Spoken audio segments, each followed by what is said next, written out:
I will be chairing today's scoping meeting. As lead agency, the Deputy Mayor's Office is overseeing the preparation and completion of an Environmental Impact Statement, or EIS, for the Kingsbridge Armory proposal. Please note that this meeting is being recorded. I would like to start with just a few notes before we begin. Only presenters are required to share their video on this call. For the best viewing experience, we are recommending that all participants enable the feature that allows you to show only the participants with a video. These first two screens provide instructions on how to do that.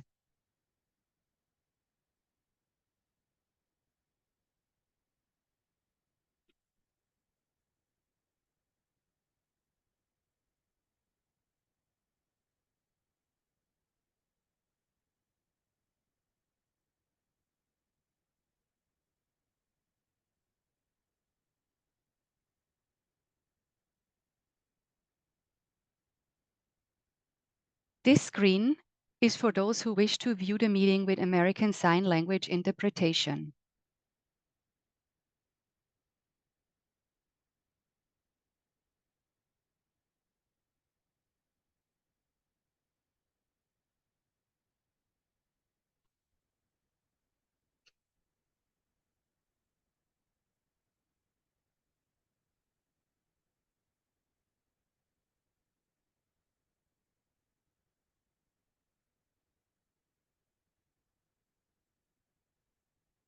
This screen explains the options you have for providing comments on the draft scope of work.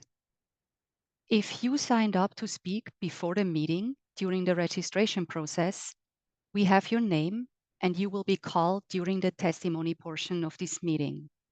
If you did not sign up to speak before the start of the meeting but would like to speak, please identify yourself using the raise hand function on Zoom. Instructions for this are being shown on your screen right now and will be shown periodically during the meeting. If you are joining by phone only, you may dial *9 to indicate your desire to provide verbal testimony. Participants using the raise hand function or *9 will be added to the end of the speaker list. The option to sign up to speak will end at approximately 7:30 p.m. I will give you a minute to read the instructions before I move on. Again, these instructions will appear periodically during this meeting.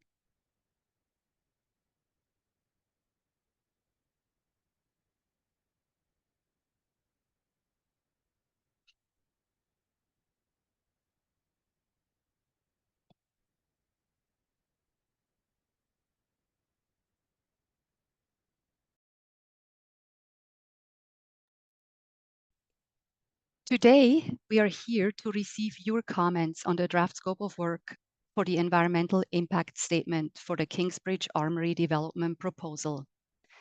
The draft scope of work identifies all the subjects that will be analyzed in the upcoming EIS and explains how those subjects will be studied. The draft scope is available on the Seeker Access website. The required notices advertising this meeting were published in the City Record and El Diario on January 10th, 2025, and in the New York Post on January 11th, 2025, and in the New York State Environmental Notice Bulletin on January 15th, 2025. The purpose of today's scoping meeting is to allow for public participation in the preparation of the EIS at the earliest stage possible. Toward that end, the lead agency will have an opportunity to receive comments on the draft scope from elected officials, government agencies, community board representatives, and members of the public. We also welcome written comments on the draft scope of work. Written comments can be submitted through Friday, February 28th, 2025, to the following email address: ebrunner at cityhall.nyc.gov.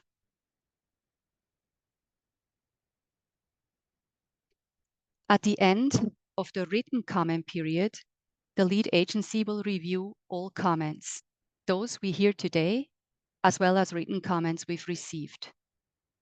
Comments received will be considered and incorporated and responded to as appropriate in the final scope of work. It is the final scope of work that will serve as the basis for preparing the draft EIS. Please note that there will be a public hearing for this project after the draft EIS is issued.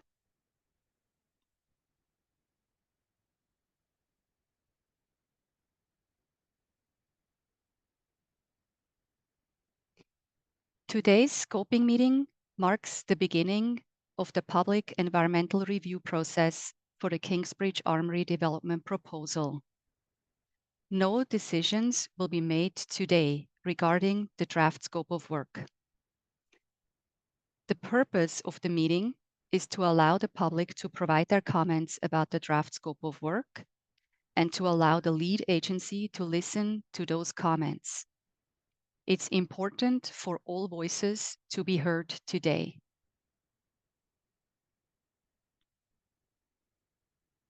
I'd like to focus on the structure of today's meeting, which is going to be divided into 3 parts.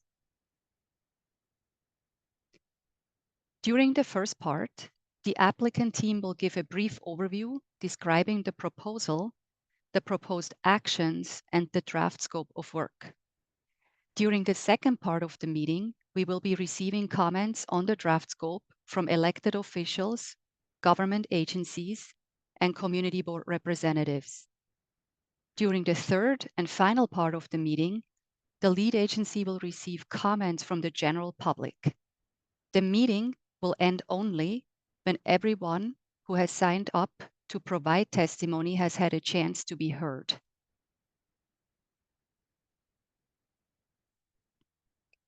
On to a few logistics for today's scoping meeting.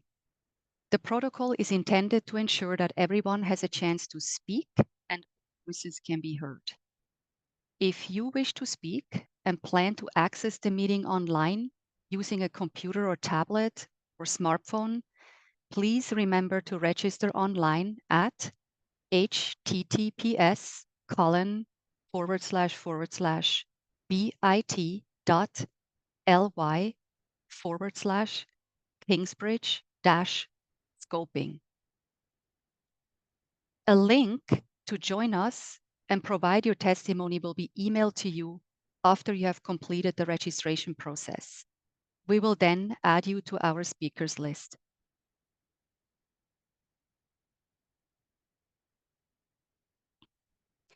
When it is your turn to speak, your name will be called and you will be allowed to unmute your microphone.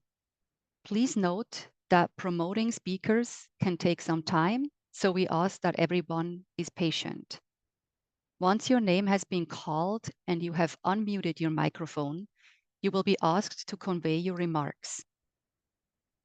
To allow us to hear from everyone who wishes to speak, we ask you to please limit your remarks to 3 minutes.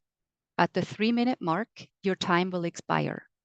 At that time, you will be asked to conclude your remarks. There are a few exceptions to the 3-minute time limit. Elected officials, for example, are given courtesy of jumping to the front of the queue and are not limited to 3 minutes. If you choose to turn on your camera, we will be able to see you.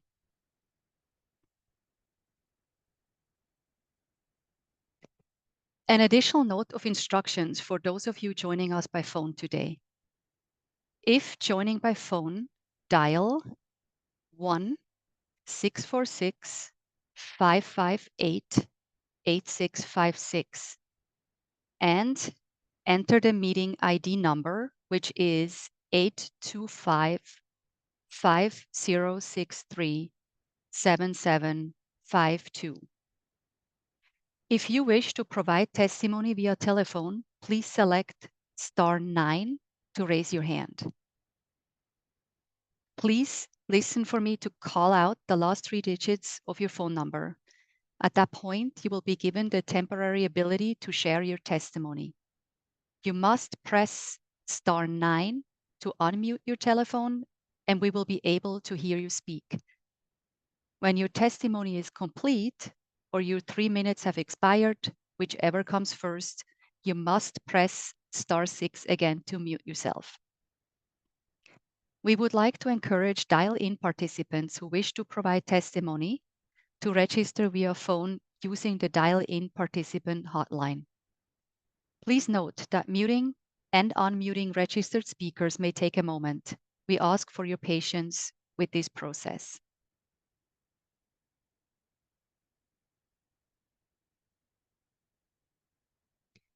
Before we begin the testimony portion of this meeting to hear your comments, we will hear from David Zuckerwer from New York City EDC, Maya Hatcher from MAD Equities, and Jacqueline Scarini from Ackerman, representing the applicants for the proposed project, followed by Charlie Fields of AKRF, the consultant supporting the lead agency in the preparation of the project's environmental impact statement.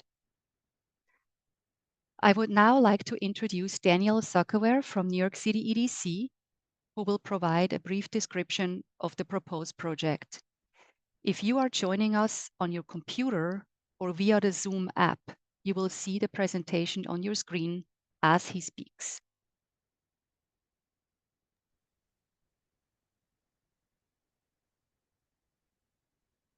Thank you for the introduction, Esther. Hello, my name is Daniel Zuckerwer, and I'm a Vice President at New York City's Economic Development Corporation. As EDC's representative at today's meeting, I will cover the selection process for the Kingsbridge Armory redevelopment. We begin with the Armory. Constructed over 100 years ago, the Armory is an historic, landmark building situated in the heart of Kingsbridge Heights. It served as the base for the New York National Guard's 8th Regiment from its opening in 1917 up through the 1950s. The Armory was officially designated a New York City landmark in 1974 and was added to the New York State and National Registers of Historic Places in 1982. In 1996, the Armory was transferred to the City of New York. While the National Guard vacated the Armory building, it still currently uses 2 buildings, both constructed in the 1950s, just north of the Armory.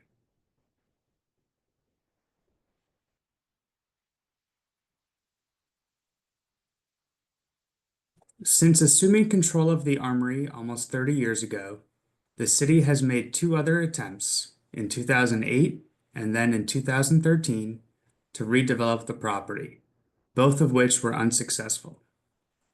In October 2022, EDC launched the Together for Kingsbridge Community Vision process in close coordination with elected officials and community leaders.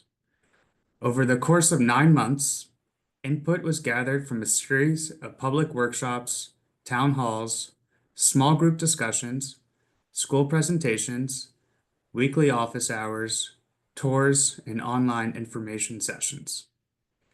The vision plan's release was accompanied by the announcement of $200 million in public funding, split evenly between the city and state towards the renovation of the Armory.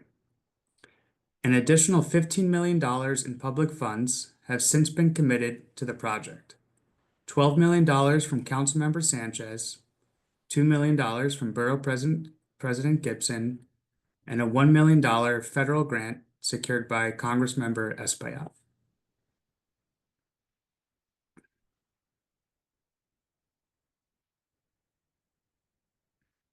The vision plan focused on 7 guiding principles, detailed in this slide.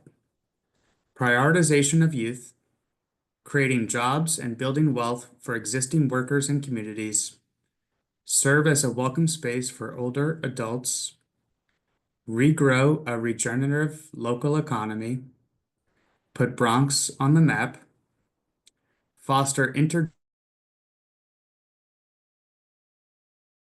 and maximize community ownership. the vision plan identified both priority and complementary uses for the Armory.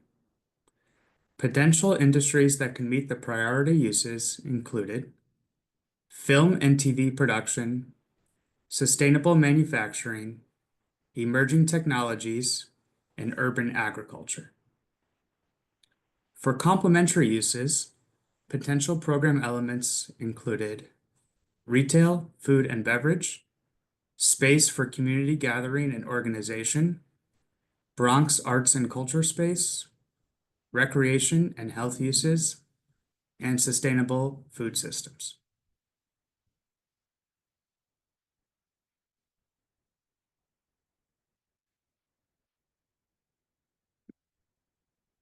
Shortly after the release of the vision plan, EDC issued an RFP soliciting proposals for a financially feasible mixed-use development that would activate the Armory, enhance the neighborhood, serve a diverse group of people and users, and deliver a minimum of 25,000 square feet of discounted space for community-based organizations. Following an in-depth review of proposals, in January 2025, EDC announced the selection of 8th Regiment Partners LLC, a developer team led by Mad Equities. And now I'll hand the presentation over to Maya Hatcher from Mad Equities to introduce herself.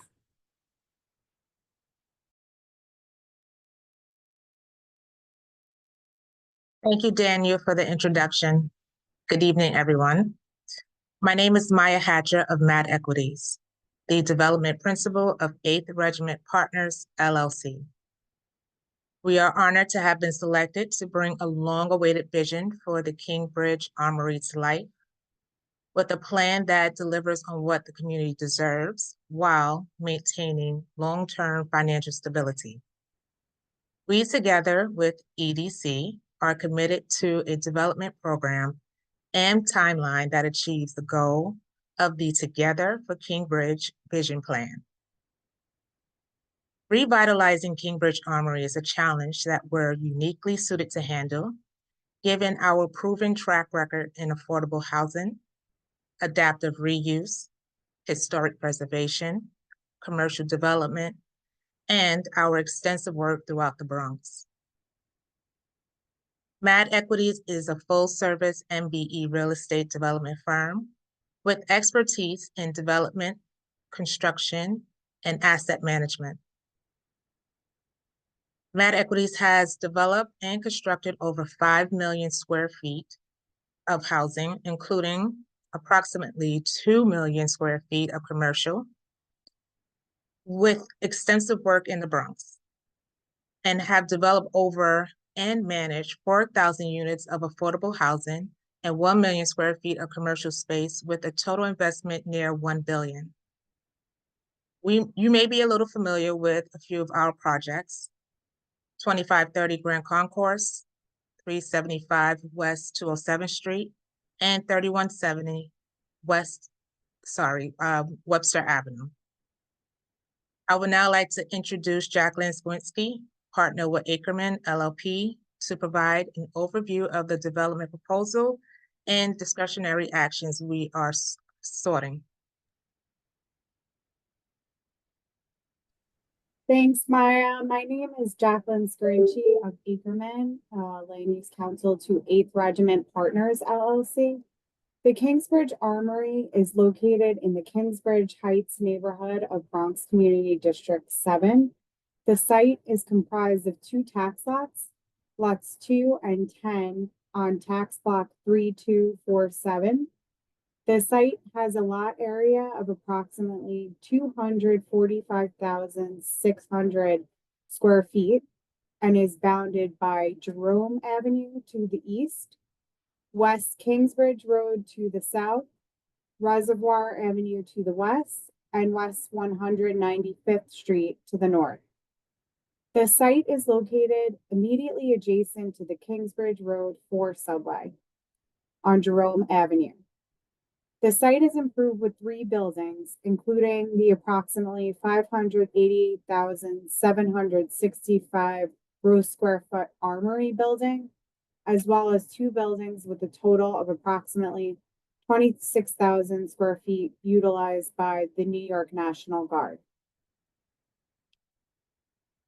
The proposed development will transform this underutilized site into a new mixed-use community development with new affordable housing, retail, and community facility opportunities, while creating a new pedestrian experience with publicly accessible open space. As currently contemplated, the program is expected to feature up to 500 units of new permanently affordable housing, an approximately 13,000 person live event venue, and up to 550 parking spaces, commercial spaces for economic development and jobs, community and recreational spaces, an educational facility focused on workforce development, cultural space with a focus on the Bronx community, approximately 48,000 square feet of public open space, tech sector manufacturing space, youth sports fields, and academies. The proposed development will involve the adaptive reuse of the existing Armory structure, as well as the redevelopment of the National Guard site with a new mixed-use building. The interior of the Armory will be retrofitted to accommodate the proposed live event space, community and recreational spaces, educational facility, cultural space, manufacturing space, and parking. It is anticipated that the National Guard will be relocated off-site. Their 2 buildings will be demolished, and a new residential building will be constructed with commercial space on the ground floor, and affordable housing units will be constructed on the floors above. Publicly accessible open space would be located to the south and along the periphery of the site.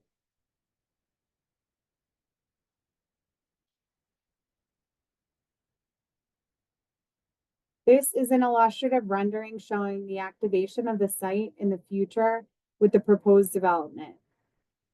This visual provides a better sense of the relationship between the surrounding neighborhood, the existing Armory building, and the proposed residential building. The proposed public open space is visible in the foreground along West Kingsbridge Road. As shown here, then the proposal includes a number of discretionary land use actions, including the disposition of city-owned property, which is the Armory site and the National Guard site, to a private developer pursuant to New York City Charter Section 197C, and separate mayoral and borough board approval pursuant to City Charter Section 384B4. Acquisition of property from New York State may be required for the redevelopment of the National Guard site. A zoning map amendment to rezone the project block to accommodate a wider range of uses, including light industrial use. A zoning special permit may be required to allow an arena capacity of greater than 2,500 persons. An additional special permit may be required to allow parking in excess of what is currently permitted.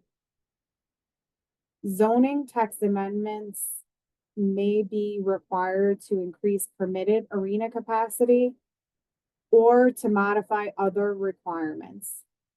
A zoning text amendment may be required to modify minimum distance between buildings on the same zoning lot and maximum base height restrictions. If a transit easement volume is required by the MTA, a zoning certification pursuant to Section 6621 will also be required. I will now introduce Charlie Fields with AKRF to provide an overview of the environmental review framework and scope. Thank you, Jacqueline. Good afternoon, everyone. My name is Charlie Fields, and I'm with AKRF, the environmental consultant working with EDC and the mayor's office on the project. As noted by Esther, the draft scope of work has been issued, and today we're here to listen to your comments on the draft scope. Now I'm going to provide a brief overview of the approach to the environmental review, the analysis framework, and the technical areas in the draft scope. So let's talk about the analysis framework. The Environmental Assessment Statement, or EAS, that was prepared and released by the mayor's office determined that the proposed project has the potential to result in effects such that an environmental impact statement is required. In an EIS, the effects of a proposed project are compared to a no action condition, which is what would happen if the proposed project did not occur. So for this project, in the no action condition, the development site is anticipated to continue as it is today, with no change to the buildings or uses. The project is expected to be completed and operational in 2032, so the EIS will forecast conditions for that future year. The EIS will consider a mixed-use development on both the site of the Armory and the National Guard site to the north. The table on this slide shows the with action development program that will be studied in the EIS and that will form the basis for the environmental analyses. As noted in the draft scope, the EIS will assume redevelopment on the Armory site with film and studio space, cultural and museum uses, community facility, fitness and recreation, restaurant and retail uses, light industrial space, and an entertainment venue with a capacity of 13,000. There will also be space for parking, loading, and back of house operations. The National Guard site will be developed with approximately 500 units of affordable housing. As shown in this next slide, we expect that most or all of the technical areas from the Seeker Technical Manual will need to be examined in the EIS. For each of the environmental areas, the draft EIS will consider future conditions without and with the proposed actions for the analysis year of 2032. The DEIS will also account for other approved or planned development projects that are likely to be completed by the build year. We will also look at mitigation, where significant adverse impacts are identified, and consider alternatives to the project. So what I'm going to present now is a short overview of some of the key areas for analysis. The land use analysis will identify existing uses and development trends in a quarter-mile study area, discuss the land use and zoning changes that would take place as a result of the proposed actions, and evaluate the project's consistency and compatibility with land use, zoning, and public policy. This chapter will also identify other background projects that will be included in the other EIS analyses. In terms of community facilities, the redevelopment of the National Guard site will include up to 500 new units of affordable housing, and therefore an analysis of public and intermediate schools and early childhood programs will be undertaken following the guidance of the Seeker Technical Manual. In addition, the EIS will qualitatively discuss potential inclusion of new community facility space on the Armory site. The draft EIS will examine potential impacts on open space in a half-mile study area and account for the worker population in a smaller quarter-mile study area. Based on the number of people that would be added to the open space user population, this analysis will quantitatively and qualitatively assess how the proposed actions would affect open space conditions. The Armory is a designated historic resource. It's a New York City landmark and is also listed on the New York State and National Registers of Historic Places. So our historic resources analysis will look at the changes proposed for the Armory and will consider the effects of the new construction planned for the National Guard site. The urban design and visual resources analysis will account for changes in pedestrian level views from the surrounding area. So the EIS will need to include renderings and diagrams to show what the proposed project would look like. For hazardous materials, the project site includes older buildings and has been used for many years as a military facility. To ensure that there are no potential impacts to workers or the community, hazardous material studies, including a Phase 1 environmental site assessment, will be prepared, and work performed to date will be summarized in the EIS. If potential issues are identified, the EIS will identify any additional work required to avoid adverse impacts. The transportation chapter will analyze the project's potential effects on local traffic, parking, and pedestrian conditions, as well as public transit services. The analysis framework will be developed with the agencies to determine study area intersections, area sidewalks, corners and crosswalks, and transit elements for analysis. We will also look at vehicular and pedestrian safety, as well as parking conditions. The draft EIS will also include an analysis of potential construction-related impacts. It will include a conceptual schedule and a description of construction activities. This chapter will assess environmental concerns related to construction, such as vehicular and pedestrian conditions, air quality, hazardous materials, and noise.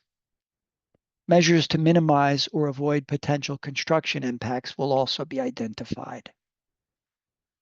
Finally, as documented in the draft scope of work, there are a number of other technical areas that will be covered in the draft EIS, including socioeconomic conditions, shadows, air quality and greenhouse gases, noise, infrastructure, sanitation and energy, neighborhood character, and if necessary, public health. Thank you very much for coming this afternoon. We look forward to hearing your comments on the draft scope of work. I will now turn it back to Esther. Thank you so much, Charlie, for explaining all this. Again, written comments on the draft scope of work will be accepted by the lead agency through Friday, February 28th, 2025 at 5 p.m. Comments can be emailed to ebrunner@cityhall.nyc.gov. Comments can be mailed to the Mayor's Office of Environmental Coordination, attention Esther Brunner, at 100 Gold Street, 2nd floor, New York, New York, 10038.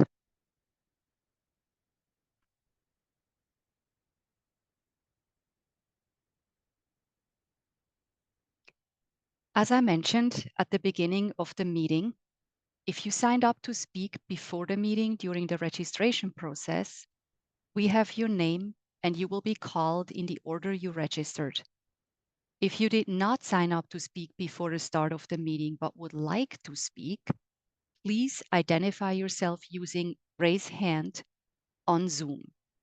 Instructions for this are being shown on your screen right now and will be shown periodically during the meeting. If you are joining by phone only, you may dial *9 to indicate your desire to provide testimony. Participants using the raise hand function or *9 will be added to the end of the speaker list. The option to sign up to speak will end at approximately 7:30 p.m. Each speaker will be allowed 3 minutes to assure that everyone gets a chance to provide their thoughts here today.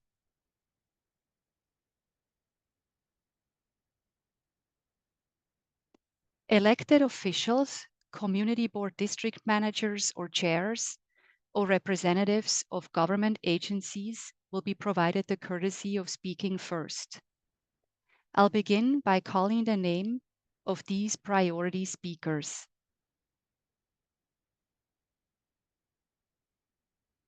First, we have Joe Newman, who is speaking on behalf of Congressman Espaillat. Joe, are you here?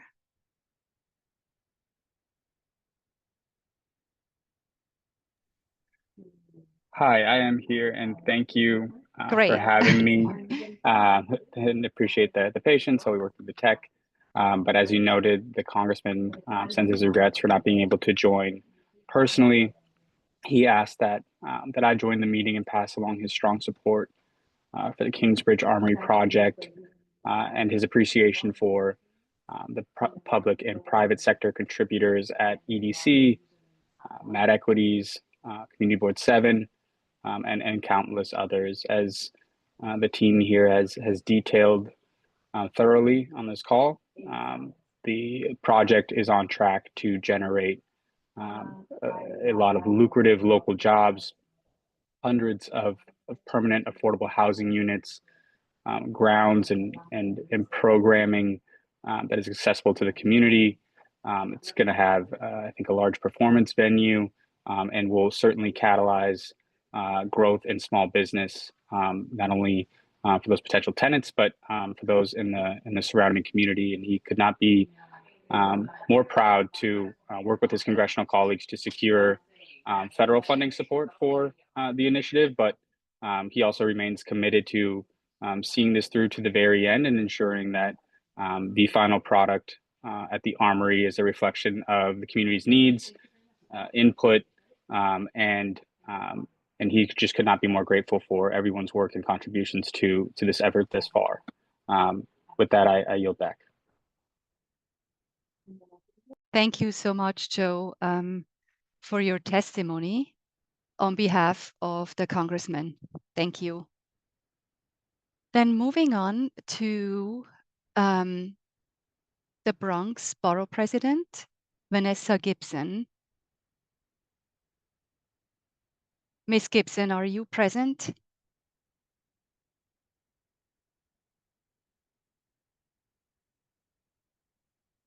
Let's give it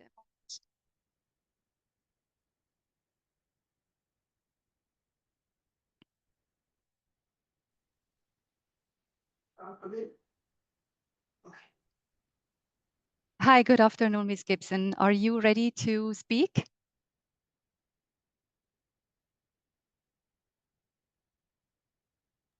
Can you give me one moment and I'll be ready? Thank you. Yeah, no problem.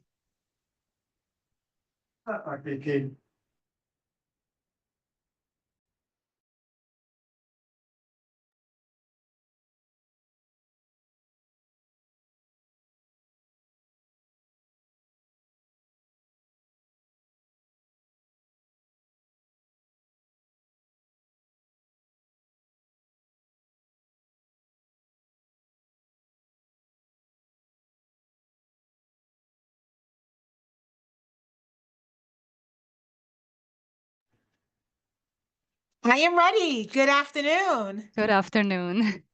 Thank you so much. Thank you for your time. I really appreciate it. I first want to begin by saying good evening, everyone, and thank you for the opportunity. I want to especially recognize the Economic Development Corporation, as well as the Mayor's Office of Contracts, DCAS, the Northwest Bronx Community and Clergy Coalition, one of our co-chairs, Councilmember Pierina Sanchez, co-chair Sandra Lobo, and the entire Together for Kingsbridge Coalition, and really everyone that's a part of the working group and all of our advocates that have been a part of this incredibly long journey for quite some time. I thank you so much for the opportunity tonight.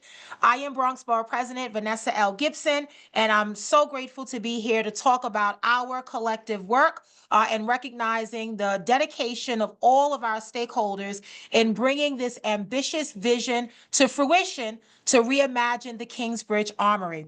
The proposed development for the historic Kingsbridge Armory is a once-in-a-lifetime transformative opportunity to really drive unprecedented economic growth and development in our local Kingsbridge community, but also supporting our entire borough with economic development and job growth that really will transcend across the borough as well as the city of New York.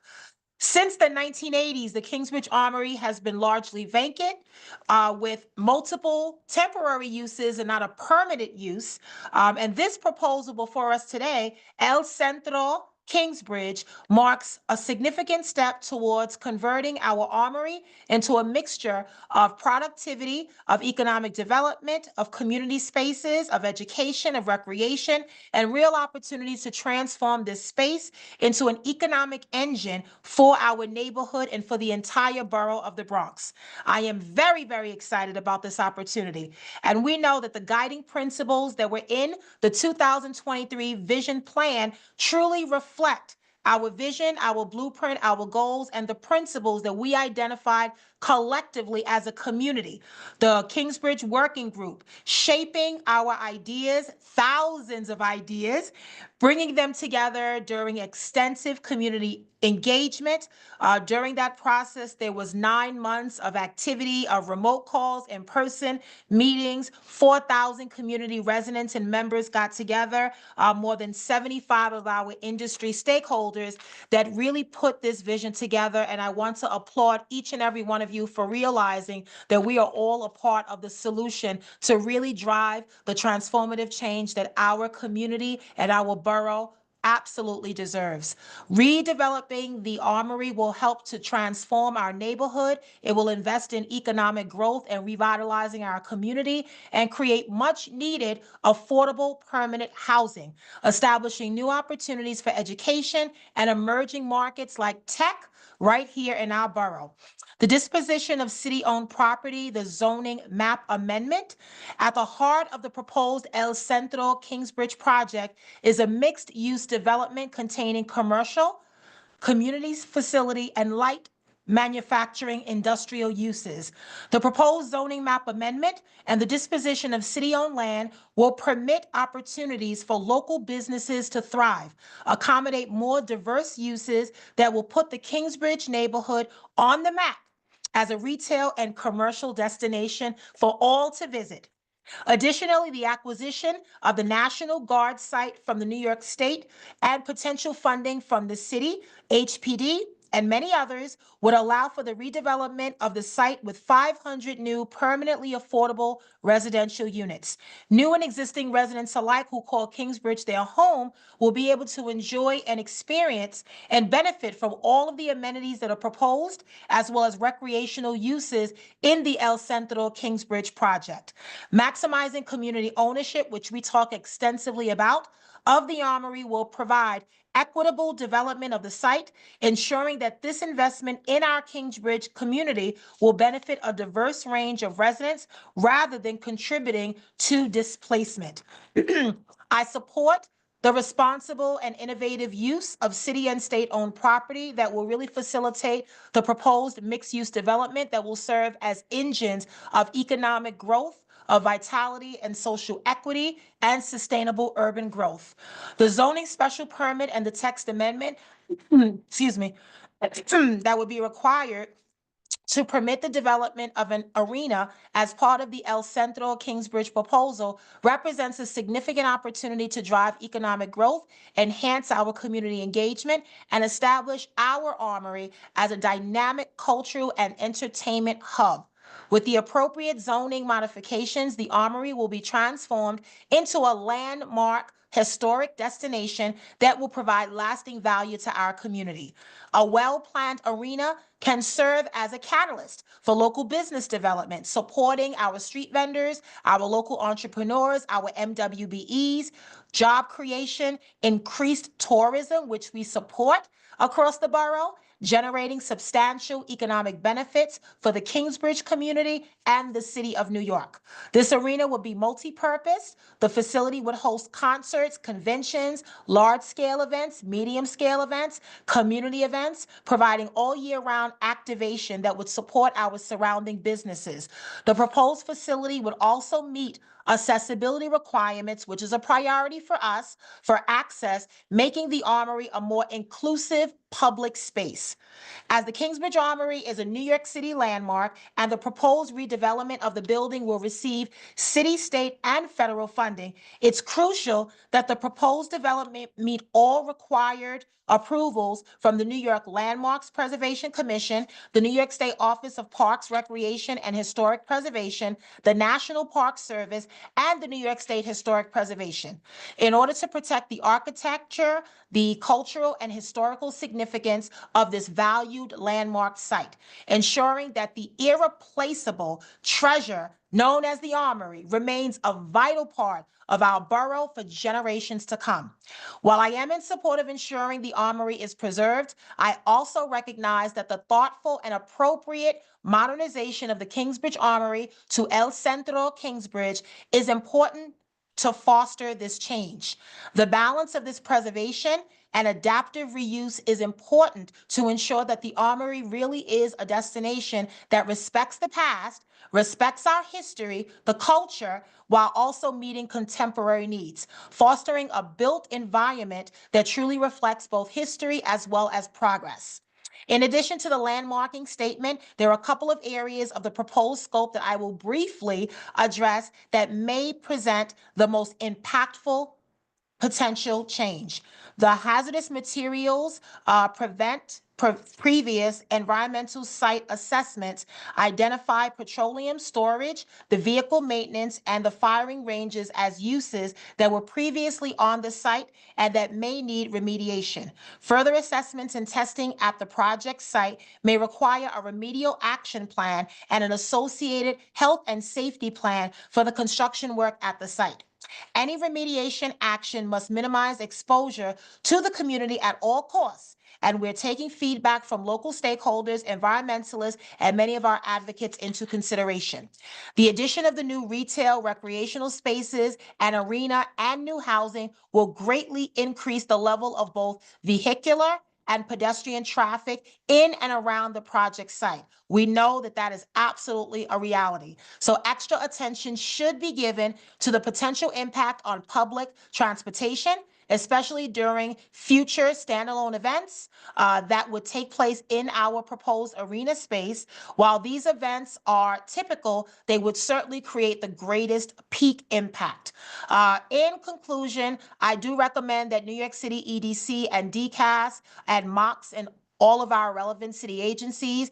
I thank you so much for your commitment and hearing the community and the residents and the stakeholders and businesses and merchants and elected officials and everyone that's been a part of this process for this duration.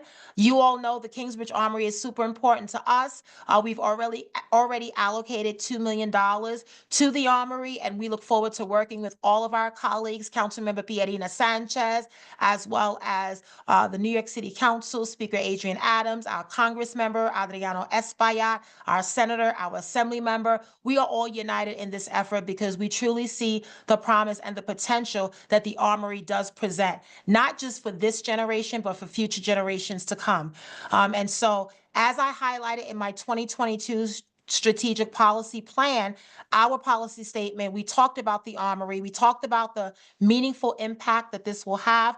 We talked about growing our borough. We talked about economic growth, job growth, boosting tourism. We know that we expect more visitors, but we do all of that with the community in mind, with the character of our neighborhood in mind. We do it to make sure we protect our people first as we welcome new residents, and we also protect the fabric of the work that we've done all these years. So I feel like this is such an important moment for us. There is such an excitement around the Armory. No matter where I go, even residents that don't live in Kingsbridge are asking what is happening at the Armory. They've heard so many stories, they see the articles, and they're not yet sure.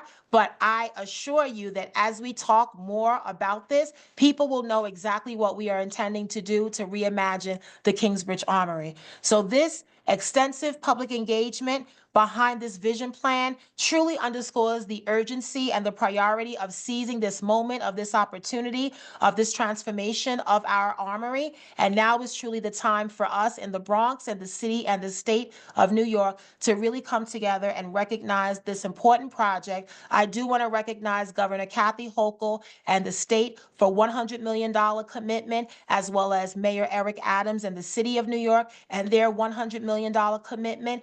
Thank you for recognizing that it is time for the Bronx, our borough, to lead in something good and transformative that can really have an impact for generations to come.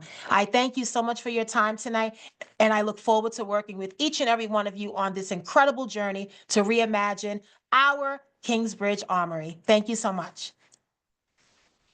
Thank you so much, Borough President Gibson, for your testimony.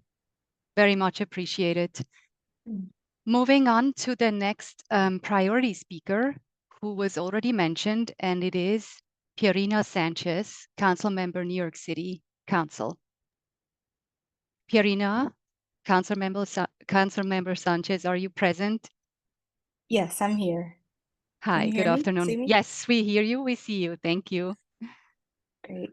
Thank you so much, Esther. It's great to see you. Hi, everyone. I'm Councilmember Pierina Sanchez, and I'm technically on maternity leave. You will see my little baby. I apologize in advance if she starts crying. But I wanted to take this opportunity to thank everyone for attending this evening. There are over 115 people in the Zoom room, and that makes me very proud, and it fills my heart. So thank you for joining. This is the first time that the first opportunity the public has to provide formal input since the RFP selection was made by EDC, but certainly it will not be the last. This is a very important opportunity. I want to start off similarly to Borough President Gibson, just acknowledging and thanking all of the individuals and office holders who made getting here to this point possible on such a fast timeline. $215 million invested through the city, through the mayor and EDC, through our state partners, through Governor Kathy Hochul, the Speaker of the City Council, Adrian Adams, Borough President Gibson, and Congressman Adriano Espaillat. I also want to thank all of the participants of the community working group who worked so diligently to ensure that we were able to reach 4,000 community members through all of the different means that we reached out. And so in addition to those mentioned, Senator Jackson, New York State Senator Gustavo Rivera, Assemblymember George Alvarez, and Assemblymember Udelka Tapia and Jeffrey Dinowitz.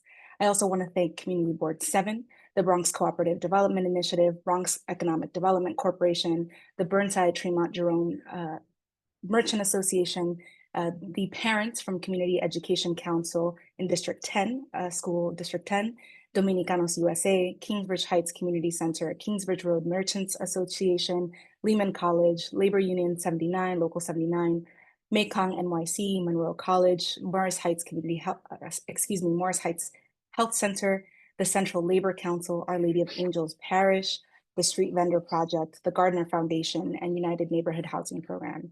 Thank you all so much for everything that you've done to get us to this point.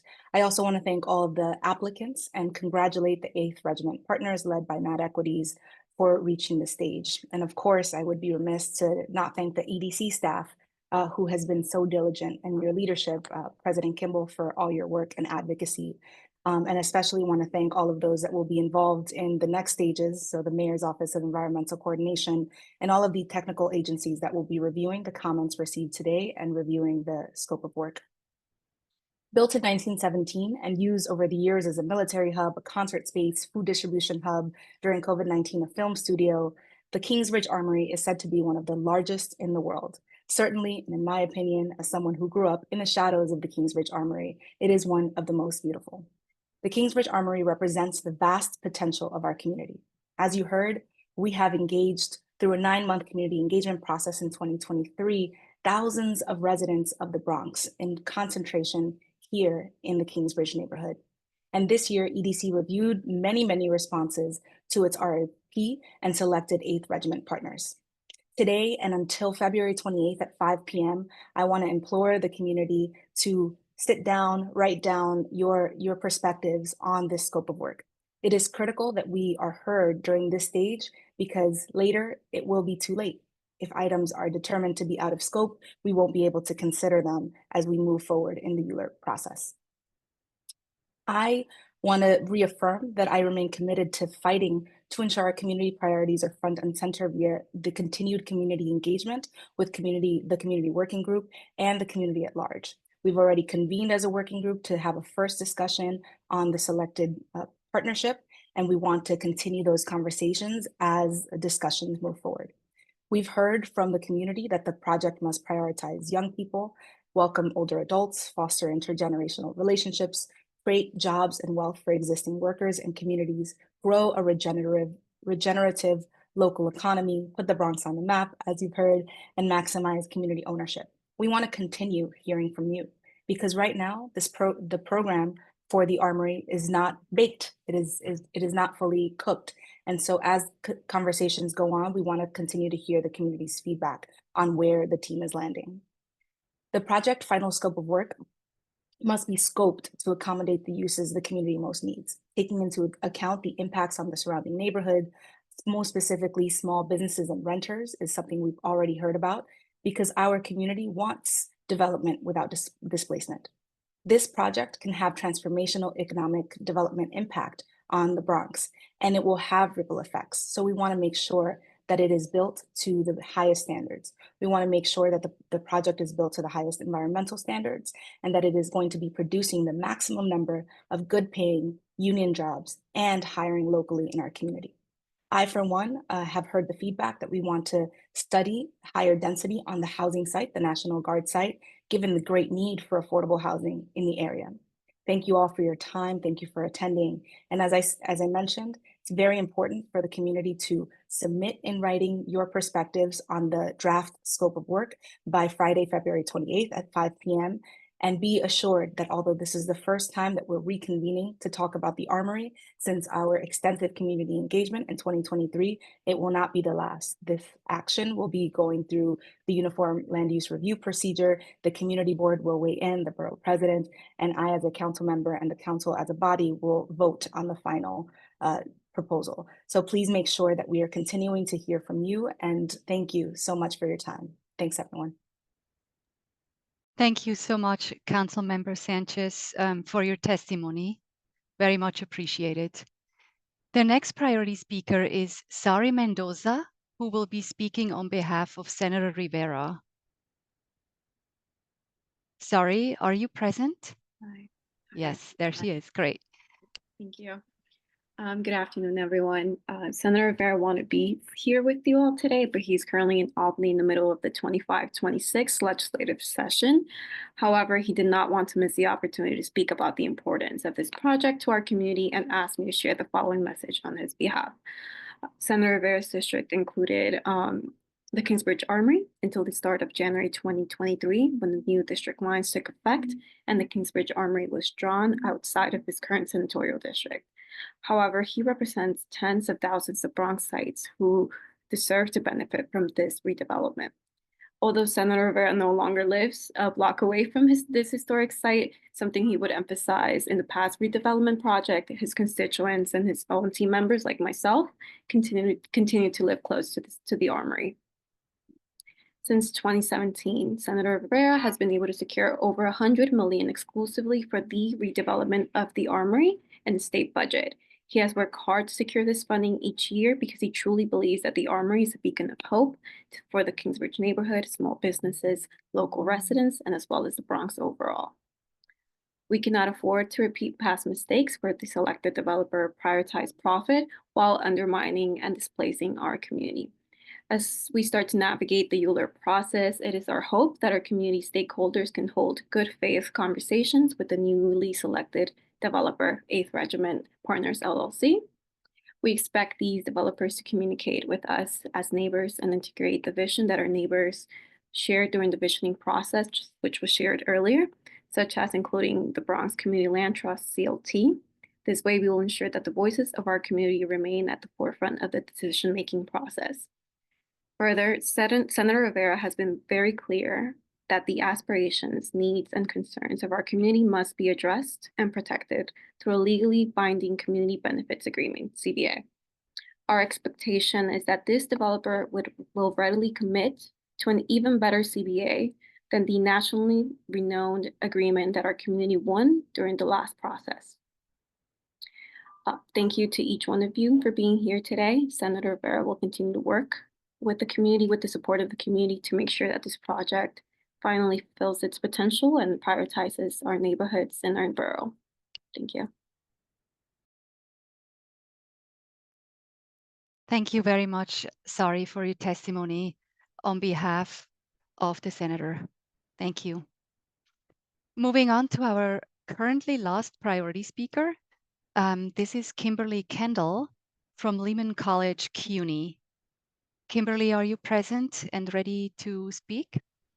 Yes, I am. Thank you so much. Great. Excellent. So my name is Kimberly Kendall. I am a proud resident of Kingsbridge Heights and also the interim dean of the School of Continuing Professional Studies at Lehman College, CUNY. Lehman College is the only public senior college in the Bronx, and we're located just 2 blocks away from the Kingsbridge Armory site. I'm here today to advocate for the incorporation of in the project scope, strong workforce development and good union jobs, including specifically a clear pathway for Bronx residents to access good paying jobs created by the redevelopment, partnership with all 3 Bronx CUNY universities on direct workforce development, and most importantly, a long-term commitment to provide opportunities for local CUNY students to gain work experience through paid internships and jobs in the redevelopment. Every day I work with amazing, talented Bronx residents who are seeking career opportunities through education. These residents often have to leave the Bronx upon graduation to achieve economic mobility. With the redevelopment of the Kingsbridge Armory, we create an opportunity for Bronx talent to stay in the Bronx, whether it's a postdoctoral lab scientist testing soil for environmental remediation, or accounting manager keeping the project on budget, or even direct construction jobs through our partnership with Bronx Community College. Indeed, for all of these roles, it is essential to all these roles are essential to the revitalization of Kingsbridge Armory. Lehman has trained or is capable of training local talent. It's not only fair, but it's proper and socially equitable and economically sound that the transformation of the Bronx icon like the Armory encompass economic opportunity for Bronxites at every stage of the project. I urge the environmental assessment community to include Lehman College and all 3 CUNY campuses and CUNY students as partners in redevelopment. We stand ready to fill the good jobs mandated by the project scope. Thank you so much. Thank you very much, Kimberly, for your testimony. Very much appreciated. So with that, we will be moving to comments from the general public. And somebody has already asked in the chat, this is now the time when we will display the next 10 speakers. So if you're one of them, you can get ready to speak. So you will see this list of the next 10 speakers periodically on your screen so that you can prepare for your turn. When your name or the last 3 digits of your phone number is called, you will be asked to unmute yourself, and we will make sure you are ready before starting the time clock. You can scroll or swipe to see the time clock on your screen to remind you of the length of time left for your testimony. Additionally, a chat message will appear when you have 15 seconds remaining. When 3 minutes have passed, you will be muted and invited to send any remaining comments to MOEC's mailing or email address. When you testify, please state your name and affiliation if you have one for the record. As a reminder, this is a scoping meeting for the Kingsbridge Armory Development Project. We encourage all speakers to focus their comments to the draft scope of work for this project. We also ask that speakers exercise civil conduct during their testimony. Speakers using inappropriate language will be muted. Please also be reminded that this is not a Q&A session. The first 10 speakers will be Juan Núñez, Adriana Rivera, Leo Ramirez, Stefina Fischer, Juliana Laichi, Mark Shi, Elizabeth Ortega Bailey, Stephanie Caban, Paul Lipson, and Natalia Foreman.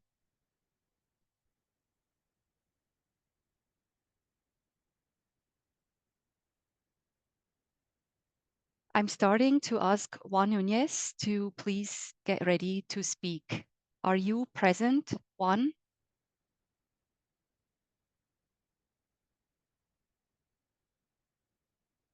Let's give it a moment. I know Juan is ready to speak.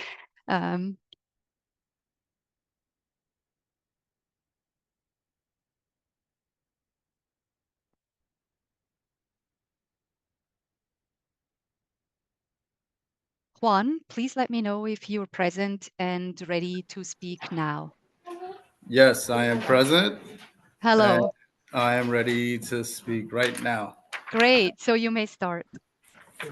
Hello, my name is Juan Núñez. I am part of the Northwest Bronx Community and Clergy Coalition. I have been a part of the Kingsbridge community now for more than 20 years. And the Northwest Bronx have been working towards a community-driven development at the Kingsbridge Armory for over 30 years. Over the past 2 years, I've been working closely with the Kingsbridge Road Merchant Association to support our small businesses who are struggling to obtain long-term leases and keeping up with the rising cost of rent. I've also been trying to support our street vendors who are dealing with constant harassment and enforcement from sanitation police and now ICE agents. Small businesses are the backbone of our local economy, and the Kingsbridge Armory project must protect and uplift them. That's why I urge the city to study and incorporate the following: the development's impact on local small businesses, particularly those at risk of displacement; opportunities for small businesses, especially minority and women-owned businesses, to secure contracts during construction and operation; inclusion of affordable commercial spaces within the Armory that are complementary and not in competition with the local commercial corridor to ensure local entrepreneurs, like our local street vendors, have access to resources and opportunities to thrive. This project must prioritize local businesses, including street vendors and entrepreneurs, ensuring that the Bronx economy grows from within. Thank you for the opportunity to speak today. The Kingsbridge Armory redevelopment represents a once-in-a-generation opportunity to uplift the Bronx, and it is essential that this project reflects our community's vision for good jobs, anti-displacement, community ownership, and sustainability. I urge you to study these areas and study thoroughly and incorporate it into the project design.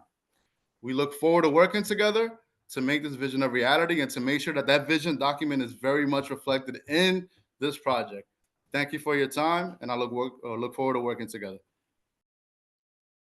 Thank you, Juan, very much for your testimony.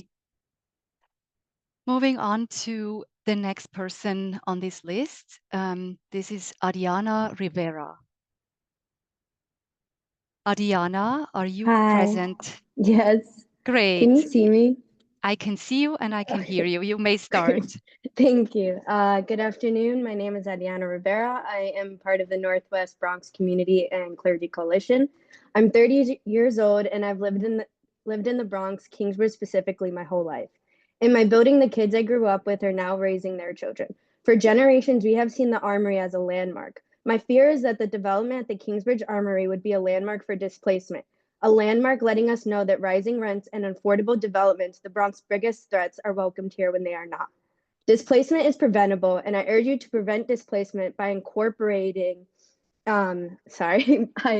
I asked you to conduct, or by incorporating, never mind, sorry. I asked that you conduct a study on the development's potential to impact housing affordability and displacement in surrounding neighborhoods. Currently, your affordable housing criteria allows up to 80% area median income, which is over $86,000 a year for an individual. But the average income in individuals at Kingsbridge is less than $54,000 a year, which would fall under 30% AMI. I ask that you change the affordable housing criteria, which allows up to 80% area median income, to instead prioritize those making 30% area median income to match the income of the Kingsbridge neighborhood. Currently, it seems this plan is already leading to displacement. Real solutions for displacement would be ensuring that this development incorporates protections for existing residents and small businesses through community land trusts, community ownership, and rent stabilization measures. This project should prioritize long-term community-driven governance structures to ensure accountability and equality. The Kingsbridge Armory project has the opportunity to uplift the Bronx and provide good jobs with sustainability. I hope all of you hold each other accountable and this project accountable for the thousands of people it will be affecting, and ensure the effects will only be positive for this beautiful and very deserving neighborhood.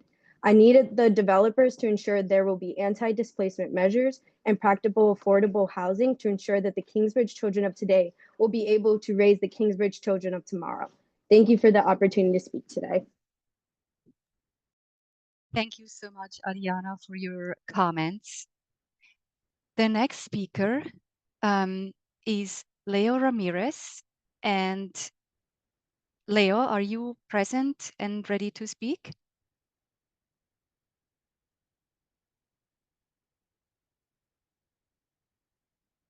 Okay, we think Leo is not here yet, so we jump on to the next person, who is Stefina Fischer. Stefina, are you present and ready to talk? Hi, good evening. Can you hear me? I can hear you. Great, You thank you. may start. Good afternoon. My name is Stefina Fischer, and I'm a 16-year-long New York City public school teacher in District 10 at Bronx Academy for Software Engineering. And my 12th grade civics classes have been involved in all of the Together for Kingsbridge visiting meetings, and they become leaders in various Armory committees. Based on my extensive experiences with youth in the Together for Kingsbridge visiting process, today I'm proudly advocating for the environmental impact to study how El Centro could be a youth-run economic engine that fosters a regenerative local economy and maximizes community ownership. I believe youth-led decision-making and internship to ownership programs need to be expanded on a massive scale, and the Armory should be the place to do this. The Mad Equities plan has many of the spaces the community asks for, like light industrial, film studio, rec centers. But it seems to me that the ownership and decision-making models have yet to be laid out transparently. And this potentially disregards the component of the Together for Kingsbridge Vision Plan, which clearly states the Armory development should bring a regenerative local economy that maximizes community ownership. So to adjust for this gap in the Mad Equities proposal, I believe we should study how the Armory could be a landmark for young people to be trained in community ownership and decision-making strategies to become co-owners of the businesses and the programs operating in the Armory. Let's imagine El Centro. The facilities are actually cooperatively owned and operated by the youth who use them. Youth in high schools, through their career and technical education and work-based learning programs, can be trained in the internship level, how to do all the programming, maintain the spaces, run the operations. And job and workforce training is already planned for the Armory. So this could be deeply connected to schools, and we could shift toward youth ownership in the Armory. In short, we don't want a semi-affordable scenario like the Major Owens Armory, which has a limited number of truly affordable memberships. And we don't simply want a service-providing Armory. We want a Kingsbridge Armory redevelopment that creates pathways for residents, especially young people, to fight against potential displacement by building generational wealth through that regenerative local economy and maximizing community ownership. And I believe truly that this could be done through youth co-ownership and co-decision-making at every touch point in the Armory development. So please study, how can we establish deep partnerships between the Department of Education schools, career pathways, and the Armory's job and workforce training that centers youth as future community owners and operators of the Kingsbridge Armory. Thank you so much and have a great evening. Thank you very much, Stefina, for your testimony. Moving on to the next speaker, that's Juliana Laici. Juliana, are you here? Yes. Hello. Hi, you may start. Thank you. Hello, my name is Juliana. Oh, sorry. Hello, my name is Juliana, and I'm part of the Northwest Bronx and Community and Clergy Coalition. I have been part of this community for nearly four years. We have been working towards community drive development at the Kingsbridge Armory for over 30 years. While many of us are optimistic about its potential to address the goals and priorities about the published in the EDC vision document, there are also many questions about the actual proposal selected and its impact on our community.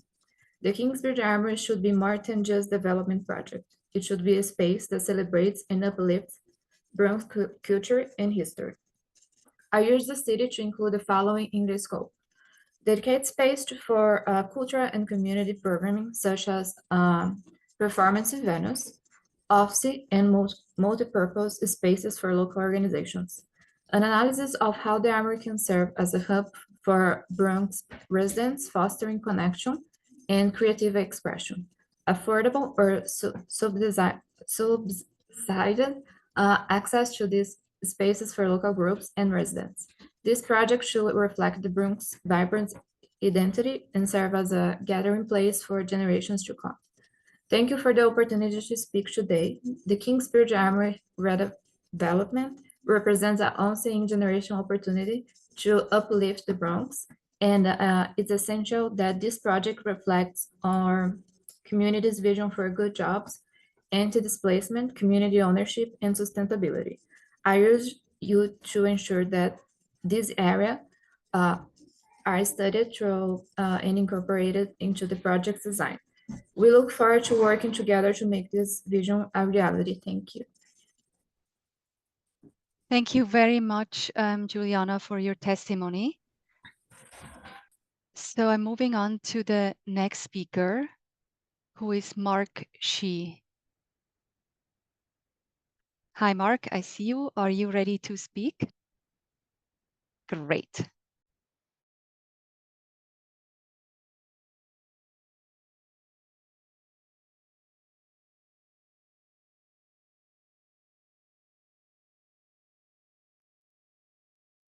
I cannot hear you yet, but I see you.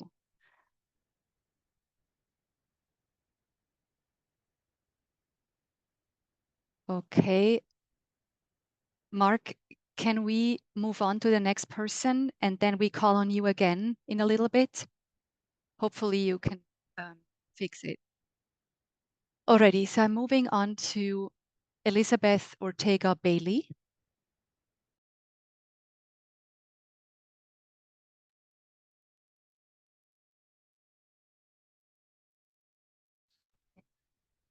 Hello? Hi, Elizabeth. I hear you. I see you. Yes. You can start. Give me 1 second. Yeah, no problem. Okay. Hi, everyone. My name is Elizabeth Ortega Bailey, and I'm a part of the Northwest Bronx Community and Clergy Coalition. I have been a part of this community for over 20 years and have been personally involved in the fight for the community-driven development at the Kingsbridge Armory for the past 15 years. While I'm excited about the possibility of the Kingsbridge Armory becoming a transformative asset for the surrounding community and the Bronx as a whole, I remain cautious. Many of us dedicated time and energy to shaping the New York City EDC vision document, ensuring that the priorities of the Bronx residents were reflected. However, we are still uncertain whether the selected proposal will fully uphold those priorities and meet the needs of the people who have worked so hard to see this vision realized. During the visioning process, community ownership and shared prosperity were the main points that were continuously brought up in the visioning process that community folks wanted the Kingsbridge Armory to be a model for. Today, I'm here to bring up the following things that I feel are crucial things that need to be uplifted in this project. Those things are The environmental review must include an analysis of community ownership models, such as a community land trust to ensure Bronx residents benefit from the Armory redevelopment, revenue sharing mechanisms that must be studied to determine how the project can reinvest in local initiatives like school, parks, and affordable housing. The project should also prioritize long-term community-driven governance structure to ensure accountability and equity. Community ownership is essential to ensuring this development uplifts working people in the Bronx. We have lived and survived in this community for such a long time, and we deserve the opportunity to also thrive as this development gets built. The Kingsbridge Armory redevelopment represents a once-in-a-generation opportunity to uplift the Bronx, and this project must reflect our community's vision for good jobs, anti-displacement, community ownership, and sustainability. I insist that you ensure these areas are studied thoroughly and incorporated into the project's design. We look forward to working together to make this vision reality. Thank you for the opportunity to speak today. Thank you for your comments, Elizabeth. I'm moving on to the next speaker, Stephanie Caban. Stephanie, are you present?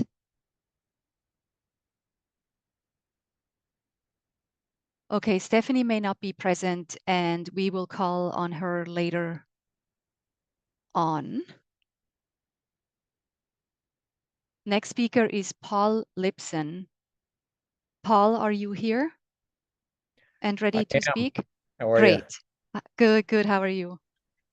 Fine, thank you. Great. Wonderful. So I've worked on all three iterations of the Armory, both inside government, outside government, and formerly as a resident of the North Bronx. For this iteration, I'm concerned about the 13,000 person cap on the live performance venue. I think it'll handcuff the venue, since the Armory in that scenario would be competing head to head with Barclays and Madison Square Garden. The concern is that there's a gap in the marketplace for live events right now, and it's at the 17 to 20,000 ticket holder venue where the opportunity is, and where I think the Armory can be most competitive. If we're going head to head with the same venue capacity with the Garden and with Barclays, we're going to lose out on a lot of potential opportunities. Now, live events are great. We love them, but to get real permanent living wage, long-term jobs, and enduring employment, we think you need to have a light manufacturing solution in the lower levels of the Armory. That kind of employment is increasingly leaving the Bronx in upzone neighborhoods like Lower Mott Haven and Port Morris. We are losing manufacturing jobs, and we're losing them from the region as a whole. This is an opportunity to recapture those jobs, hold on to living wage employment, and stem the flight of quality work and quality homegrown businesses from the borough. Lastly, we have this very accomplished core of local Bronx-based food and beverage entrepreneurs. You see them in every neighborhood. They are both manufacturers, they are producers, and they are direct retailers. They are being squeezed by upzonings and rezonings. We want to keep them in the borough. We want to find ways to do that. We want to make sure that in this iteration of the Armory, that there is an emphasis on homegrown local businesses that can both produce and sell inside the building. And that means that the zoning needs to keep in mind accommodations for people who roast coffee, for people who distill, for people who brew, for people who are caterers, for people who produce food for the people of the borough. Thank you so much. You have your work cut out for you, but I know we're all in capable hands. Thank you very much, Paul, for your testimony. Moving on to the next speaker, Natalia Foreman. Natalia, are you present and ready to speak? Yeah, I'm ready. Thank you for having me. Great. You may start. Okay, should I wait till 1 on the timekeeper? Okay, cool. My name is Natalia, and I am the creator of Curriculum Queens, an educational collective. I'm also a community member of the Northwest Bronx Community and Clergy Coalition.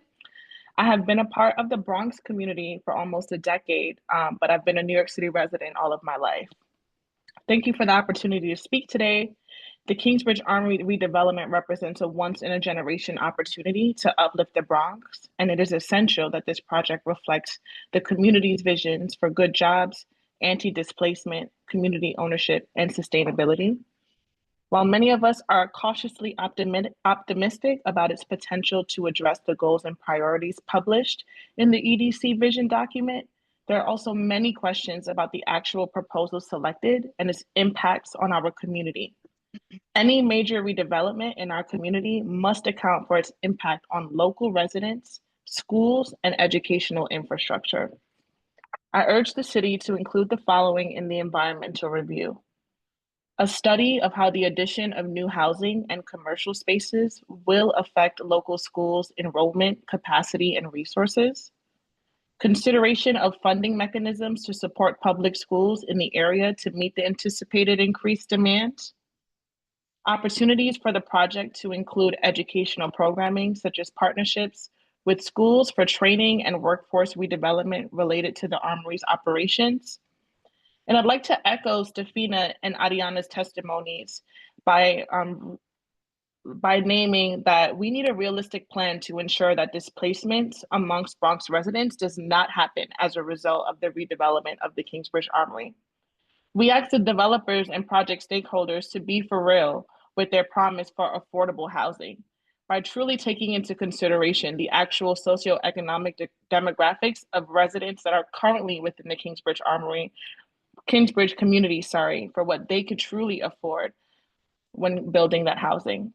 Those who stayed, fought, and rebuilt the Bronx when this borough was neglected for decades by city leaders and officials should not be pushed aside now that developers and investors can see opportunities for economic growth through the Kingsbridge Armory project. Educational equity must be a priority to ensure that our community is not overlooked in this development. We look forward to working together to make this vision a reality. Thank you so much. Thank you so much, Natalia, for your testimony. Moving back to Mark Shi, hoping that it works with unmuting this time. Yes. Mark? Can you hear me? Great, I can hear you. All right. Yes. Okay, thank you. Sorry. Sure. Should I start? Sorry, yes, you may start. Okay. Hi, everyone. Good evening. My name is Mark Shi. I'm a resident of the Kingsbridge neighborhood and a primary care doctor working in the South Bronx. Many of us in the community and a number of my healthcare worker colleagues have been involved in the visioning process that led us to today. And while we're excited to see this project move forward, there are many questions about the selected proposal and its impact on the community. One of the greatest threats facing this community today is the threat of displacement, as has already been discussed, from ever-increasing rents and housing costs. And as a physician, I see every day the way that unstable housing and high housing costs harms the physical and mental health of my patients, many of whom live in the neighborhood surrounding the Armory. Every day I talk with people who know firsthand the harms of losing their homes and that the exacerbation of chronic illness, the increased risk of exposure to infection and harmful environments, and all the other health harms that comes with that. And in particular, as a primary care doctor, concerned about the lack of access to preventative care as folks are forced out of their neighborhoods and have to reconnect with care in other places. For those patients, more effective than any prescription that I can give is the ability to stay in their safe, affordable housing as it has been. Now, I have had patients tell me how those rising rents affect their stress and their anxiety, and they're worried about being able to stay in their homes as rents rise around them. And these concerns get even sharper in the setting of neighborhood changes that affect cost of living and property values. And so I'm particularly concerned that the neighborhood changes prompted by the Armory development could further worsen rent increases and displacement pressures on the surrounding neighborhood and harm the health of the Kingsbridge community that it aims to support. So it's imperative that the Armory project contribute to anti-displacement measures and real affordable housing solutions by conducting a study on the development's potential to impact housing affordability and displacement, not just in the affordable housing development that it plans to develop and build, but the ripple effects on surrounding communities. It also needs to explore mechanisms to include deeply affordable housing options within the project or nearby, and incorporate protections for existing residents and small businesses through mechanisms like community land trust and rent stabilization. The Armory must support stability for Bronx residents, not make it impossible for people to live here, not make it a decision to decide whether to stay in the place that you're living or move to somewhere that you can afford. Thank you for the opportunity to speak today. It's essential that this project reflects our community's vision for deeply affordable housing that allows community members to stay a part of this community. Thank you. Thank you so much, Mark, for your comments. I'm moving back to Stephanie Caban to see if she is now present and ready to speak. Can you hear me? Yes, I can, Stephanie. Hi. Hi, you may start. My name is Stephanie Ashley Gavan. I am born and raised in the Bronx. I'm 30 years old. I am a member of the Northwest Bronx Community and Clergy Coalition for the past 2 or 3 years. I also have asthma. So I'm here today to advocate that the new development maintains high environmental standards and prioritizes sustainable technologies and green building practices. So specifically, the project must include energy efficient designs, renewable energy systems, and strategies to reduce the carbon footprint of construction and operations. The environmental impact assessment should study how this development can enhance climate resiliency for the Bronx, including stormwater management systems, urban greening, and very specifically, air quality improvements. Also, it needs to measure to mitigate heat islands and improve building insulation, which should be prioritized to address the unique vulnerabilities of our community to address climate change and to fight climate change. We ask that any environmental decisions positively impact both the local community and the broader environment, ensuring that this development serves as a model for sustainable urban redevelopment. Thank you. Thank you very much, Stephanie, for your testimony. I'm now moving back to Leo Ramirez. Leo, are you now present and or ready to speak?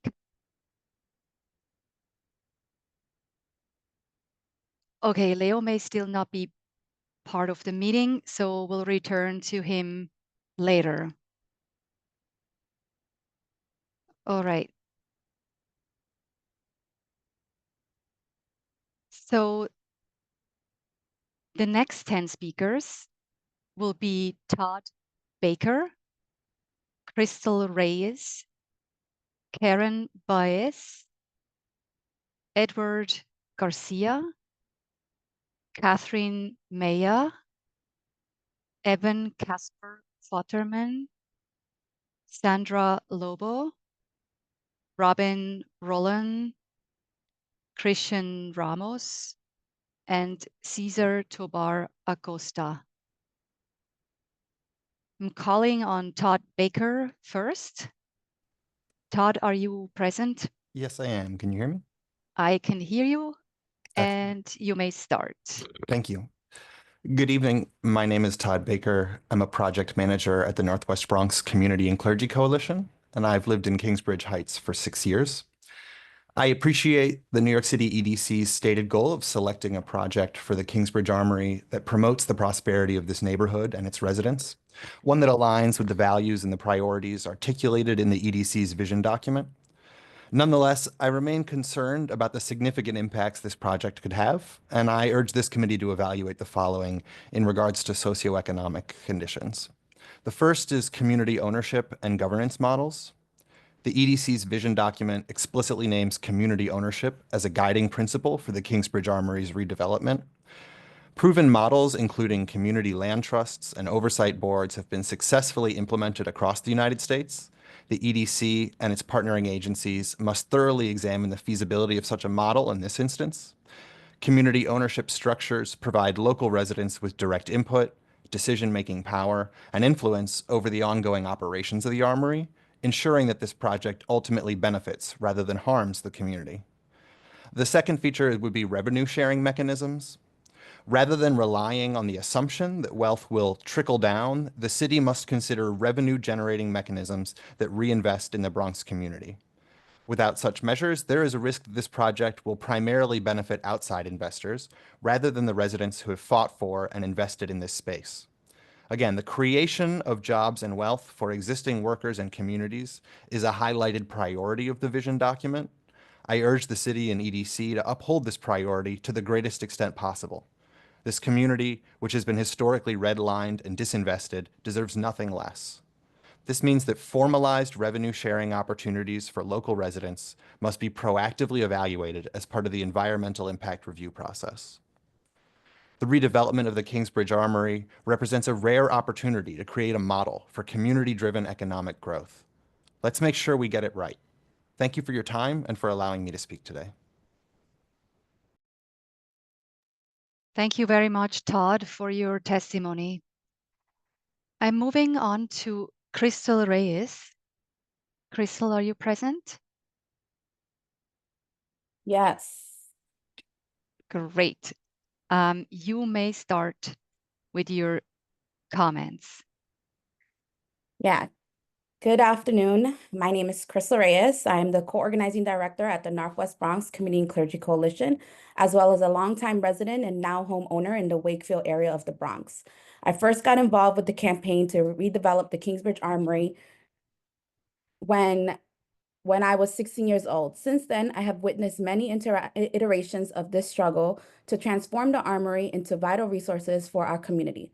While I know little about the specifics of the current proposal, I hope it remains true to the goals and priorities outlined in the vision document developed through an intentional community engagement process led by the New York City EDC. Today, I am here to call that the city studies and incorporates measures to protect young people and immigrants from unnecessary interactions with law enforcement. Too often, when large-scale developments take place, there is an increased push to clean up neighborhoods, to make them more attractive and for affluent communities. This often leads to displacement and over-policing of longstanding residents, workers, and students who call this area home. This is why I urge the city to ensure that this project does not contribute to the overcriminalization of young people, street vendors, and immigrant communities. Specifically, I ask that the city study the following. What strategies will be implemented to ensure the law enforcement practices do not disproportionately affect young people, particularly youth of color, local street vendors, both during construction and once project is operational? Given our current political climate, how will the development protect young people, street vendors, and immigrant residents from unnecessary law enforcement intervention? Will the project include safeguards to prevent the targeting of youth based on their race, ethnicity, and socioeconomic status, particularly in areas with high levels of surveillance? As a homeowner, I am deeply concerned about the growing pressure of small homeowners to sell their properties to make way for large-scale luxury development. Therefore, I urge the city to ensure that the project includes strong housing protection to preserve small homeowners' ability to remain in their homes. Specifically, I ask that the city conduct a study on the risk of displacement and propose strategies to protect long-term residents, particularly those facing financial hardship. What mechanisms will be in place to ensure ongoing community engagement so that small owners remain involved and protected throughout the development process? Young people, families, and immigrants are the backbone of this community. It is essential that any development in our neighborhood serves rather than displace us. We appreciate that the New York City EDC development in our neighborhoods, it is essential that any development in our neighborhood serves rather than displace us. We appreciate that the New York City EDC has published a vision document with our input and expect the selected developer to uphold this vision.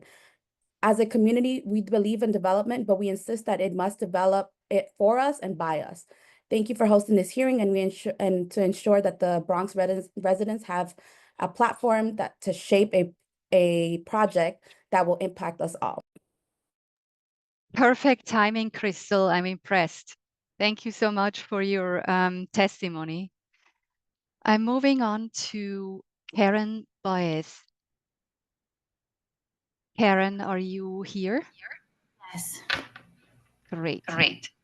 Hi all, my name is Karen and I'm a part of the Northwest Bronx Community and Clergy Coalition. I have been a part of this community for 30 years, witnessing both its resilience and the lack of third spaces that truly reflect and celebrate our local culture. The Bronx has long been a beacon of cultural movements, yet we continue to face a scarcity of third spaces, places beyond home and work where communities can gather, create, and connect. Without these spaces, we risk failing to harness the immense talent that exists in the Bronx. And I work with many tenants who seek places to regularly commune, but our public spaces are limited by highways, poor city planning, and systemic disinvestment. At Northwest Bronx, we have been working towards a community-driven development at the Kingsbridge Armory for over 30 years. And while many of us see its potential to address the goals and priorities published in the EDC vision document, we also have unanswered questions about the actual proposal selected and its impacts on our community. The Kingsbridge Armory must be more than just a development project. It should have like a space that celebrates and uplifts Bronx culture and history. I urge the city to include the following in the scope: dedicated space for cultural and community programming, such as performance venues, office and multipurpose spaces for local organizations, an analysis of how the Armory can serve as a cultural hub for Bronx residents, fostering connection and creative expression, and affordable or subsidized access to these spaces for local groups and residents, ensuring inclusivity and accessibility for all.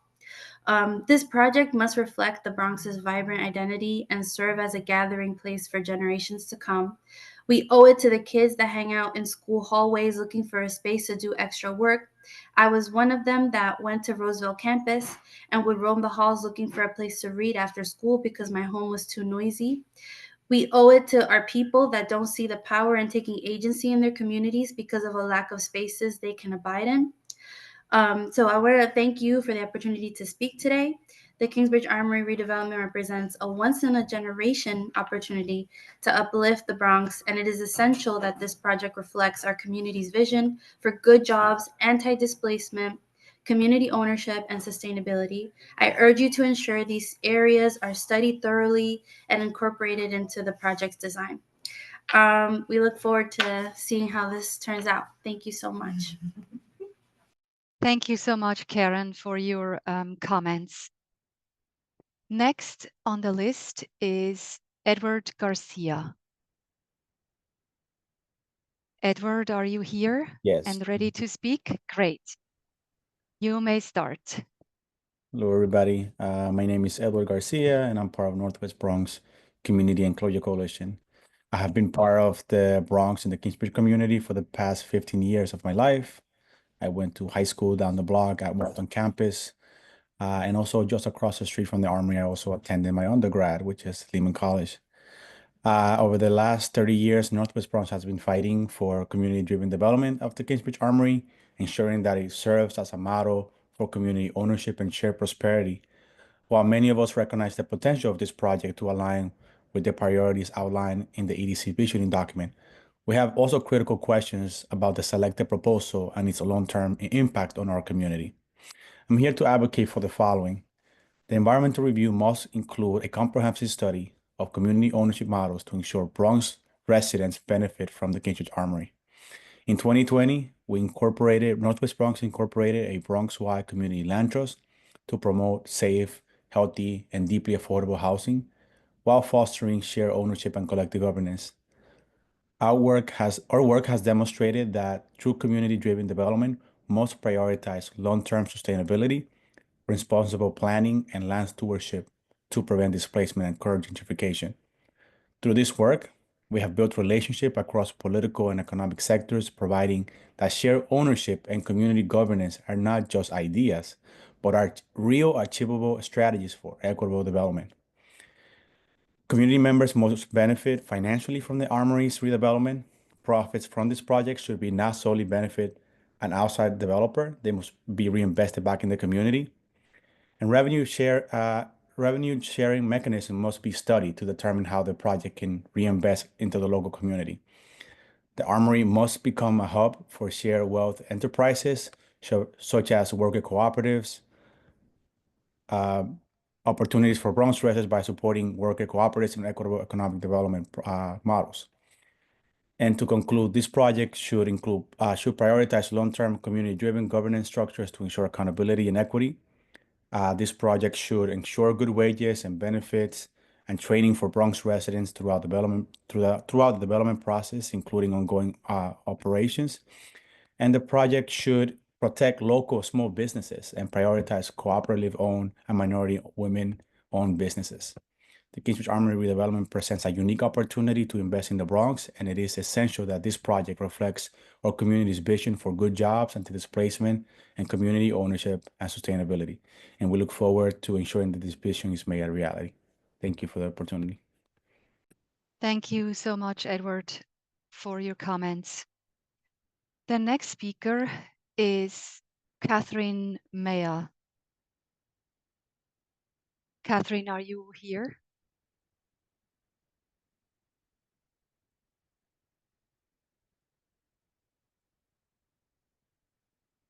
It's my understanding that Catherine is part of a larger group. Yeah, okay, hello. Thank you. Good evening, everyone. You may start, Catherine. My name is Catherine Maya, and I'm the Chief of Staff at the Northwest Bronx Community and Clergy Coalition, and I've been part of this community for nearly 12 years. I look forward to learning how the selected proposal will address the goals and priorities published in the NYC EDC Vision document. And like many others, I also have questions about the project's impact on our community. As an urban planner, I have worked with community, faith, and labor organizations in the Bronx and beyond to co-create strategies that ensure development in historically marginalized and disinvested communities is equitable, community-driven, and benefits existing residents and businesses over the long term. These strategies have included models that prioritize shared decision-making and community ownership. During the visioning process for the Kingsbridge Armory, it was clear that Bronxites envisioned this asset as a model for community ownership and shared prosperity. The environmental review, I'm here today to echo what others have shared and advocate for the following. The environmental review must include an analysis of community ownership models, as others have named, including a community land trust, to ensure Bronx residents benefit from the Armory redevelopment. Revenue sharing mechanisms must be studied to determine how the project can reinvest in local initiatives like schools, parks, and affordable housing. And the project should prioritize long-term, community-driven governance structures to ensure accountability and equity. The Armory redevelopment should uplift the Bronx, and its outcome will set a precedent across New York City and the country for how development can generate widespread benefits and invest in existing communities. As thousands of Bronxites have made clear, community ownership is essential to ensuring this development truly benefits working people in the Bronx. The Kingsbridge Armory redevelopment represents a once-in-a-generation opportunity, and its success will be determined by whether it aligns with our community's vision for good jobs, anti-displacement, community ownership, and sustainability. I urge you to ensure these priorities are thoroughly studied and incorporated into the project's design. Thank you. Thank you so much, Catherine, for your comments. Next on our list is Evan Casper Futterman. Hi, I'm here. Hi, Evan. Okay, You thanks. may start with your testimony. Great, thanks. My name is Evan Casper Futterman, and I was born in the Bronx, spent some of my childhood on Bronx Park East, and returned in 2016 to live on Mosholu Parkway. I currently live on 190th Street and Morris Avenue, just a few blocks south of the Armory. I've been a member of the Northwest Bronx Community and Clergy Coalition since 2016. For my time tonight, I wanted to focus on some answers in the environmental assessment statement, particularly in the technical section, which was the most thrilling section of all. The EAS full form, pages 7 and 8. To the following questions, the statement, I believe in error, answered no.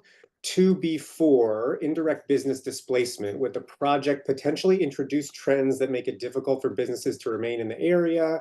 Would the project capture retail sales in a particular category of goods to the extent that the market for such goods would become saturated, potentially resulting in vacancies and disinvestment on neighborhood and commercial streets? 2B5, effects on industry. Would the project significantly affect business conditions in any industry or any category of businesses within or outside the study area? Answering no to both of these above questions seems misguided to me and inaccurate according to the seeker guidelines for two reasons. Firstly, the chosen developer has not really shared who their major tenants and occupants will be, so any predictive analysis suggesting no significant impact is operating on a set of hopeful but perhaps naive assumptions that would more prudently be replaced by assumptions that would ensure stability for existing working class residents. Secondly, the neighborhood has some of the highest residential eviction rates in the city, with surrounding Kingsbridge merchants already facing commercial landlord harassment. Skeptics and champions of this project alike surely could agree that a project that, quote, puts the Bronx on the map cannot also simultaneously have no impact on these existing trends and conditions. I would ask that the EIS include and be guided by assumptions that the project will have substantial impacts on the community, rather than assume minimal negative impacts and be unprepared for them should they arise in the future. Two, I would be willing and able to be clear about these impacts. And then when we're clear about them, we're able to propose known evidence-based solutions that have been proven to reduce and counteract prevailing trends that produce and induce displacement of working class residents and merchants. These stabilizing strategies are all encompassed under frameworks such as community wealth building, community ownership, that were included in the vision document precisely for these reasons, namely that they would counteract expected trends of displacement among residential and small business tenants. Like the precedent-setting vision document that we created for this project, I sat on the community working group, the EIS can also set a precedent for including the kinds of models and solutions that communities across the country are using to stabilize their neighborhoods so that they can minimize the negatives in new development while capturing positive value for long-term residents. It's also crucial that this EIS thoroughly study not just whether or not there will be indirect displacement, we know that there will be, but how we can collectively and creatively address and overcome it as a community. Thank you. Thank you very much, Evan, for your testimony. Moving on to Sandra Lobo. Sandra, are you ready to speak? I am. Great. You may start. Thank you. Good evening. My name is Sandra Lobo. I'm the Executive Director of the Northwest Bronx Community Clergy Coalition, and I have lived, worked, and worshiped in the Bronx for over 30 years, raising my 2 children in Santiago. The Northwest Bronx has been organizing in the Bronx for 50 years, fighting for racial, economic, and environmental justice alongside our communities. We represent over 5,000 families, including tenants, students, workers, and small businesses. For over 3 decades, we have worked to ensure the Kingsbridge Armory is developed equitably so that those who endured redlining and disinvestment directly benefit from the economic development project. As a co-chair of NYC EDC's Together for Kingsbridge working group, Northwest Bronx helped galvanize thousands of residents to shape the vision for the Armory's future. Tonight, I urge the city and the developers to ensure this project truly delivers for the Bronx. The Armory is not just a building. It is a historic community asset that must benefit our community and not displace it. We need good jobs with strong labor standards. This means union labor, not just for construction as mandated by the RFP, but also for long-term operations. We need pathways to good paying careers for Bronx residents and workforce development programs that connect local youth and workers to opportunities at the Armory. We must prevent displacement and protect small businesses. Economic growth generated by this redevelopment cannot come at the cost of our community's stability. The environmental review must examine risks of gentrification and propose measures to prevent displacement. This project must also prioritize community ownership and shared wealth building. The Armory should not become another development controlled by outside investors. We demand a governance structure that includes community voices and decision-making, and a plan for revenue sharing that reinvests in local needs through equitable ownership structures. We must ensure high environmental standards and climate resilience. The environmental review must examine how this project will reduce emissions, improve air quality, and integrate green infrastructure. The Armory should be a model for sustainability, not another contributor to environmental injustice in a borough already facing some of the highest asthma rates in the country. Finally, we urge the city to conduct a thorough study of all social, economic, and environmental impacts to ensure that this project does not leave our community behind. If an issue is not included in this scoping document, it will not be studied or addressed in the final plan. This is why we are here tonight, to ensure our priorities and concerns are heard and incorporated. The Bronx cannot afford another broken promise. We call on the city and the developers to commit to a project that centers community ownership, guarantees strong labor and anti-displacement protections, and ensures that the Armory becomes a true asset for the people who live, work, and build their lives here in the Bronx. Thank you. Thank you very much, Sandra, for your comments. The next person is Robin Roland. I think I saw Robin just entering the meeting. Hello. Hello, everyone, and thank you. Good evening. My name is Robin Roland. I am a Bronx native and resident of Kingsbridge for the past 20 years. And I'm living just a few blocks from the Armory. I serve on Community Board 7 and on the board of the Northwest Bronx Community and Clergy Coalition, an organization that has championed community-driven development at the Kingsbridge Armory for the past 30 years.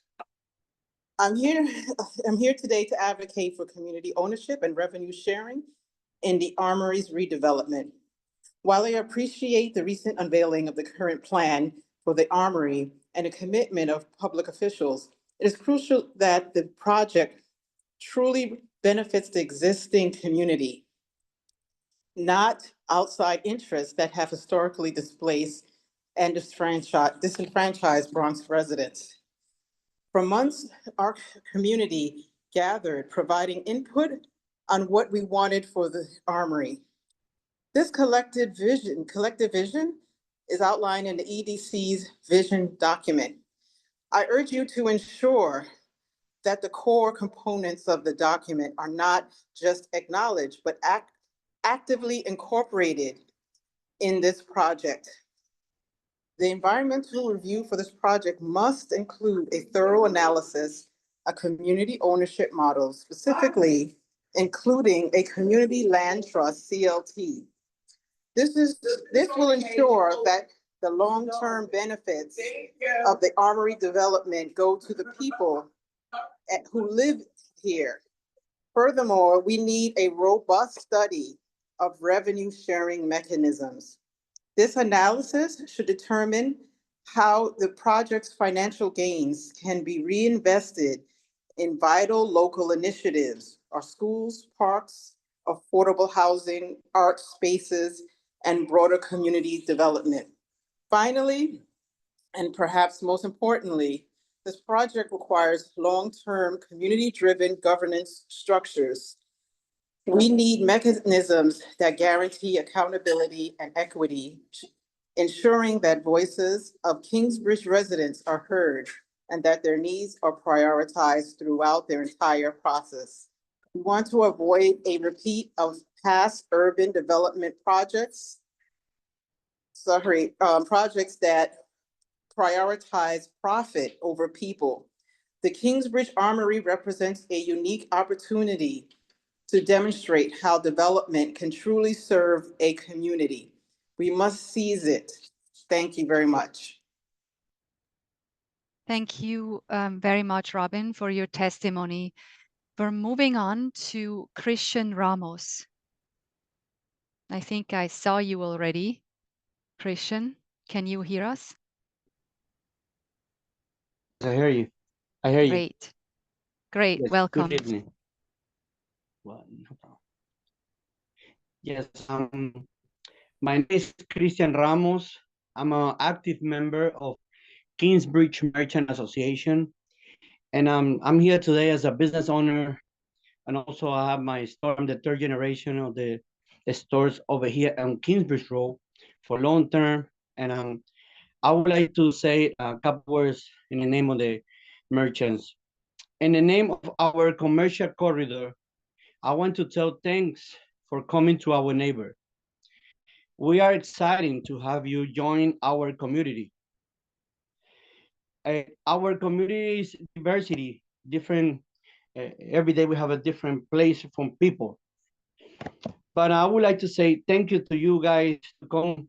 And the big sample that you have is the 2530 Grand Concourse. It's a calling the clock hour. Make sure that things like this is not just a building, it's a structure, it's something in part of our community. Now, it's a fine fair supermarket. It's a big supermarket. We want to highlight the importance of collaboration together to benefit the whole neighborhood. In the voice of our merchants and in honor of them, we are confident that your project will be available as set to our corridor. This project will impact our commercial corridor and has a dominant effect and impact all the small businesses owner. Only thing we want to know is that you guys, when you come to the neighborhood, as a small business owner, we don't want to be at this place. We don't want to be outside of the neighborhood. A small business owner on a corridor, we got for years and decades fighting, struggle. And when we see some projects that's coming to our neighborhood, we're gonna be as successful, not only the big place, also the small stores too. Thank you so much. Thank you very much, Christian, for your testimony. Moving on to Cesar Tobar Acosta. Are you present, Cesar, and ready to speak? Hello, everybody. Hello, good evening. You may get started. Good evening. My name is Cesar, and I'm a community organizer with Northwest Bronx Community and Clergy Coalition. I've been a part of the Kingsbridge community for 28 years and served as a member of the Together for Kingsbridge working group in my prior role. Throughout my life, I have seen this literal center of my community remain empty and only activated in times of emergency. While many of us are cautiously optimistic about the project's potential to align with goals and priorities outlined in the EDC vision document, there are also many questions about the selected proposal and its impacts on our community. When asked about the high environmental standards and mitigating factors related to air pollution and asthma rates, the Together for Kingsbridge Working Group was assured that the project would abide by the highest LEED standards. This is a good start, but we must go further. I'm here today to advocate that the new development upholds high environmental standards and priority susceptible technologies and green building practices. Specifically, the project must include energy efficient designs, renewable energy systems, and strategies to reduce the carbon footprint of the construction and operations. The environmental impact assessments should examine how this development can enhance climate resiliency for the Bronx, including stormwater management systems, urban greening, and air quality improvements, and also measures to mitigate heat islands and improve building installations should be prioritized to address our community's vulnerabilities to climate change. Environmental decisions must positively impact both the local community and the broader environment, ensuring that the development serves as a model for sustainable urban development. I urge you to ensure that the enhanced climate resiliency measures for the Bronx are studied thoroughly and incorporated into the project's design. The Kingsbridge Armory redevelopment represents a rare opportunity to uplift the Bronx, and it is essential that this project reflects our community's visions for good jobs, anti-displacement, community ownerships, and sustainability. Thank you ever so much for allowing me to speak this evening, and I hope you have a wonderful rest of your night. Thank you so much, Cesar, for your comments. I'm moving on to the next speaker, and this is Christina Callender. Christina, are you present? Sorry, folks. I actually am reading the next 10 people, not just call on Christina. So give me a moment, Christina. So the next 10 speakers will include Christina Callender. Thank you. Paula Siegel, Brenda Irizarry, Duri Ramirez, Luis Cabrera, Crystal Garcia, Angel Arias, Nori Ortega Bailey, Miladis Guzman, and Daniel Ranels. So calling on Christina Callender as the first speaker of that next group of 10. Christina, are you present?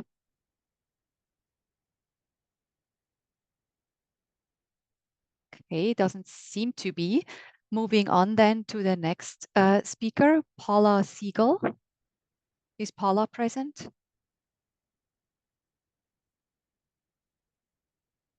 Give it a moment. Paula? Not here either. Moving on then to Brenda Irizarry.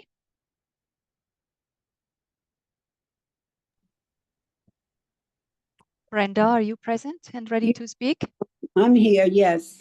Great, great. Thank you so much. All right, good evening, everyone. My name is Brenda Irizarry.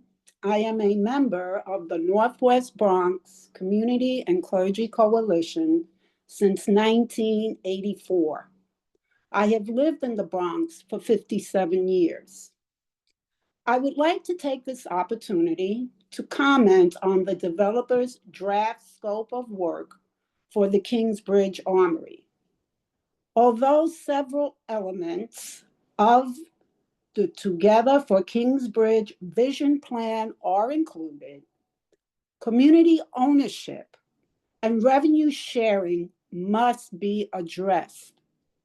I urge the developer to do the following.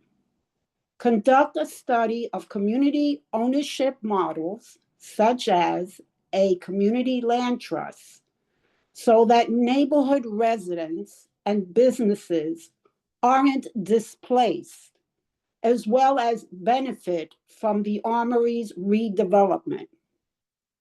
Explore revenue sharing options to determine how the redevelopment project can reinvest in local initiatives such as schools, parks, and affordable housing.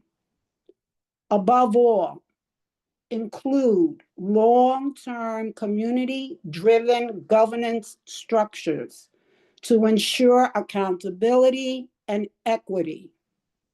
In closing, community ownership, governance, and revenue sharing are essential to the community's vision plan of the Kingsbridge Armory. The Armory's redevelopment must ensure that residents, merchants, community, religious, and union organizations are valued partners as well as decision makers. Thank you.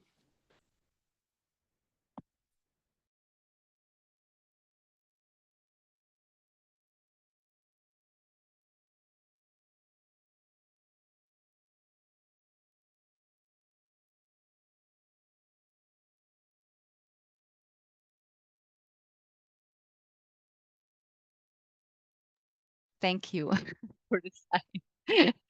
I'm calling on Diuri Ramirez. Are you present and ready to speak?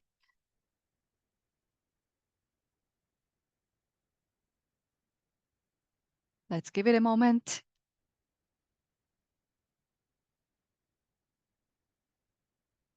Diuri Ramirez doesn't seem to be here, so we will call on you later. The speaker after that is Luis Cabrera. Is Luis here?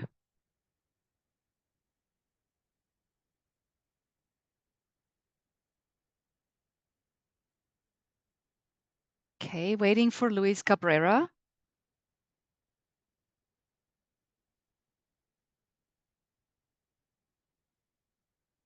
Not either. Then I move on to Crystal Garcia. Is Crystal present?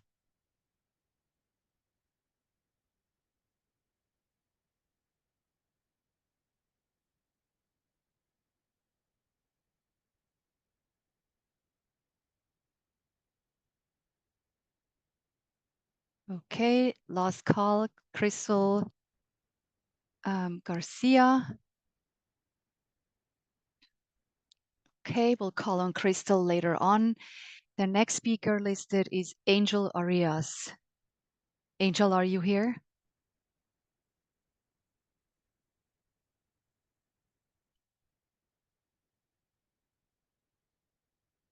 Okay. Is Angel Arias present? Okay. Moving to Nori Ortega Bailey.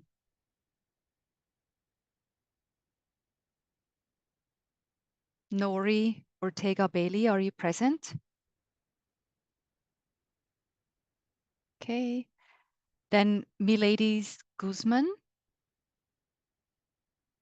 The next speaker would be Miladies Guzman. Are you present?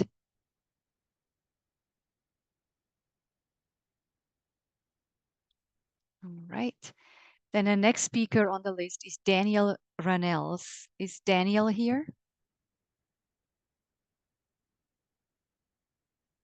Yes, hi. Can you hear me? Yes, I can hear you, Daniel. Welcome. You may start with your testimony. Thank you. My name is Daniel Renels, and I'm a part of the Northwest Bronx Community and Clergy Coalition. I've lived and worked in the Bronx for over 18 years at Bronx Science and now the Bronx River Alliance, and have been a part of the Northwest Bronx community for over 5 years. I know our community has been working towards a community-driven development at the Kingsbridge Armory for over 30 years. And while many of us are cautiously optimistic about the goals and priorities published in the EDC vision document, there are also so many questions about the actual proposal selected and how it will implement those goals and visions and impact our community. So I'm here to advocate that the new development exceeds high environmental standards and prioritizes sustainable technologies and green building practices. Specifically, the project must include energy-efficient designs, renewable energy systems, and strategies to reduce the carbon footprint of construction and while the building is in operation. The environmental impact assessment should study how the development can lead and exceed in investing in climate resiliency for the Bronx, including stormwater management systems, expanding tree canopy, and improving air quality. As we invest in our future, we need to ensure that Bronx residents are included in the development and construction and have access to good paying jobs, workforce development, and apprenticeships. We ask that any environmental decisions positively impact both the local community and the broader environment, ensuring this development serves as the model for sustainable urban development. Thank you for the opportunity to speak today. The Kingsbridge Armory redevelopment represents a once-in-a-generation opportunity to uplift and invest in the Bronx, and it is essential that this project follows through on our community's vision for good jobs, anti-displacement, community ownership, and sustainability. I urge you to ensure these areas are studied thoroughly and incorporated into the project's design. We look forward to working together to make this vision a reality. Thank you. Thank you so much, Daniel, for your testimony. So I'm jumping back to all the people in this group of 10 who were not present or not responding, just to make sure they're not here waiting to testify. And we will also call them later during this meeting. So jumping back to the first person, Christina Callender. Christina Callender, are you present and ready to speak? Doesn't seem so. Moving on to Paula Siegel. Paula, are you here? Okay, moving on to Diuri Ramirez. Are you present? Next person is Luis Cabrera. Not here. Crystal Garcia.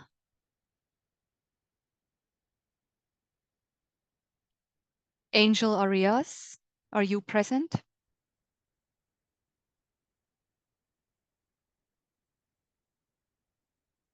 Nori Ortega Bailey. And Miladies Guzman. It seems like all these people are not currently present, so we're moving on to the next group of 10, and we'll get back to calling up these names later on.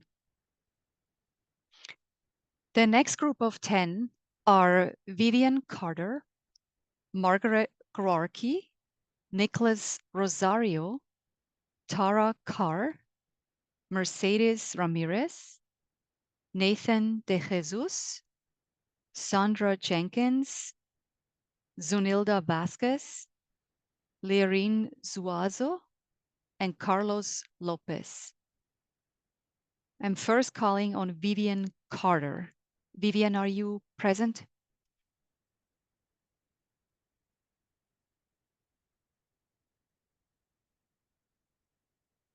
Is Vivian here?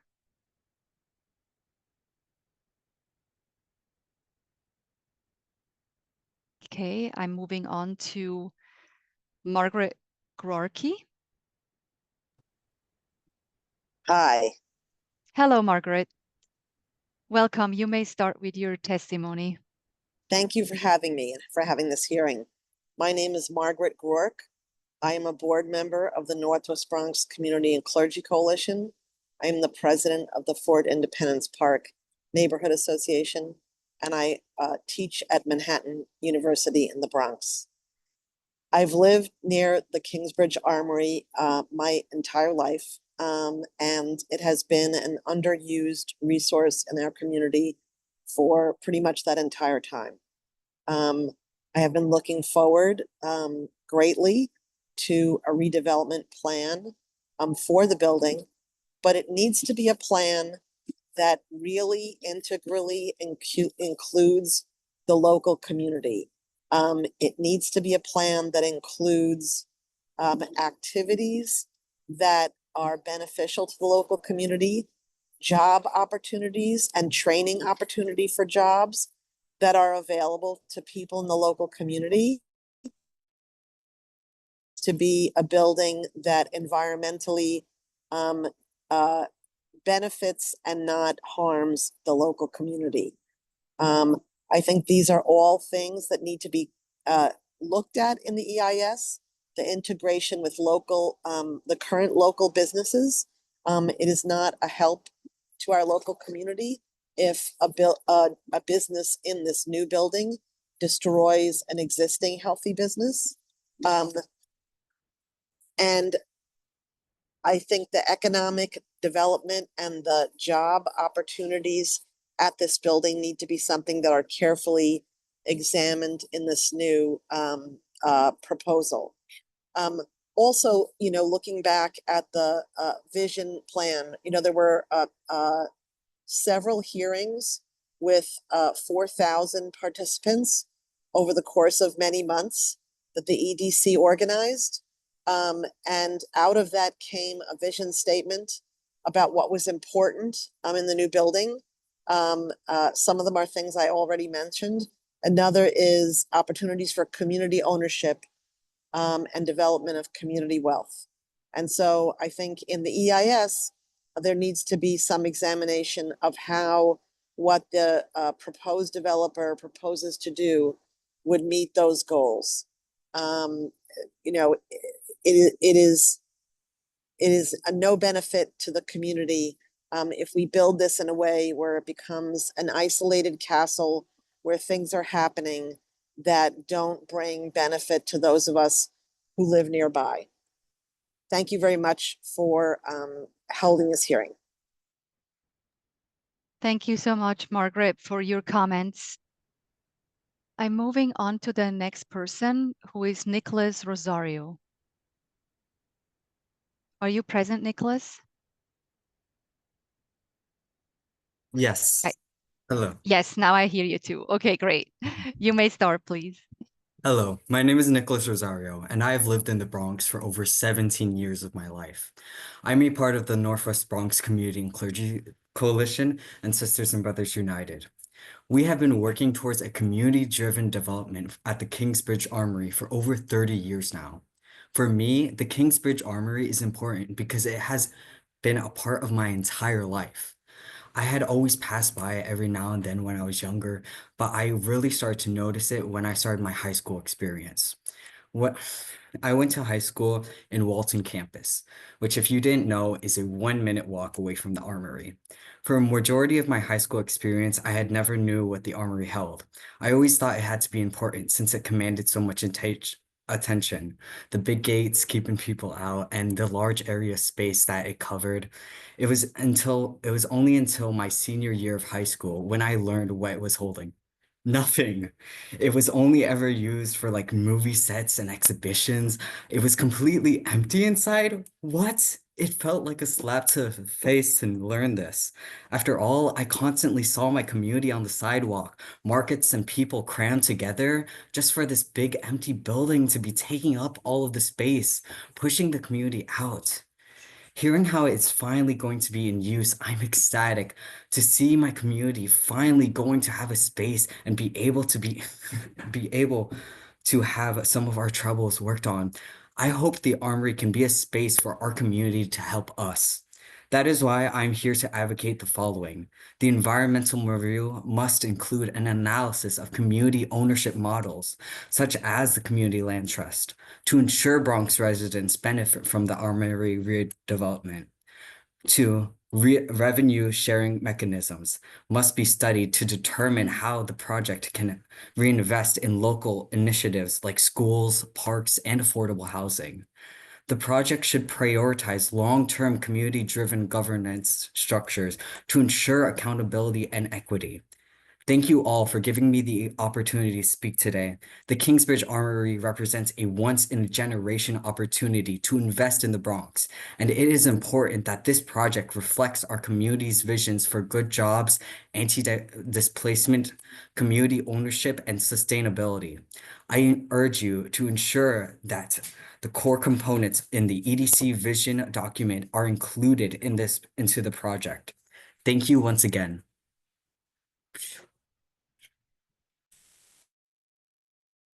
Thank you so much, Nicholas. The next person on the list is Tara Carr. Tara, are you present? I am. Yes. Yes, great. You may start, please. Thank you. Good evening, everyone. My name is Tara Carr, and I was born and raised in the Bronx, New York. I attended Crescent Avenue Baptist Church on Fordham Road. I always worked and shopped in my neighborhood, as well as witnessed the changes from familiar neighbors leaving to new business entering my neighborhood. With all this being said, I've been a Bronxite for over 30 years. I'm actually a little older than that, but yeah. I'm here today testifying on behalf of our Kingsbridge Armory because I want to make sure everything that we, the community, verbally make known, the ideas that we came up with in the working group workshops, to now be heard directly from our mouths and must be reflected in the proposal. Now, I heard about the Kingsbridge Armory project in late 22 by a friend of mine named Toby Buford, who's also here gonna testify. And because I always walk by the Armory for years and wondering why it's not being used, I know there's major history and things that we can do and how it can be very impactful. So that's why I've been in all the working groups. I know all our ideas as stated from everyone who's been here testifying, and I wanna make sure that everyone is held accountable, including the developers. I am tired of hearing that something's gonna happen and doesn't happen. It needs to happen and it's gonna happen. And I'm here to be one of the witnesses who lives in this community to make sure that it happens. Thank you so much. Good night. Thank you, Cara, very much for your testimony. The next person on the list is Mercedes Ramirez. Is Mercedes present?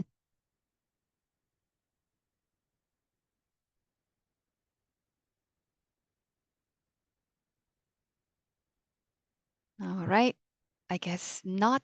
The next speaker would be Nathan De Jesus. Is Nathan here?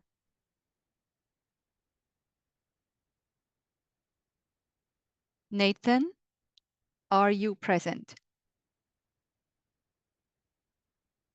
All right, then we have Sandra Jenkins. Is Sandra present?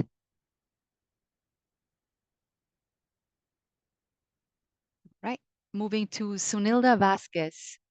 Is Sunilda Vasquez present?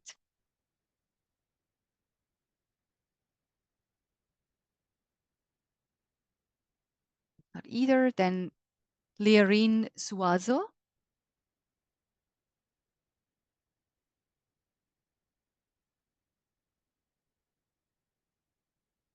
And Carlos Lopez. Is Carlos here?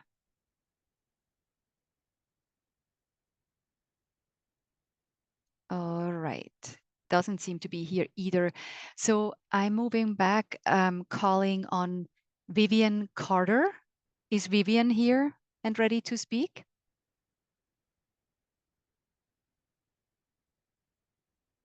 Yes, I'm here. Hello, Vivian. You may start with your testimony. Good evening. My name is Vivian Carter, and I am a member of the Northwest Bronx Community and Clergy Coalition. I've lived in the Bronx for nearly 10 years and have also worked in the borough for about half of those years. My Bronx life in the past 10 years has included living in a rent-stabilized building in Riverdale, worshiping at Christ Church Riverdale Episcopal, working for a Bronx City Council member in Kingsbridge, working as a staff member at a local newspaper in the Northwest Bronx, the Norwood News, and working as a grant writer at Women's Housing and Economic Development Corporation in the South Bronx. Community groups, particularly the Coalition, have been working towards a community-driven development at the Kingsbridge Armory for over 30 years, long before I arrived in the Bronx. I learned about their efforts while working on stories at the Norwood News, and I became a member of the Coalition soon after. I deepened my involvement over the years, volunteering for health justice, housing, and voter power committees. There's a great deal of grassroots work happening throughout the Bronx, largely through the Coalition's efforts.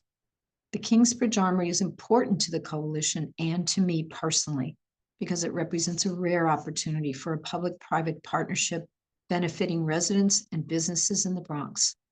We need more affordable housing, quality union jobs, and economic development that is innovative, energy efficient, and tailored to the needs of one of the most underserved areas of the 5 boroughs of New York City, the Bronx. We need economic development that nurtures existing small businesses, not development that pushes them out. I'm joining today to advocate that the EDC fully study the impact on the community of this proposal so that it reflects the Coalition's core values. One of those values that's most important to me is community ownership and revenue sharing. Too often we see developers like MAD building housing that's profitable for them, but not truly affordable for working class residents of the city. I now live in a small, stabilized apartment in Riverdale and plan to retire and live on Social Security within the next few years. The landlord's trying to force tenants in my building out right now so it can sell the building and knock it down to build something bigger at much higher rents. This way of operating has to end. I'm tired of seeing studios and one-bedroom apartments no bigger than a hotel room being offered as so-called affordable apartments, though they are renting for $1,500 or more a month, and only the lucky who win a housing lottery can even get into those. The Kingsbridge Armory represents a once-in-a-generation opportunity to invest in the Bronx, and it's important that the project reflects our community's vision for good jobs, anti-displacement, community ownership, and sustainability.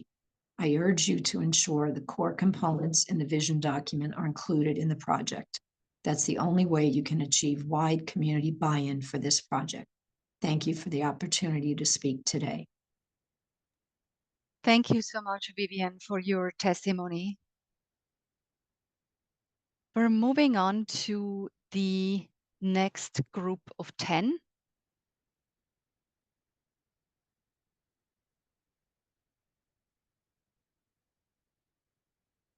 Which you can see on your screens right now. This group includes Sarah Garrison, Jane Bedell, Matthew Diletta Pina, Ava Harris, Jennifer Salgado, Jonathan Halabi, Toby Bufford, Victor Alvarez, and Allison Manuel. So calling on Sarah Garrison, the first of those 10 speakers. Is Sarah present? Sure. Can you hear me okay? I hear you. Yeah, I hear you, Sarah. Wonderful. You may Thanks. start. Thank you. Okay, great. So my name is Dr. Sarah Garrison, and I've been a proud resident of the Bronx for over 40 years. I've lived in the Kingsbridge Armory neighborhood for 30 years, during which I've raised 2 children and had much of my professional career as chief of primary care at North Central Bronx Hospital and as chief of staff at the Bronx VA, which is very close to the Armory. So for these decades, I've observed the ups and the downs of the plans for the Armory and have always advocated for community leadership and ownership of the Armory. As a physician, a scientist, and a mother, stewardship and protection of the environment is of utmost importance to me.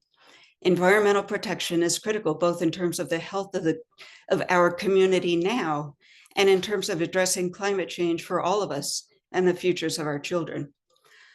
I decided to testify today to advocate that the new development of Kingsbridge Armory models the highest environmental standards and prioritizes sustainable technologies and green building practices. The two specific requests I have are first, that the project must include energy efficient designs, renewable energy systems, and strategies to reduce the carbon footprint of construction and operations. More broadly, the environmental impact assessment should study how this development can enhance climate resiliency for the Bronx. This would include urban greening, air quality improvements, as we heard from a previous presenter, and stormwater management systems, among others. Thank you for the opportunity to speak today. The Kingsbridge Armory represents a once-in-a-lifetime opportunity to put the Bronx on the map for climate justice. It is critical that this project reflects our community's vision for environmental sustainability, climate justice, and protection of the environment for future generations. Again, as a physician, a scientist, a mother, and a neighborhood resident, I urge you to ensure that the core components of the EDC vision are adhered to. We owe this to each other, and we owe this to our children. Thank you. Thank you so much, Sarah, for your comments. I'm moving on to Jane Biddell. Is Jane present? I am here. Can you hear me? Yes, I hear you, Jane. You may get started. All right, ready to go. Hello, my name is Dr. Jane Biddell. I'm a primary care and a public health physician. I'm also a lifelong New Yorker, and I'm now retired after years in clinical medicine, most of them in the Bronx, and nearly 2 decades of service working for the New York City Health Department in the Bronx office. I have lived in the Bronx for the past 34 years. I've raised my 2 children here, and I represent the Fort Independent Neighborhood Association in Kingsbridge Heights on the board of the Northwest Bronx Clergy Coalition. Community and Clergy Coalition. My family lives in the shadow of the Armory. It's across from the reservoir from our home. I have passed by it almost daily on my commute to work, and my son attended the High School for American Studies, which is down the block from the Armory. And we all take walks, runs, bike rides around the reservoir, passing the Armory as we go. For over 30 years, our family has watched the plan, stop, stall, progress, in air quotes, around the Armory. My 2 children were born in the early stages of this chapter of the Armory development.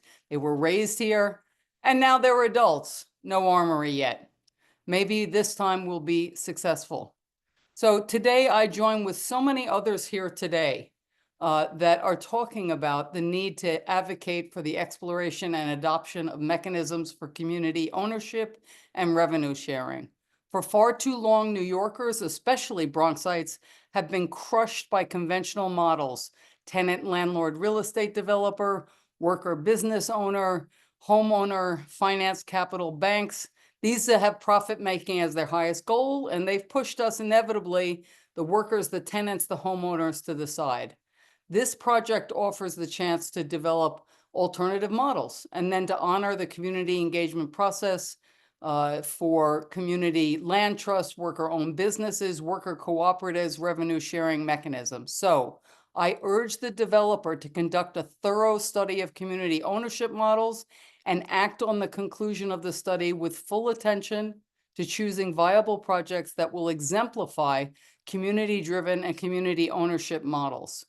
This Armory project could be a model for the nation, not just the Bronx and New York City, but the nation. But we have to let it develop, and we have to be very clear and careful in how we do that.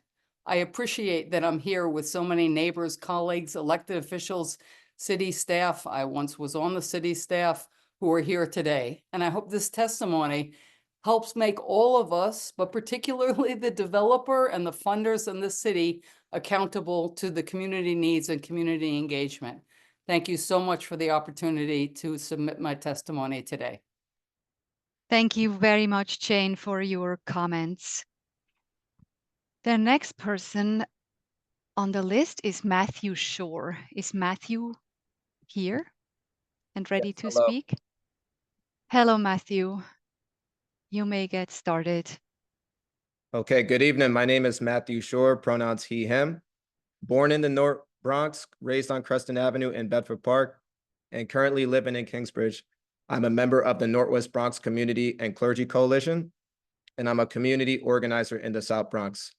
While it was powerful to join hundreds to thousands of community members and pack in the rooms for the Together for Kingsbridge Public Vision and sessions, and shaping the priorities published in the EDC's vision document in 2023, including maximizing community ownership, I share many of the same questions my community has about the selected proposal and its impacts on our area.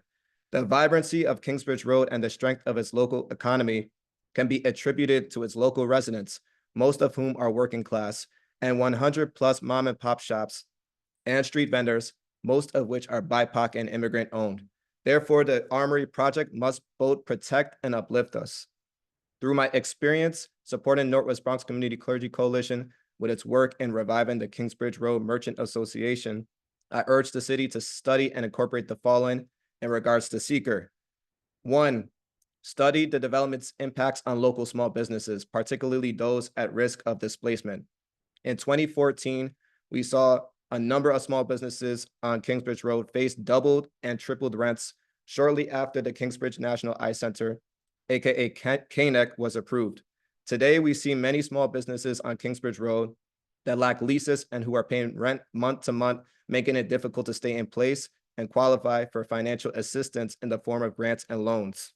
Several businesses across the street from the Armory from 2 to 12 West Kingsbridge Road, who are all under the same landlord, currently have a for sale sign, and I'm concerned that they will fall victim to real estate speculation, potentially leaving the community without housing that isn't truly affordable to the local community, or with businesses that are not locally owned and that don't provide affordable products and services. Number 2, include street vendors in your analysis of small business displacement. We love our street vendors, and it's concerning to see how many of them have recently experienced street sweeps through the past 1 to 2 years. Lastly, and crucially, in Bronx Community District 7, approximately 6% of people own their homes, far below the Bronx and citywide averages. And the community district ranks in the top 4 community districts citywide for displacement pressures on local residents from predatory landlords. We've seen how large rezonings and community development projects across the city have displaced residents, such as with the Barclays Arena in Brooklyn, and we don't want that here. The Armory's project must reflect our community's vision for economic democracy and community ownership. Thank you for your time. Thank you very much, Matthew, for your comments. Moving on to Diletta Pina. Is Diletta here? I am. Great. You may start your testimony. Sure. My name is Diletta Pina, and I am part of the Northwest Bronx Community and Clergy Coalition. I have been a part of this community for nearly 44 years. We have been working towards a community-driven development at the Kingsbridge Armory for over 30 years. While many of us are cautiously optimistic about its potential to address the goals and priorities published in the EDC vision document, there are also many questions about the actual proposal selected and its impact on our community. For decades, we have fought for economic justice in the Bronx, and the Kingsbridge Armory redevelopment must deliver high-quality jobs for local residents. I am here today to advocate for the inclusion of strong workforce development and good union jobs in the project's scope, including a project labor agreement that guarantees union labor for construction and operations, a clear pathway for Bronx residents, especially youth and underemployed workers, to access good paying jobs through targeted training programs and apprenticeships, long-term commitments to workforce development and partnerships with local organizations, unions, and schools. The environmental review must include a study on how the project will generate high-quality jobs, ensure fair wages, and support a stable local workforce. Thank you for the opportunity to speak today. The Kingsbridge Armory redevelopment represents a once-in-a-generation opportunity to uplift the Bronx, and it's essential that this project reflects our community's vision for good jobs, anti-displacement, community ownership, and sustainability. I urge you to ensure these areas are studied thoroughly and incorporated into the project's design. We look forward to working together to make this vision a reality. Thank you for listening.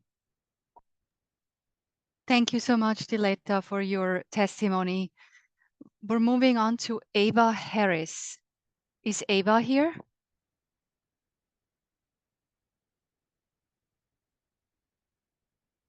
Is Ava Harris present?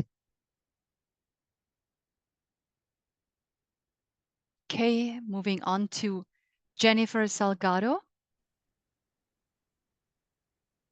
Hello. Hello, Jennifer. Welcome. You may get started with your testimony. Thank you. Good evening, everyone. My name is Jennifer Salgado. I'm a lifelong resident of the Kingsbridge neighborhood and a board member of the Street Vendor Project. While the redevelopment of the Kingsbridge Armory has been long awaited, it's important that we all remain cautious and ensure proper oversight as we enter into this process to avoid this project becoming just another usher of rapid gentrification in the Bronx. I am here today to emphasize the importance of ensuring that the Kingsbridge Armory redevelopment truly benefits all small businesses, including street vendors, who are a vital part of our local economy. For decades, our community has fought for a development that uplifts, not displaces, local entrepreneurs. Street vendors, like brick and mortar businesses, provide essential goods and services to our neighbors and contribute to the culture and economy of the Bronx and New York City as a whole. Yet too often, they are excluded and even pushed out from economic development plans. As said, the developers, Mad Equities, better known as 8th Regiment Partners LLC, must commit to fostering relationships with all stakeholders, including street vendors, ensuring that they are part of ongoing conversations and benefit from the opportunities this project creates. As a resident, I want to echo my neighbors' concerns about affordability. While the need for housing is greater than ever, what we need most is truly affordable housing that reflects the income levels of the surrounding neighborhoods to prevent displacement. To achieve a truly inclusive and community-driven redevelopment, I urge the city to study and incorporate the development's impact on local small businesses, including street vendors, particularly those who risk displacement. Opportunities for small businesses to secure contracts during construction and operation, implement strong anti-displacement protections to safeguard existing businesses from being pushed out by rising costs or restrictive policies. Conducting a study on the development's potential to impact housing affordability and displacement in surrounding neighborhoods. The Kingsbridge Armory redevelopment is a once-in-a-generation opportunity. If done right, it can strengthen the Bronx economy from within by investing in all small businesses, including those who make their living on the streets. I urge the city to ensure that this project reflects our community's vision for equitable economic growth. Thank you for your time.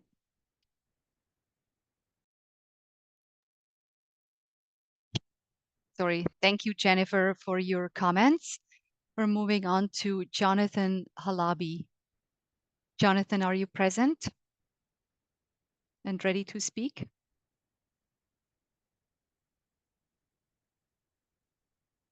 Calling on Jonathan Halabi. Moving on to Toby Bufford. Is Toby here? Okay, then. Can you hear next. me? Yes, I'm here. Oh Can you yes, hear oh me? yes, I can hear you, Toby. Okay, great. So Okay, good welcome. evening. Thank you. Good evening, everyone. My name is Toby Buford. I have been a member of the Northwest Bronx community since 1972. I'm also a member of Community Board 7 and County Committee member for Assembly District 78. The Kingsbridge Armory is the largest armory in the United States, yet it remains underutilized. Efforts to revitalize the armory have failed twice. The good news is we have a revenue stream of $200 million, which is set aside for its rebirth. The Northwest Bronx community will wait no longer. The time is now.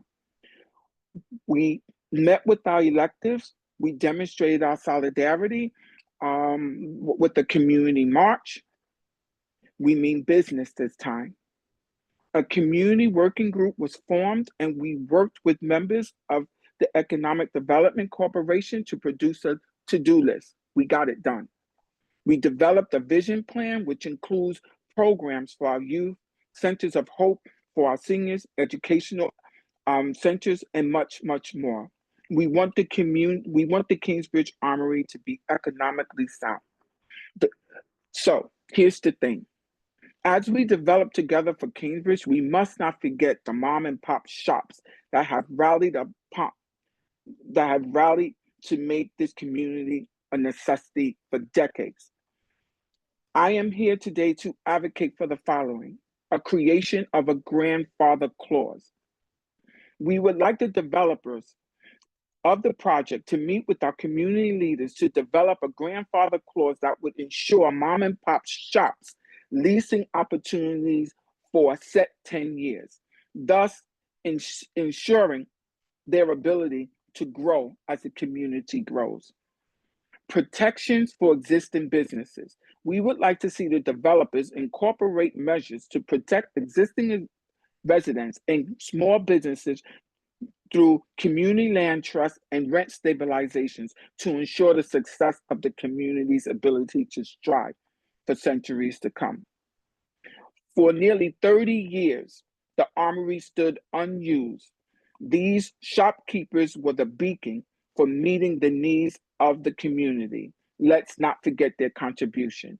Again, my name is Toby Buford, and thank you for the opportunity to speak today. There's an opportunity to uplift the Bronx, and it is essential that this project reflects our community vision for good jobs, anti-displacement, community ownership, and sustainability. I urge you to ensure these mom and pop shops are given the opportunity to rise as we build our beloved Bronx Kingsbridge Armory together. We look forward to working together to make the vision a reality. Thank you. Thank you very much, Toby, for your testimony. The next speaker is Victor Alvarez. Is Victor here? Yes, I'm here. Great. You may get started with your testimony. Okay. Hello, my name is Victor. I'm a part of the Northwest Bronx Community and Clergy Coalition. I have been a part of this community for nearly 2 years. The Northwest Bronx has been organizing around the Armory for more than 30 years, and many of us in the community are concerned about the proposal selected and the impact that it can possibly have on our community. Oftentimes, projects like this create more harm than opportunities for residents. I want the city to ensure that this project doesn't contribute to more displacement and higher rents, not only for our the local businesses, but also for the residents in the community, and it paves the way for affordable housing solutions, such as by conducting study on the developer's potential to impact the housing affordability, the displacement in the surrounding neighborhoods, exploring mechanisms that include deeply affordable housing options with the project or near, such as mixed-use development with a strong affordability component. Incorporate protections for existing residents and small businesses through community land trust and rent stabilization measures. So this project must ensure that the people that have been in the community, given the diversity that it has, ensures that these people stay in the community and are able to benefit from the things that are going to be built here, hopefully. So lastly, I just want to say thank you for the opportunity to speak. The Kingsbridge Armory redevelopment represents one in a lifetime generation opportunity to uplift the Bronx. And so many times we often see that, like, you know, when new redevelopment comes and like new businesses, new opportunities, new endeavors, usually the people that have been here the longest don't really get to like benefit from it. So hopefully we look forward to working together. And hopefully this is something that like the local people can benefit from. We look forward to working together. Thank you. Have a good one. Thank you so much, Victor, for your testimony. The next speaker is Alison Manuel. Alison, are you here and ready to provide testimony? Yes, I am. Great. You may get started then. My name is Alison Manuel, and I am Communications Director of the Northwest Bronx Community and Clergy Coalition. I have lived and worked in the community for 16 years. And during that time, I've seen our community navigate the public review process around the Kingsbridge Armory, working tirelessly to secure the best possible outcome, whether by partnering with the City Council to stop a project that was incompatible with our vision or negotiating a historic community benefits agreement that reflected our priorities. So I have no doubt that in this third round, we will again advocate productively and strategically to ensure the Armory's redevelopment serves our community's needs. While you've heard many of us express cautious optimism about its potential to address the priorities published in the EDC vision document, there are still many unanswered questions about the selected proposal and its long-term impact. The visioning process that engaged over 4,000 residents and workers made clear that the Armory must be a model for the community ownership and shared prosperity that reflects the Bronx's vibrant culture and economic potential. I'm here today to advocate that the environmental impact study address the following. First, revenue sharing mechanisms must be studied to determine how the project can reinvest in our schools, parks, and affordable housing. Over 30 years, our community has dedicated sweat equity and driven financial resources into the Armory. In 2003, our organizing efforts secured $31 million in public funding to prevent its deterioration, without which this redevelopment would not be possible. 2 decades of advocacy later, Governor Hochul and Mayor Adams announced $200 million in public dollars towards its redevelopment. Given our significant public investment, the city must study how this project will directly reinvest back into us, to share profits with us, to sustain us. The environmental review must also include an analysis of community ownership models to ensure the Bronx residents benefit directly from the Armory's redevelopment and stabilize the surrounding community. Shared ownership and decision-making spread financial risk while bringing in the sweat equity of those who have the most to gain and lose from the project's success, its users and neighbors. The projects prioritize long-term, community-driven governance structures to ensure accountability and equity. No one has more at stake in the sustainability of the Armory than the people who live here. The community members and workers who will build, patronize, and ultimately sustain this development must share in its wealth and play a role in decisions that reinvest in the Bronx's long-term health and well-being. There is much untapped potential for events, programming, and businesses that reflect the creativity and cultural identity of the people who already live here, who have built the Bronx into what it is today, rather than prioritizing profit for outside interests. As the Vision Doc makes clear, a regenerative local economy that fosters mutually reinforcing economic, social, and environmental benefits will leverage our community's strengths to deliver goods and services that support the Armory's infrastructure and the neighborhood's economic, social, and environmental needs. In turn, a strengthened and stable and resilient neighborhood will contribute to the long-term success of the Armory. These words must not remain abstract concepts on the page. They represent our community's deep wisdom and align with successful development models across the country and globe. And that is why it is crucial that the environmental impact statement thoroughly study how these commitments will be made real at the Armory. We look forward to working together to make it a reality. Thank you. Thank you so much, Alison, for your testimony. All right, so I'm just very briefly calling on Ava Harris again to see if she joined and or is now available. Ava, are you here? Okay, and then the same question, whether Jonathan Halabi is present. Yes, I am. Oh, great, Jonathan, welcome. Please start your testimony. Thank you very much. My name is Jonathan Holloway. I've lived in, not this neighborhood, in Bedford Park, the adjoining neighborhood, since 1992. I worked about 3 blocks from the Armory, a 20-year career, high school on the Lehman College campus, and this is the Bronx. And there's lots of great things about the Bronx, but we know that we often get considered last. And here we have a really wonderful resource. And people in this community, and I'm part of the Northwest Bronx Coalition, I'm part of my union, people in this community really came together to work on a community benefits agreement to make sure that our voices were heard and we're part of this. And now there's an agreement, but are you going to make sure that the terms in that agreement are going to be part of what's here? Are our voices going to be heard? I should be sitting in a room with my community members, with the politicians, and with you together. You're not here. I am very concerned that you let us go through the exercise of making this agreement, published it, and that it doesn't have any weight. I call on you to make sure to live up to that agreement, to make sure that it's part of everything that we do, to make sure that our meetings for our community happen in our community, to make sure that our input continues to go into whatever changes are being made in whatever proposals, because there are going to be changes, and that the needs of the community, as the community says, not as you interpret for us, but as our community says, continue to be part of every part of this proposal, that we don't get a document that's frozen in stone and then you get to do, and the developer gets to do what they want, but that we, as the people who worked on this community benefits agreement, continue to interact with you through this process, with the developer, and with everybody. And the first commitment that I really want to ask from you is that we do not put our community onto a Zoom again.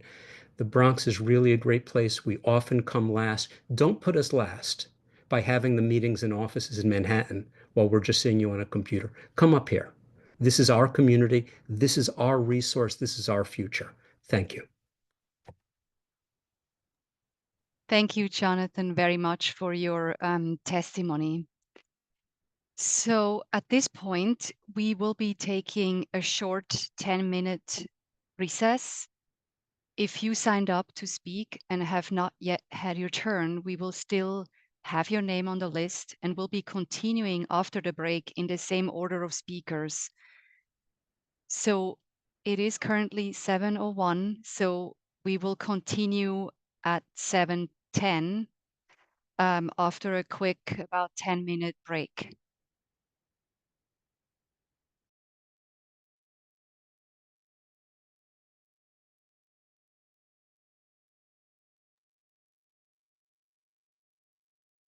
Welcome back, everyone. We will now be resuming the public comment period. As a reminder to everyone, each speaker will be allowed 3 minutes to speak.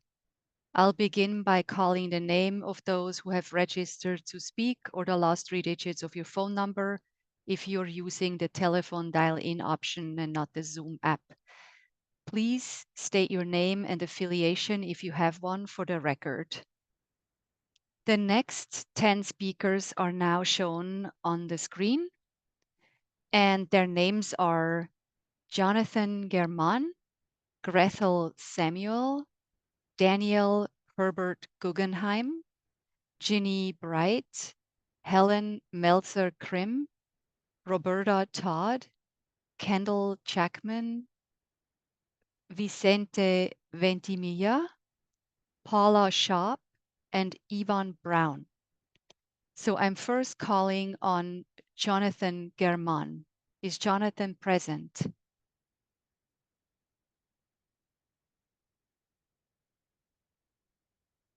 Is Jonathan German here?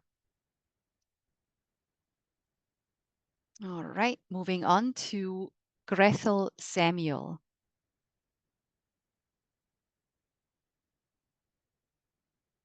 Is Gretel present and ready to speak? Okay, moving on to Danielle Herbert Guggenheim.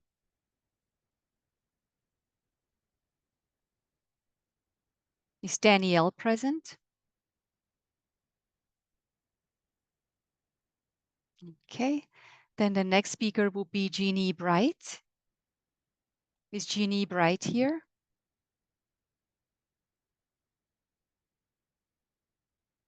Okay, moving on to Helen Meltzer-Krim.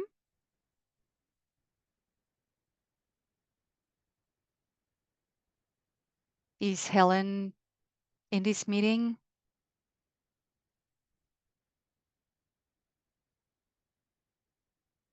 Okay, moving on to Roberta Todd. Hi, this is Roberta Todd. Hello, Roberta. You may start with your testimony. Certainly. I am a resident of the Bronx for over 25 years. I live in the Scruton-Dival neighborhood, and I'm part of the faith community at Christ Episcopal Church, Riverdale.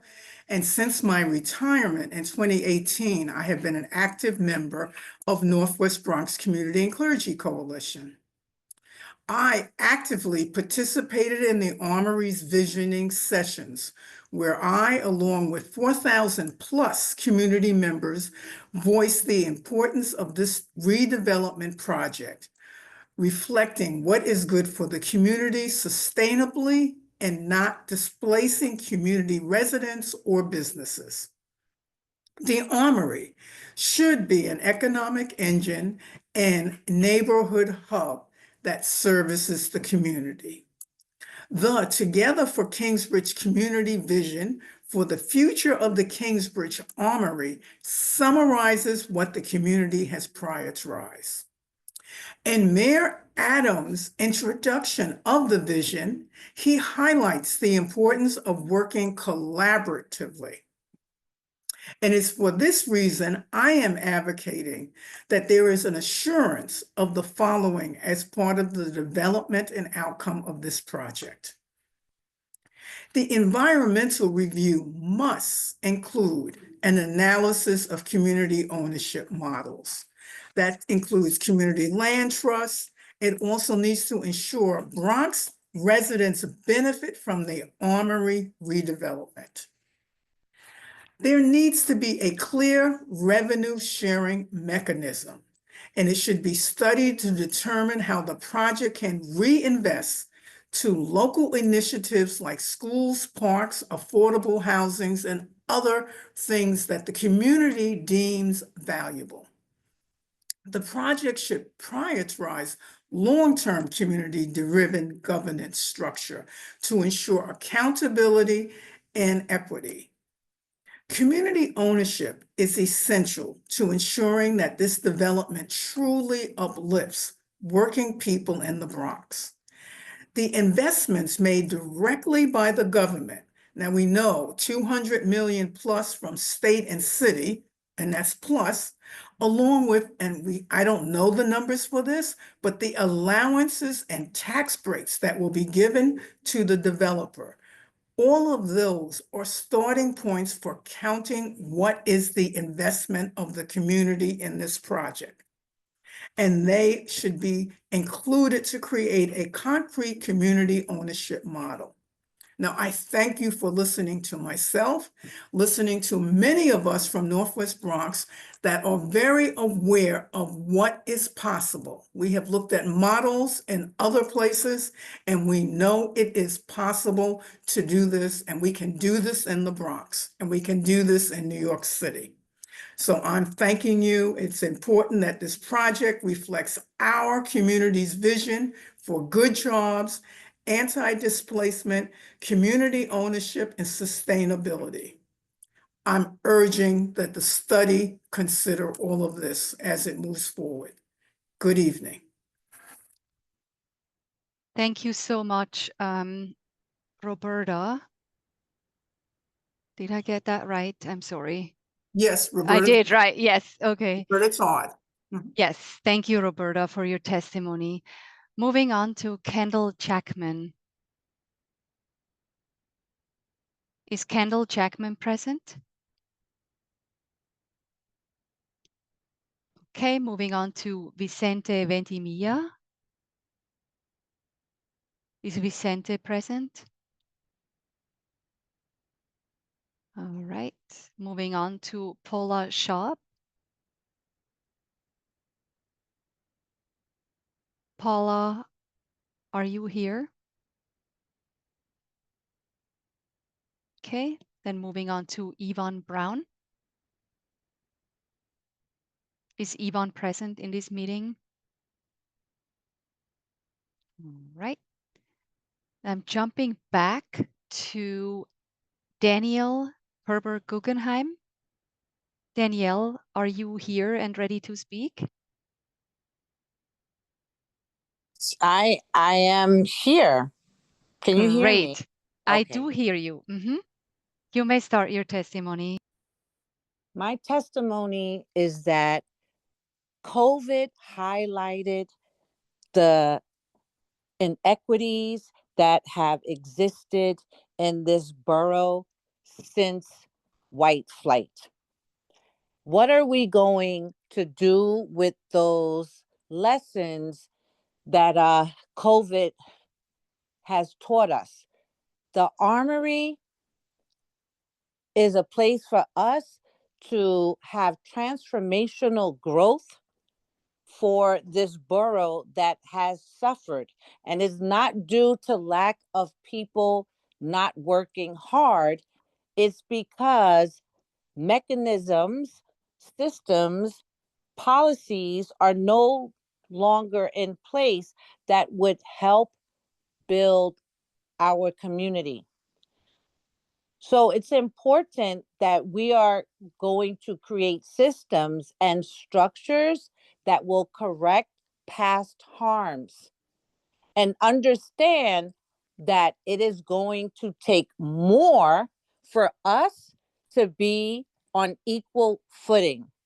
It's a problem that the median income in the Bronx is $43,000 compared to the other boroughs. It's a problem that so many of our neighborhoods lack third spaces, community spaces where people can come together. I strongly urge that we understand that we are only doing well when our neighbors are doing well. That's all I have to say. Great. Thank you very much, Danielle, for your comments. I'm calling on Helen Meltzer-Krim next. Helen, are you present and ready to speak?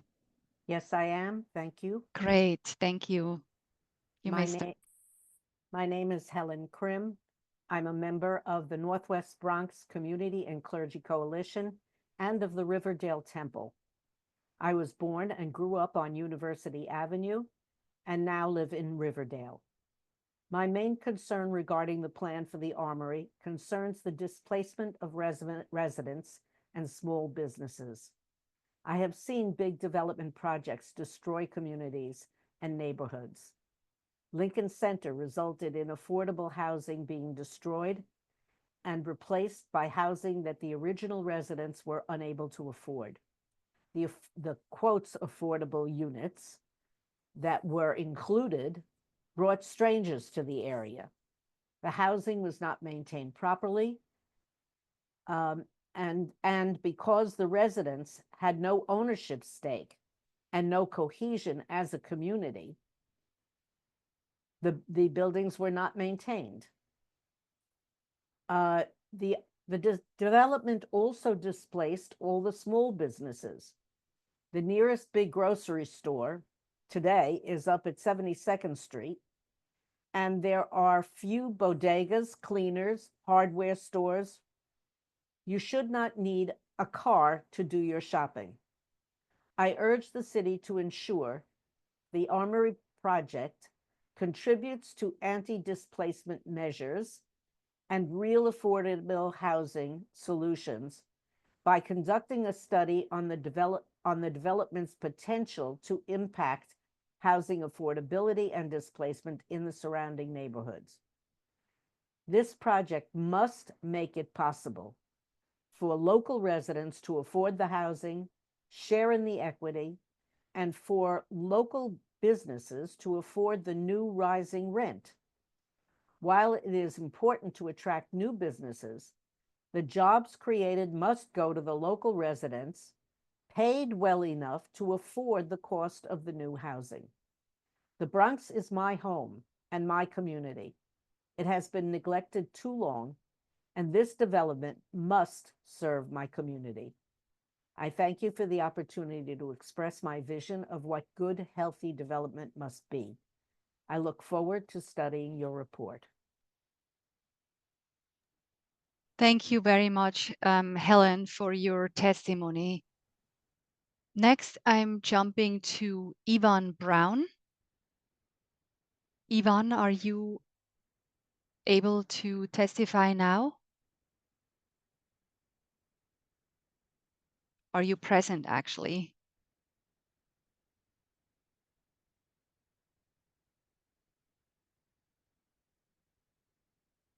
Is Yvonne Brown present, and are you ready to speak?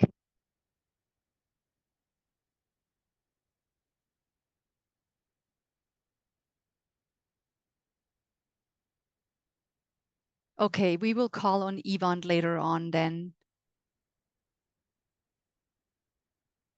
All right. So just jumping back very quickly to ask for the names of people who seem not to be present, but just make sure that we're not missing anybody. So Jonathan German, is Jonathan here? And Grethel Samuel. Okay. Jeannie Bright and Kendall Jackman. Jeannie or Kendall, are you here?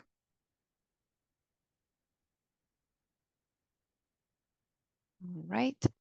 Then Vicente Ventimilla and Paula Schaap. Are Vicente or Paula here? Right. And asking for Yvonne again. Yvonne Brown, are you here?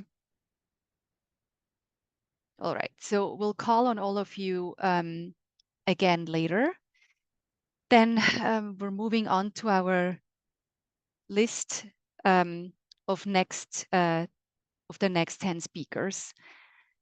They are Leslie Vasquez, Julie Colon, Ibi Messineo, Emma Alota, Dariela Rodriguez, Elizabeth Thompson, Ana Dominguez, Wanda Salomon, Stephanie Bonilla, and Jordan Moss. So the first speaker would be Leslie Vasquez. Is Leslie present?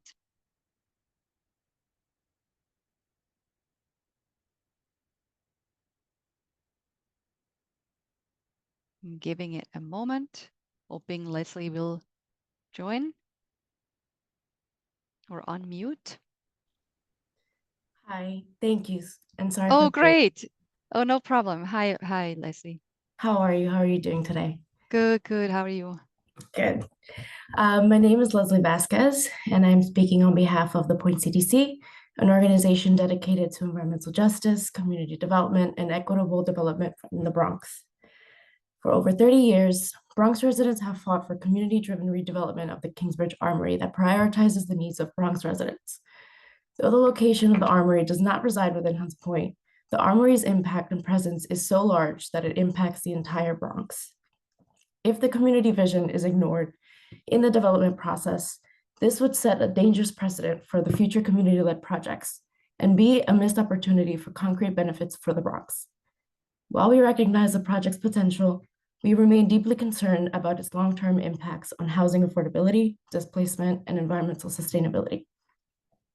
The The Bronx has long suffered from environmental injustices, and this project must meet the highest sustainability standards to ensure it benefits our community.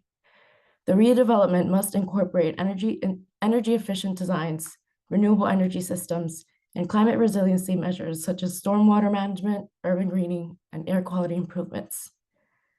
Mitigating the urban heat island effect and ensuring proper building insulation are also critical to protecting residents from the worsening impacts of climate change. The Point CDC has been a member of the Bronx-wide plan for many years, where economic development for the Bronx is at the forefront of conversation.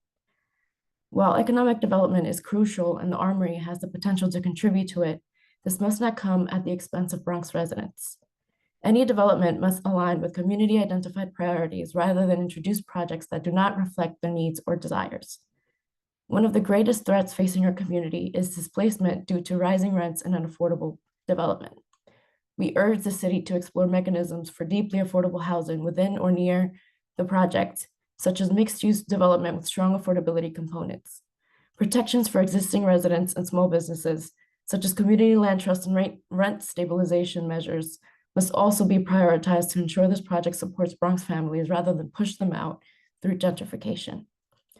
The Armory has the potential to become many things for the community, and we, alongside many other residents, ask that the revitalization of the Armory addresses issues that have negatively impacted the Bronx, not create new ones.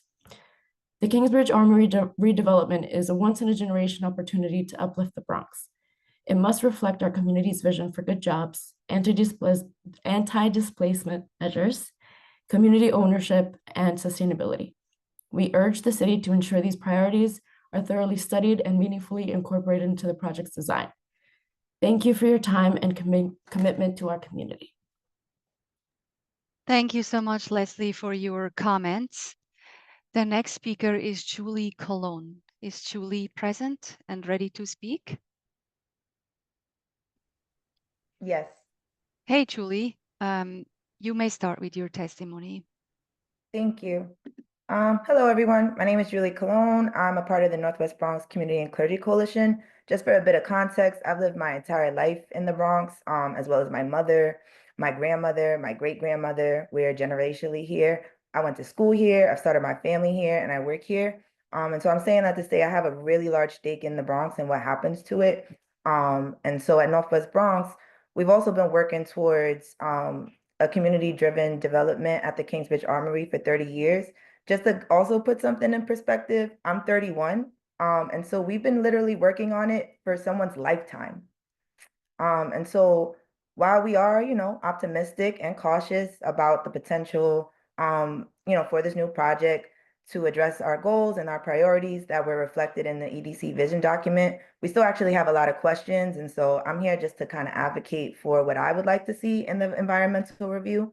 And so some of those things would be, one, an analysis of community ownership models, such as the Community Land Trust, or CLT, as some folks know it, to ensure that Bronx residents benefit from the Armory redevelopment. It's really important to me particularly that Bronx residents benefit from anything that is coming into our community. The second thing I'd like you all to add is revenue sharing mechanisms. Those things must be studied to determine how the project can actually reinvest in local initiatives like schools, like parks, affordable housing. I'm a mom, I have 2 kids. My mom is also still raising my brothers who are like young school age. I'd like to make sure that there are things that are happening in our community that are driving up revenue, but also making sure that we have access to those things, and that people who have historically lived here for generations, like myself, like my family, like my community, can actually benefit from those things.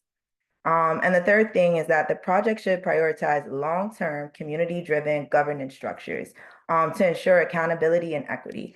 So it is really crucial for Bronx residents to have a say in what comes into our communities, as I've said, and also to be able to decide how that revenue is being generated, is being used.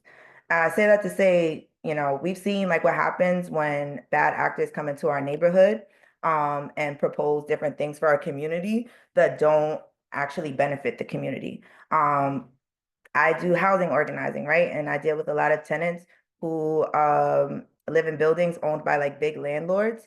and they use a strategy called predatory equity to basically make money off of bad living conditions.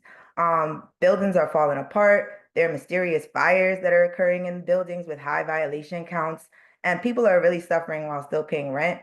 And so we don't deserve to go through that and also not be able to deserve what, what we want to see happen for ourselves and our community. Community ownership is really essential to ensuring that this development actually uplifts us working people in the Bronx. And so, yeah, I urge you all to ensure that these areas are thoroughly studied and incorporated into the project's design. And I thank you for the opportunity to speak today. Have a great Thank night. you. Thank you very much, Julie, for your comments. Thanks a lot. The next speaker is Emma Alota. Emma, are you ready to speak?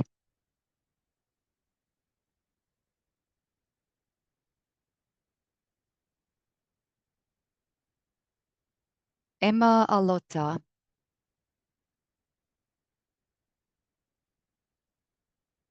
I think we Good know that evening, Emma is everyone. in a meeting. Great. Hi, Emma. You may start your Hi. testimony. Okay, I am a Bronx resident for over 50 years. I raised three children in the Bronx. I am a part of the Northwest Clergy Steering Housing Committee. I am also a borough appointee for the Bronx under President Vanessa Gibson to the school board. My concern is many, but I'll actually try to deal with the housing issue. My concern with the housing issue is that when we take our trips to the Bronx, one of the chants that we say is the rent is too high. I understand that there will be a 500 units being built. And my question is, who will be able to afford the rent? Because I work with the school board, I can tell you, we've lost a lot of folks in the community because of the rent. If you go up and down from the northern part of the Bronx all the way down to the end of the Bronx as it enters into the highway, there's nothing but housing, but no one lives in it that can afford it from the Bronx area. And so many of our tenants are being evicted, and that also affects our school. The school enrollment has dropped because folks are no longer able to live in the community. So my question is, we need to make sure, whether we do it through the Connection, New York Connection app, or we do it by application, that our tenants and the people in our community can afford it.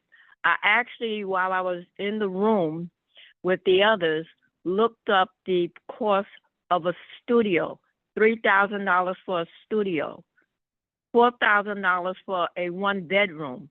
That's no longer affordable housing, and we need to make sure that our residents are included and everyone is on the same level in terms of who gets in terms of equitable amount to pay for these rent. Thank you. Thank you very much, Emma, for your comments. The next speaker is... How do I mute myself? I'm on my phone. Oh, I think it's *6.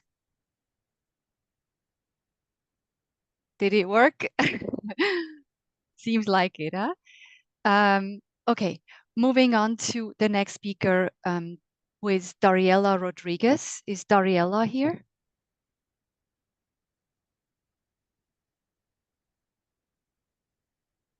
Dariela Rodriguez doesn't seem to be here. Then the next speaker is Elizabeth Thompson. Is Elizabeth Thompson present?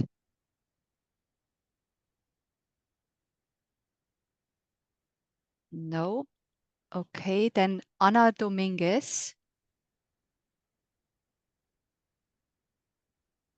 Is Ana Dominguez in this meeting? Not either. Hello. Oh, I heard somebody. Oh, I see Elizabeth. Okay, great. Can you hear me, Elizabeth? Yes, I can. Great. Hi, my name is Elizabeth Thompson, known as Miss Liz. I live in the Bronx all my life, and I've been working with Northwest Bronx for over 30 years, living in my building and doing community service about 40 years. I have 2 children. I lost one and been an activist ever since then. My son got killed in 1993. I have a grandson who's 30, trying to bring him up correctly. And the thing is, fighting for this armory. I've been trying to do that, do housing. I've been working with Northwest Bronx for housing for ages. And the thing is, I work for the city. That's why I said I can't do. I work for the city, and the city, I've been doing that and volunteer. And the thing is, we don't make that much money. And for them, the rent to go up is terrible. And I want to make sure that the Armory is affordable to community outreach and community things for our community. The thing is, when things are being done in the Bronx, they don't let the community know until the last moment. And the thing is, why? We have been going to meetings and Northwest Bronx been doing what they're supposed to do. And we are not being informed, and that's not correct. Sorry. So the thing is, please make sure that things are correct with the Armory for our children, and children should be able to function in there. Please, I'm begging you. Thank you. Good job. Thank you very much, Elizabeth, for your testimony. Calling on Ana Dominguez one more time. Is Ana in this meeting? All right. Then moving on to Wanda Solomon. Yes. Hi, good evening. Hello, Wanda. You may start. Yes. My name is Wanda Salaman. I am a long-term resident of the Bronx, and I'm also a board member of the Northwest Bronx Community and Clergy Coalition. And I've been an activist here in the Bronx for over 40 years. And one of the things that I will say is that we've been to the table, myself, to a table in different locations with the city. And I just want to make sure, as a resident of here, I live on Valentine Avenue, and we don't want to be affected by all the changes that will come with the Armory. And I know that we spoke about community land trust, and we spoke about community ownership, and we spoke about owning the Armory, and we spoke about different things, right?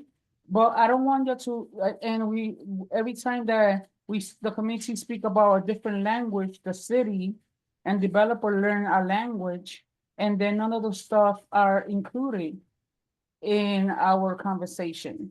So me, for once, will say that I am tired of people learning and saying that they are for those things, and then at the end they turn around and they don't do none of the things that the community needs or wants. So don't use our language so it could look nice, and then later on turn around and do something else. So if you want to work as good faith, and I mean the mayor's office and the developer, let's work as good faith for our community, and let's make the Armory a good example of something that could be used not only in the Bronx, but around the country and around the world. So let's work out a good faith.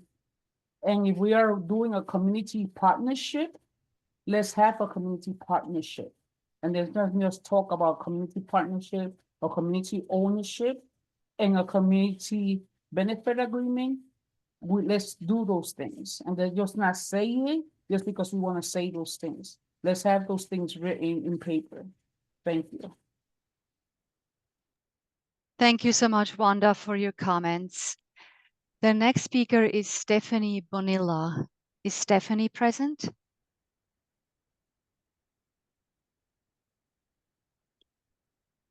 Stephanie Bonilla, are you here? All right. Moving on to the next speaker, Jordan Moss. Is Jordan Moss in the meeting? So you're on camera? It's time for me now? Yes. Yes, if you're Jordan Moss, Hi, yes. I'm sorry. I'm Jordan Moss. Thank you. I stutter a bit when I read, so this might take me a little longer than the one page I have here. My name is Jordan Moss, and I am active with a couple of groups, the Jews for Racial and Economic Justice and the Northwest Bronx Community and Clergy Coalition. I live in Kingsbridge, and I've lived close to the Armory for 32 years. In 1993, I began covering the Armory for the Norwood News as the state was giving control over it to the city of New York. And as editor, I covered this issue about the Armory through 2011. The paper, of course, still reports on it as it still has not been solved. For those 30 years, the Armory remained mostly empty, except for the occasional things that happened in the drill hall. There were a few proposals, all of them failed. Giuliani's support of a sports group's, interest, while the EDC never even sought, proposals like at that time. Then Bloomberg's push for a giant mall with no living wage, agreements. And finally, the sealed deal for Koenig, the National Ice Center. The city allowed 10 years of inaction before finally ending Koenig's control of and failed plan for the Armory's future. That's why it's so critically important to get it right this time and adhere to the concerns and needs of local residents and Bronxites in general. This is so big, 500,000 plus square feet. It's going to, affect the entire Bronx, or else we'll be having this same conversation in another 10 or 20 years. We need to determine what is truly feasible and whether it positively impacts the community and the Bronx in general. The coalition has been working towards a community-driven development at the Armory for over 30 years. I know kids from 1993 who's like, mom and dad were, involved at that time, who now are, have kids themselves. While many of us are cautiously optimistic about the Armory's potential to address the goals and priorities published in the EDC vision document, there are also so many questions about the actual proposal selected, its potential for success, and its impacts on our community and the entire Bronx. It was clear in the visioning process that our community sees the Armory as a model for community ownership and shared prosperity. I know, others have like brought this up before me, but it's so critical that I have to say it again. The environmental review must include an analysis of community ownership models, such as a community land trust, to ensure Bronx residents benefit from the Armory redevelopment.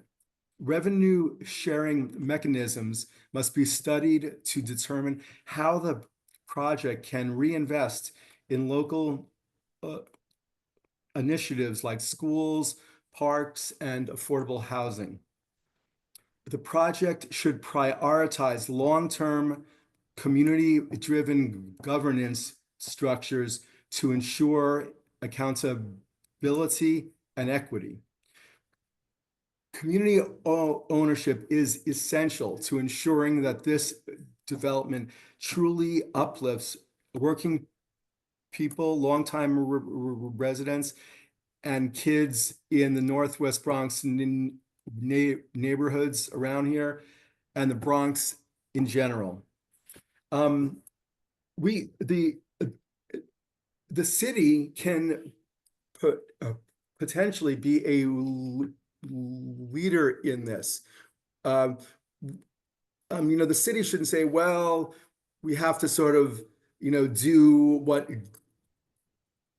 definitely will work.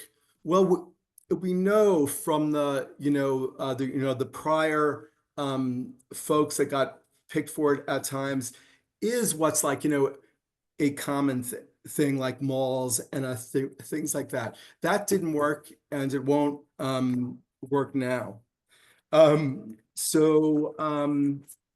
more thing, and the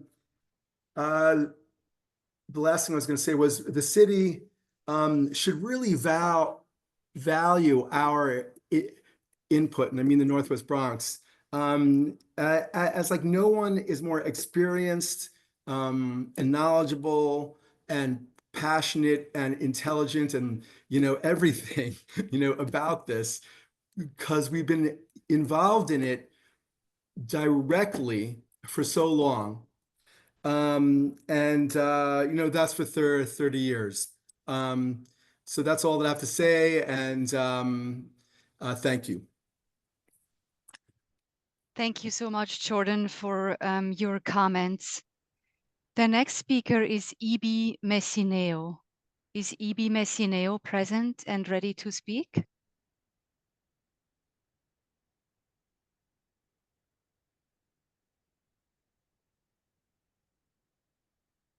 Calling on E.B. Messineo.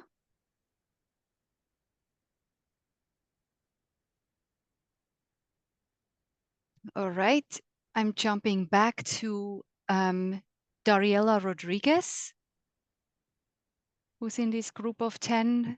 Is Dariela present now? Okay. And then Ana Dominguez. Is Ana Dominguez present now?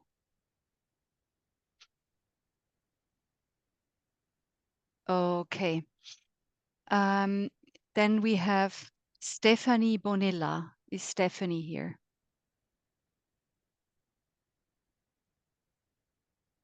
Okay. Then moving to Ivan Brown. Is Ivan ready to speak? Yes, I'm here. Hi, Ivan. You may start with your testimony. My name is Ivan Braun, and I'm a member of the Northwest Bronx Community and Clergy Coalition.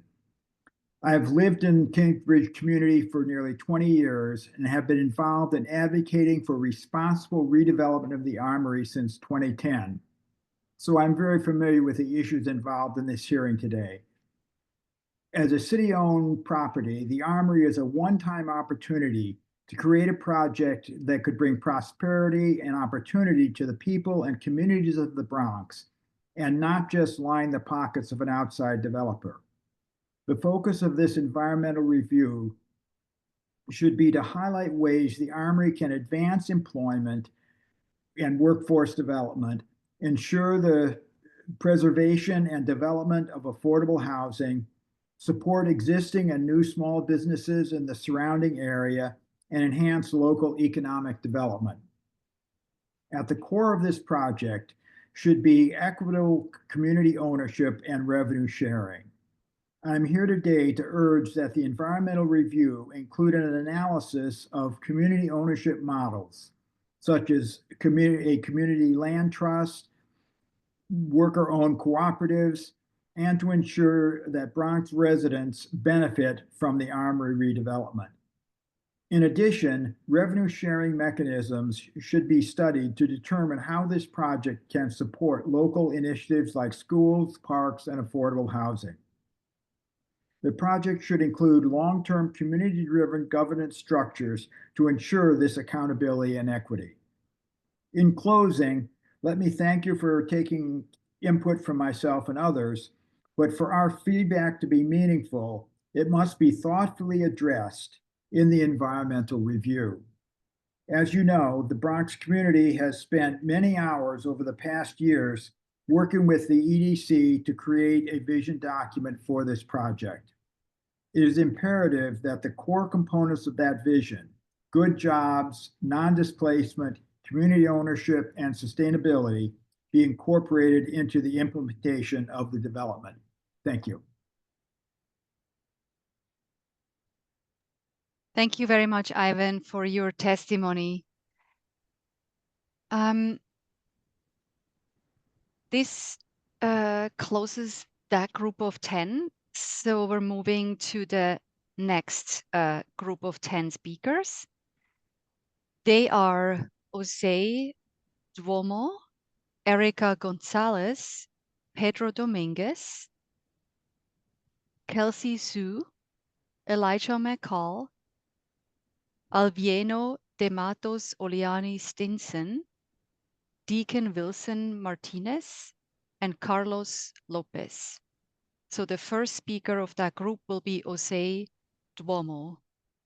Jose, are you ready to speak?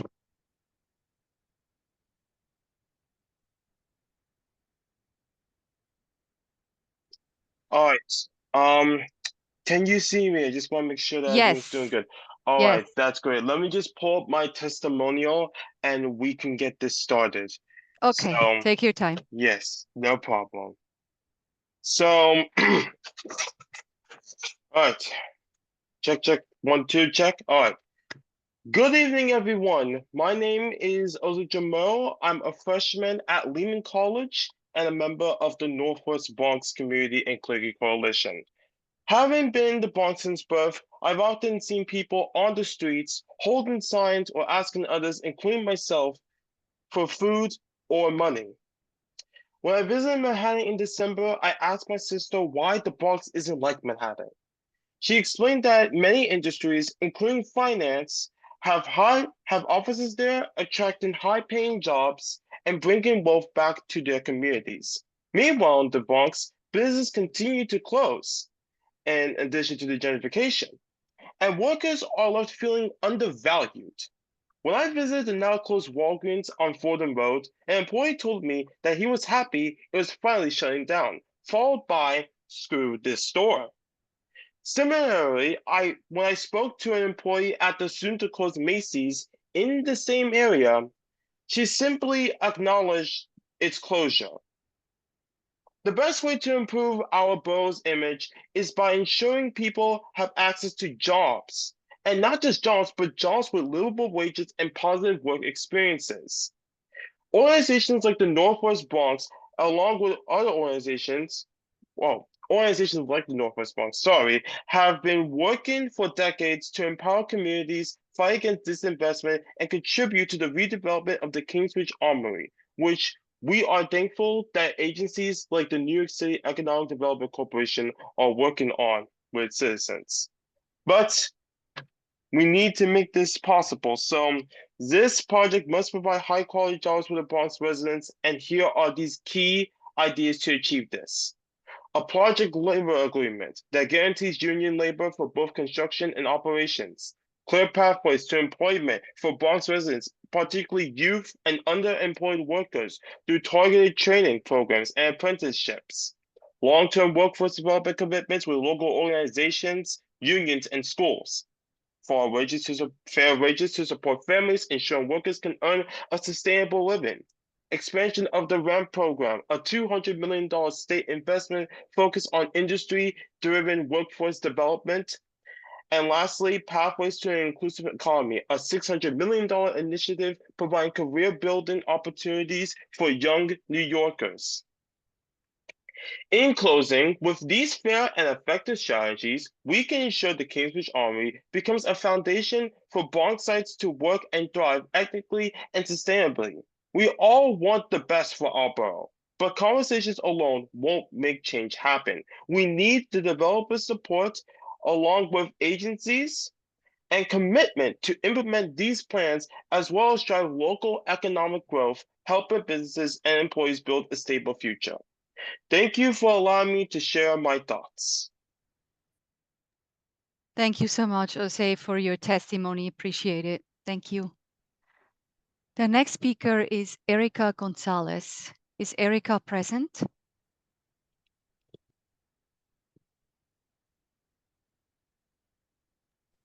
Hello, can you hear me? I can hear you, Erica. Yes. Hi, everyone. So I'll start right now. My name is Erica Gonzalez. Thank you to all who are here. Thank you for making me part of the community working group. Having the opportunity to work with you all was such a privilege. Thank you to the governor, Kathy Hochul and Pierina Sanchez for the investments. Can you hear me? Yes. Okay, sorry, my phone just okay. Thank you for listening to my children and myself and the community when we ask for a space for the youth to come together, as we need them to have a place to gather and not be outside. As you all heard, this is not the first time the public will have an opportunity to speak. Please take this time to gather your ideas and thoughts to share. I live in this community. My children live in this community across from the Kingsbridge Armory, a wonderful historic building. Please don't forget the tenants and merchants of Kingsbridge. We don't want to lose the small businesses, nor for the rents to go up. Please protect the people who have living there for over decades. They matter, we matter, Kingsbridge matters, and Kingsbridge is an amazing community full of values. I ask that you preserve our heritage and our efforts in staying in this wonderful community. The community needs a project that can help them and not hurt them. Thank you all. Thank you very much, Erica, for your comments. The next person is Pedro Dominguez. Is Pedro present? Hello. Hello. Can you hear me? Yes, I hear you, Pedro. You can start with your testimony. Okay, great. Thanks. Good evening. My name is Pedro Dominguez, and I'm with the Northwest Bronx Community and Clergy Coalition. An armory or a fort is pretty good at defending against certain kinds of harms. For example, an armory can defend against bullets or cannon fire. That's good. But there are other kinds of harms that are a bit more elusive than bullets. For example, the onslaught of rising costs of living, the disintegration of our political institutions, the ever-present and exponentially growing gap between the asset-owning few and the assetless many. These are things that an armory cannot readily defend against. I grew up in the shadow of the Kingsbridge Armory, walking past it on my daily trek to middle school and then high school. It's like a great brick Camelot in the heart of the Northwest Bronx community. And as a kid, I would hear occasionally about some redevelopment plans for the Armory. And when we hear development plans every once in a while, we hear that platitude about needing to prepare ourselves for the economy of the future, as if someone's already predicted or decided now in the present what the future economy has in store. With respect to the Kingsbridge Armory, I would suggest a different way of framing what's at stake and what ought to be built. Rather than preparing ourselves for the economy of the future, what we should be doing is preparing the future for an economy worthy of the dignity of human life. No one listening to my voice, not the economists or asset managers at the EDC, nor the home attendants or grocers who live across the street from the Armory, will be unscathed by the changes we will see to our political institutions and to our economy with the advent and rapid development of artificial intelligence, combined with the increasing privatization of government functions that have traditionally been the work of the public sector. I think that there are two options ahead of us as a borough and really as a country. Either our democracy will be governed like a modern corporation and thereby cease to be a democracy, or modern corporations are going to have to become more democratic. Those are the two options. The Kingsbridge Armory can play a crucial role in ensuring the latter option is victorious by promising that the Armory is in significant ways owned by the community and ensuring that the companies that are the tenants of the Armory abide by the worker cooperative model of enterprise. That is, companies that are owned and governed by the workers. The Armory can not only shield us from economic privations, it can be a model for the entire city, state, and country to follow. That ends my testimony. Thank you. Thank you so much, Pedro, for your testimony. The next person is Kelsey Sue. Is Kelsey here and ready to speak?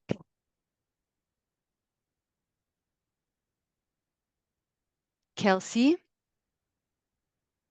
Moving on to Elijah McCall. Is Elijah here and ready to provide testimony? Hi. Hi, Elijah.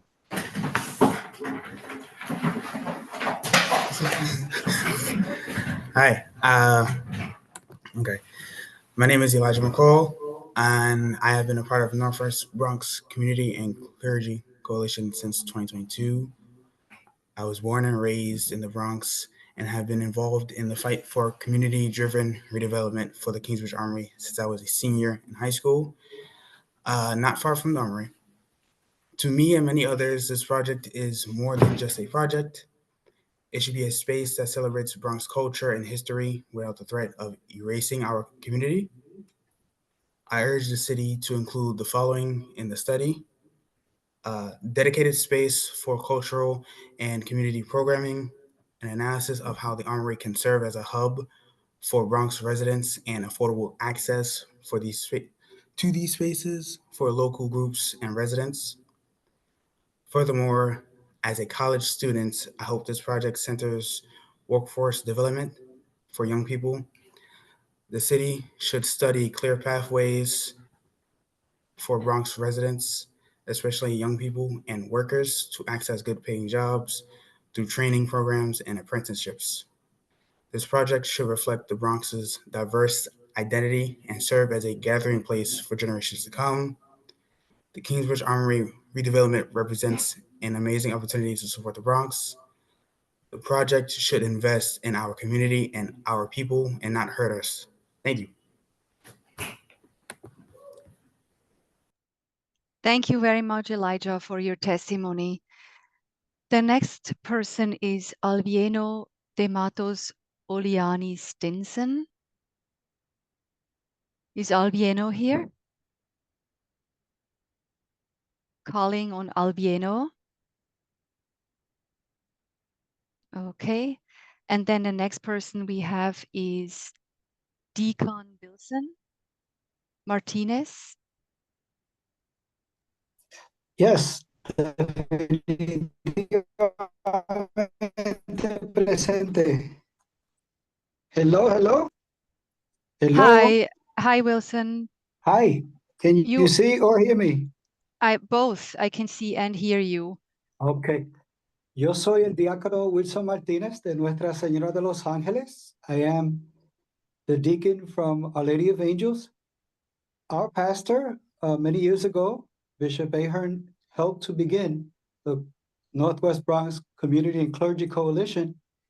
And we collaborate with our pastor, Father Franco, and the pastors from Fordham Manor, from Our Lady of Mercy, from Our Lady of Refuge, St. Philip Neri, and St. Nicholas of Tolentine, to mention a few in our deanery. But definitely, we are part of an interfaith coalition. We ask that you keep our youth in mind. Trabajos, por favor. Jobs, good paying jobs. That you keep our families in mind, nuestras familias. Many of my faithful from Our Lady of Angels, thanks to EDC and the Northwest Bronx Clergy Coalition, were heard with their voice en español y participaron. Y nosotros les suplicamos que podamos seguir participando en ser dueños, en formando las posibilidades para la familia, para los negociantes, para los vendedores.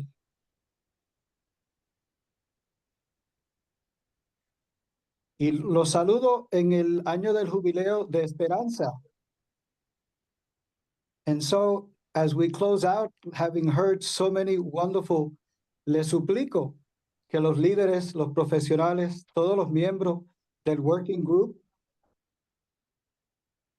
que de verdad tomemos bien serio estas consideraciones para que el compromiso con los acuerdos y esos principios y esos valores traigan un beneficio a la comunidad y a nuestros vecinos. Y finalmente le damos gracias all of those who have stayed this long and hopefully recorded. I sign off with a quote from El Santo Obispo Oscar Romero: let all finally contribute to the normal working of a society. Let professional and business people undertake their mission in a spirit of service to the people who look to them to defend their lives and their rights and to further their welfare. This was the close of the Bishops' Conference in Puebla. I hope it helps as we close this session. Gracias from Pastor Joseph Franco and from all the pastors and all of the interfaith groups, Christian, Catholic, Protestant, and Muslim that we do work with at the coalition. Thanks. Thank you so much, Wilson, for your testimony. The next person on the list is Carlos Lopez. Is Carlos present?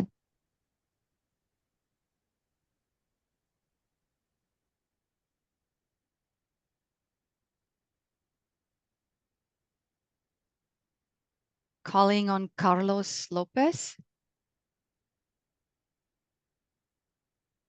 All right, he doesn't seem to be here.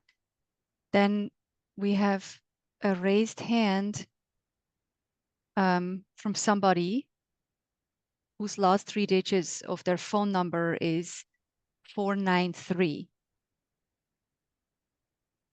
Can you please unmute yourself and state your name and affiliation?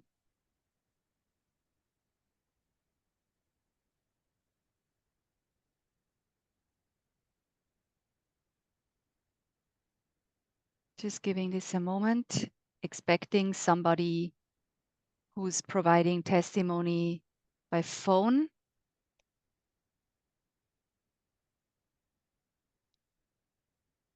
So to unmute, you would need to press *9.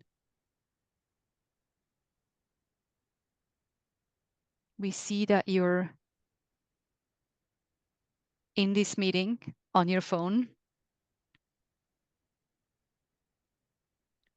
Please unmute yourself by pressing *9.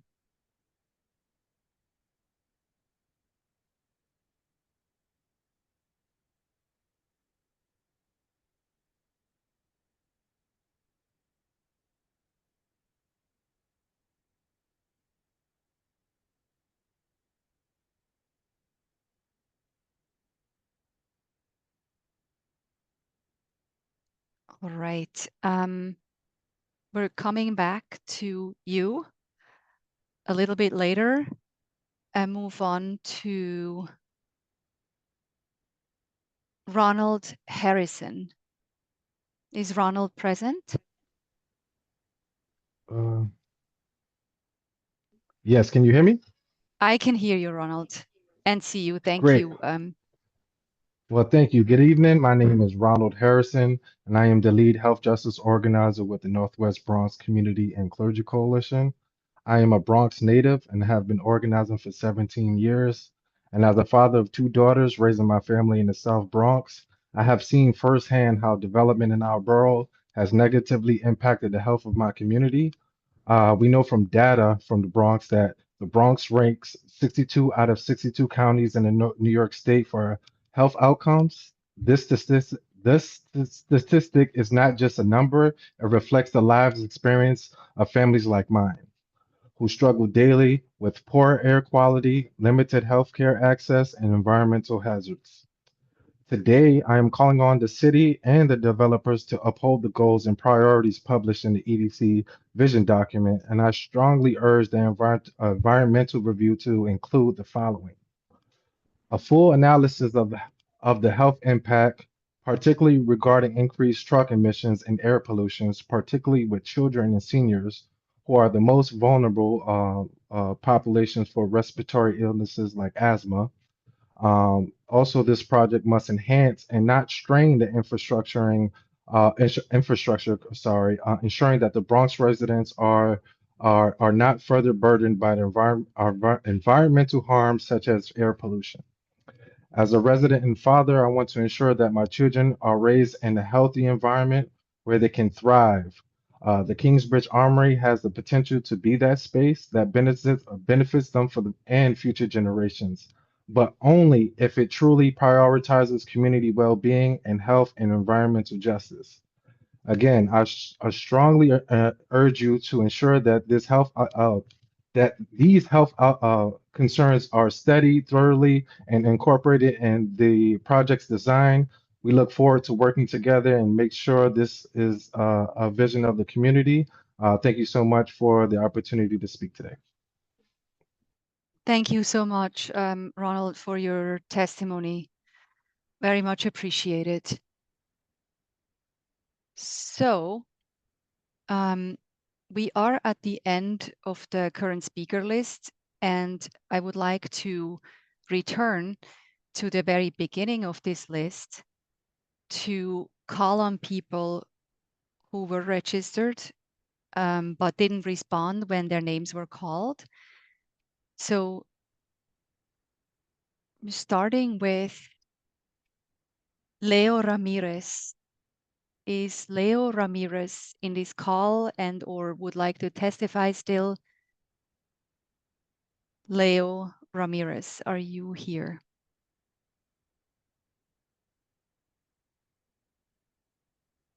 All right.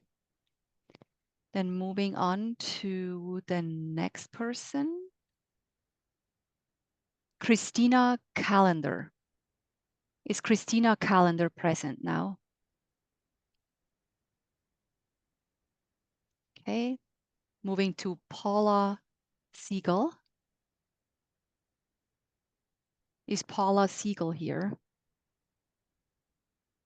Okay. Then Diuri Ramirez. Is Diuri Ramirez present?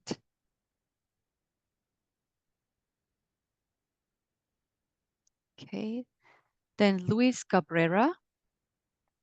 Is Luis Cabrera here? Okay. Next one is Crystal Garcia.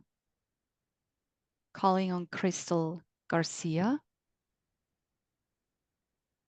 And calling on Angel Arias.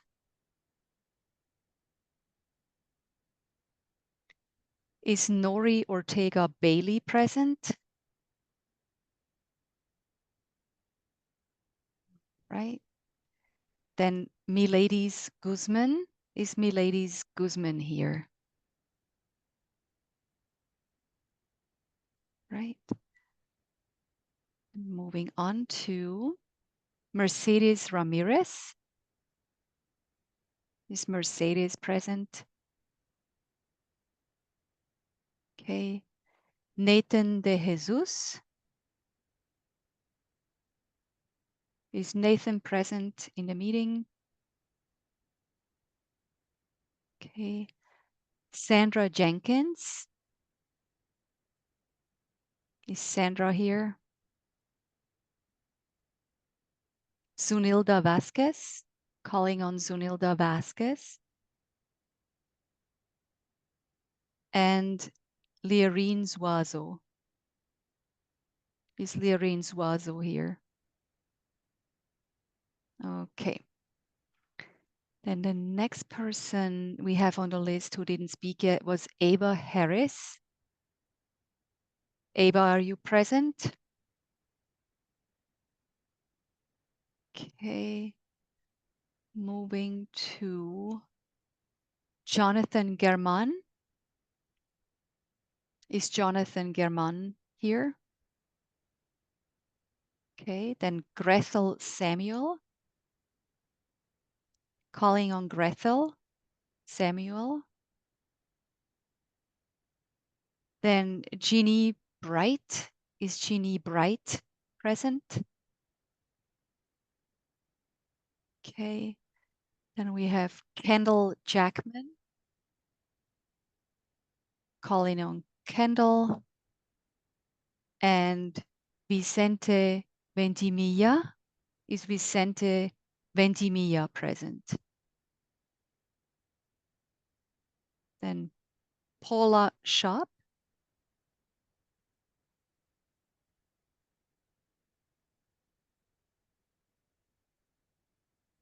Ivan spoke. Then we have Dariela Rodriguez.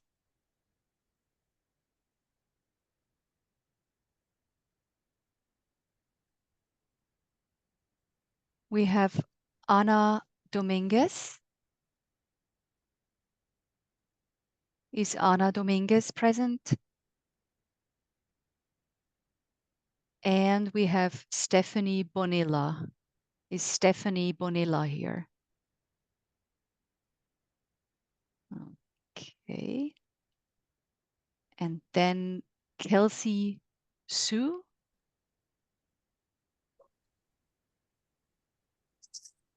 I am Stephanie Bonilla. Oh, great, you're here. Good. Yes, Stephanie. Hello. You may start with your testimony. No problem. Thank you. My name is Stephanie Bonilla. I am part of CEC 11, but I am here in my own capacity. I would like to show support for I would like to thank you for including schools as Ms. Erica Gonzalez is representing the schools in the community who lives there. I am asking for everyone to not forget the community at large. One of the things being part of the community for over 20 years, and the Northwest Bronx Community and Clergy Coalition have been working towards a community-driven development at the Kingsbridge Armory for over 30 years. While many of us are cautiously optimistic about its potential to address the goals and priorities published in the EDC vision document, there are priorities. There are also many questions about the actual proposal selected and its impact on our community. One of the greatest threats facing our community is displacement caused by raising rents and unaffordable development. I urge the city to ensure the Armory projects contributes to anti-displacement measures and real affordable housing solutions by conducting a study of the development's potential to impact housing affordability and displacement in surrounding neighborhoods, as well as exploring mechanisms to include deeply affordable housing options within the project or nearby, such as mixed development with strong affordability component, incorporation protections for existing residents and small businesses through the community land trust and rent stabilization measures. This project must support stability for Bronx residents, not drive them out. Thank you for the opportunity to speak today. The Kingsbridge Armory redevelopment represents a once-in-regeneration opportunity to uplift the Bronx, and it's essential that this project reflects our community's vision for good jobs, anti-displacement, community ownership, and sustainability. I urge you to ensure these areas are studied thoroughly and incorporated in the project's design. Thank you again. Thank you very much, Stephanie. Moving on to call on Kelsey Sue. Is Kelsey present? Okay. Then Alvieno de Matos Oliani Stinson. Is Alvieno here? Okay. Then I'm returning to somebody who called in and their last three numbers of their phone number are 493. Can you please unmute yourself using *9 and start your testimony?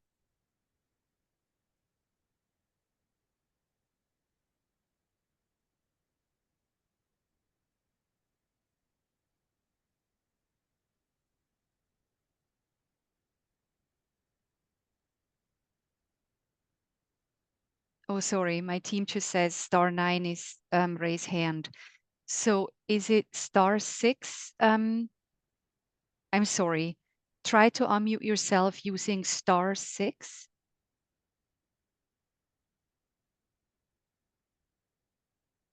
And you can also email help@publicworkspartners.com. They can assist you with a problem like unmuting.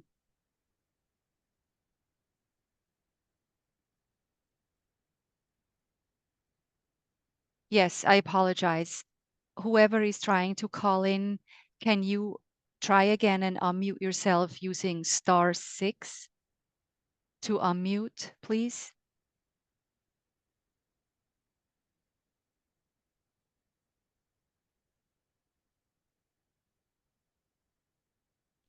All right, I'll return to you in a moment. We have right now 2 more speakers on the list. First is Pilar de Jesus. Pilar, are you present and ready to speak? Yes, good evening. Hi, good evening. Good evening. I want to start off by giving land acknowledgement to the Lenape people who occupied the land, who were killed and displaced by European settlers in the past. And I'd like to start off by bringing that awareness, that history, because it's always suppressed and it kind of starts to feel like history is repeating itself. My name is Pilar de Jesus. I am a partner. I am a partner of the Northwest Bronx Coalition and Clergy Coalition. I'm an activist. I'm an organizer. I'm from East Harlem. I'd like to consider myself an expert of displacement, meaning that I have experienced many of these rezonings, many of these affordable units, many of these hearings. And again, part of the reason why I started off by giving acknowledgement to the Lenape people is because a lot of what is happening when I see developers, I like to think of it, unfortunately, like the Europeans that came in to the land where the Lenapes occupied, where the concept was about shared land use, right? That was the fundamental of the Lenape society. And that has been the fundamental of a lot of the communities in the Bronx right now. The community is a family and they share lots of fundamentals and they have they have settled there, the people who are there. And a lot of times the developers, they come in and the city makes all these promises, like I think it was mentioned earlier, and it sounds all great. And then what happens? Devastation. you know, what happens, the developers, the city, whoever it is, I don't really know exactly who to point fingers at, but then the resources are extracted from our communities and nothing is given back. And so I think you've heard of what the communities want, but I also want to see like maybe some damages, like money being paid back to the community members, because environmental, I see it again, as a person who's experienced rezoning, the environmental issues that come up with all of the construction, the digging, everything. It is really, I can tell the difference as a person who's lived in my community for 44 years. And anyway, environmental justice is not really real in this city, although a lot of our legislators and a lot of the developers, they like to say that this is something they're going to follow, but it hasn't been my experience. And so again, a lot of this, you know, not including community voices, not actually letting the community actually just own the land themselves instead of handing it over to developers, just makes it alarming because it's just hasn't really worked. Affordable quote unquote housing isn't really affordable. And that's because the language and the way the law uses it is tricky. And so I think we also need to get better, but let's protect and make sure that the community is the one dictating what happens to that land and not the developers. Thank you. Thank you so much, Pilar, for your testimony. Moving on to Pavel Slabiek. Pavel, are you ready to speak? Yes. Can you hear me? Great. Yes, I can hear you. You may start, please. Okay. Well, good evening, everybody. My name is Pavel Slabiak. I'm a relatively new resident of Kingsbridge Heights. I live just a short walk from the Armory. And one of the things that struck me about this neighborhood when I moved here from Astoria, Queens, was how much less safe the traffic infrastructure here is for cyclists and pedestrians. It's really quite a bit behind infrastructure in Queens, Brooklyn, and Manhattan. The proposed plan for Kingsbridge Armory calls for a performance venue that can accommodate 13,000 people. That would obviously bring more traffic, but traffic in the area is already quite unsafe. According to data collected by the NYPD, within just a 1,200-foot radius, a tiny, tiny radius, just half a mile around the Armory, there have been more than 100 crashes recorded since 2020.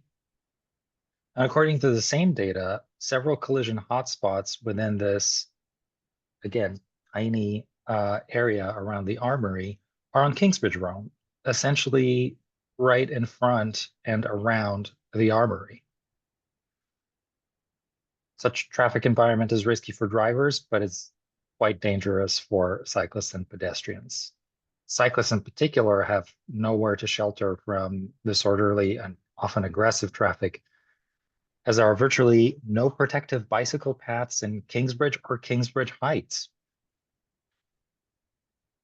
With the prospect of adding a venue for upwards of 10,000 people at the Kingsbridge Armory,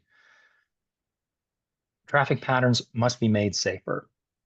So I urge the city to include in the environmental review the following: a comprehensive traffic impact study of opportunities to improve pedestrian, bicycle, and motor vehicle traffic, recommendations for traffic calming and deconflicting measures, infrastructure upgrades for safe bicycle traffic, such as protected bike lanes, bike traffic signals, daylighting of intersections, and recommendations for ways to connect Kingsbridge Heights to the existing protected bike lane corridors in the Bronx. In aiming at redeveloping the Kingsbridge Armory, and by extension Kingsbridge Heights, into a destination for people from across the borough, the city, and the metropolitan area, this project must also consider how to promote their safe journey to and from this remarkable landmark. Thank you. Thank you so much, Pavel, for your testimony. So I'm calling on Carlos Lopez one more time. who is on our list but hasn't spoken yet? Yes, indeed. Indeed. Is Carlos Lopez on this call or in this meeting and would like to speak? Okay. Then I'm calling again on the person trying to call in from their phone with the last three numbers 493. If you are still here and still would like to testify, please unmute yourself using *6.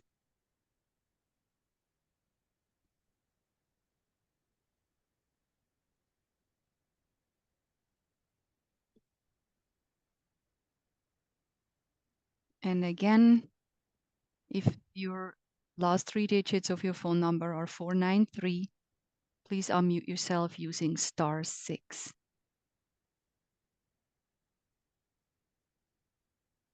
All right. So I think for now, those were the last speakers. If there are others who wish to speak, please follow the instructions on the screen to use the raise hand function. I'm asking now for the second last time if there is anyone who still would like to testify.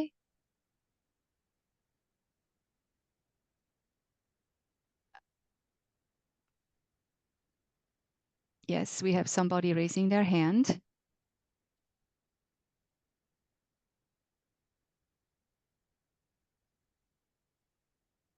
Good evening, everyone. I'm sorry I Hi. wasn't able to come on mute before, but thank you so much for having me this evening. My name is Ibi Messinio, and I'm a pediatrician in training at the Children's Hospital at Montefiore. It's been such a privilege to hear from everyone over the last few hours, especially all the youth advocates on the call. I've lived in the Norwood area of the Bronx for 2 years, so I am very new to this work and to this community, and my voice is least of all. But I'm here because it was immediately obvious on moving here and starting to work here how critically important this project and this space is to my neighbors in and around Kingsbridge. The people who have lived here for generations, who have always lived here, and who are and should always be the keepers, governors, and owners in this community. I testify today to emphasize that the developers and the city must prioritize all of the priorities in the community vision document, in particular, anti-displacement and deeply affordable housing in all parts of this project. In my work as a pediatrician throughout the Bronx, I see daily the harms done to young people by housing insecurity and displacement.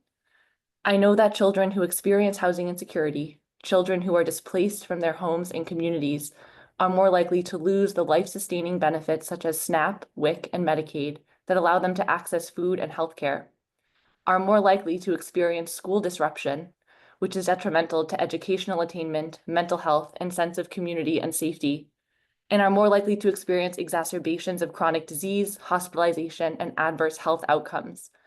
You can't prioritize things like connecting to mental health care, going to doctor's appointments, attending school, and doing the things you need to do to thrive and flourish today if you don't know if you may be displaced and become homeless tomorrow.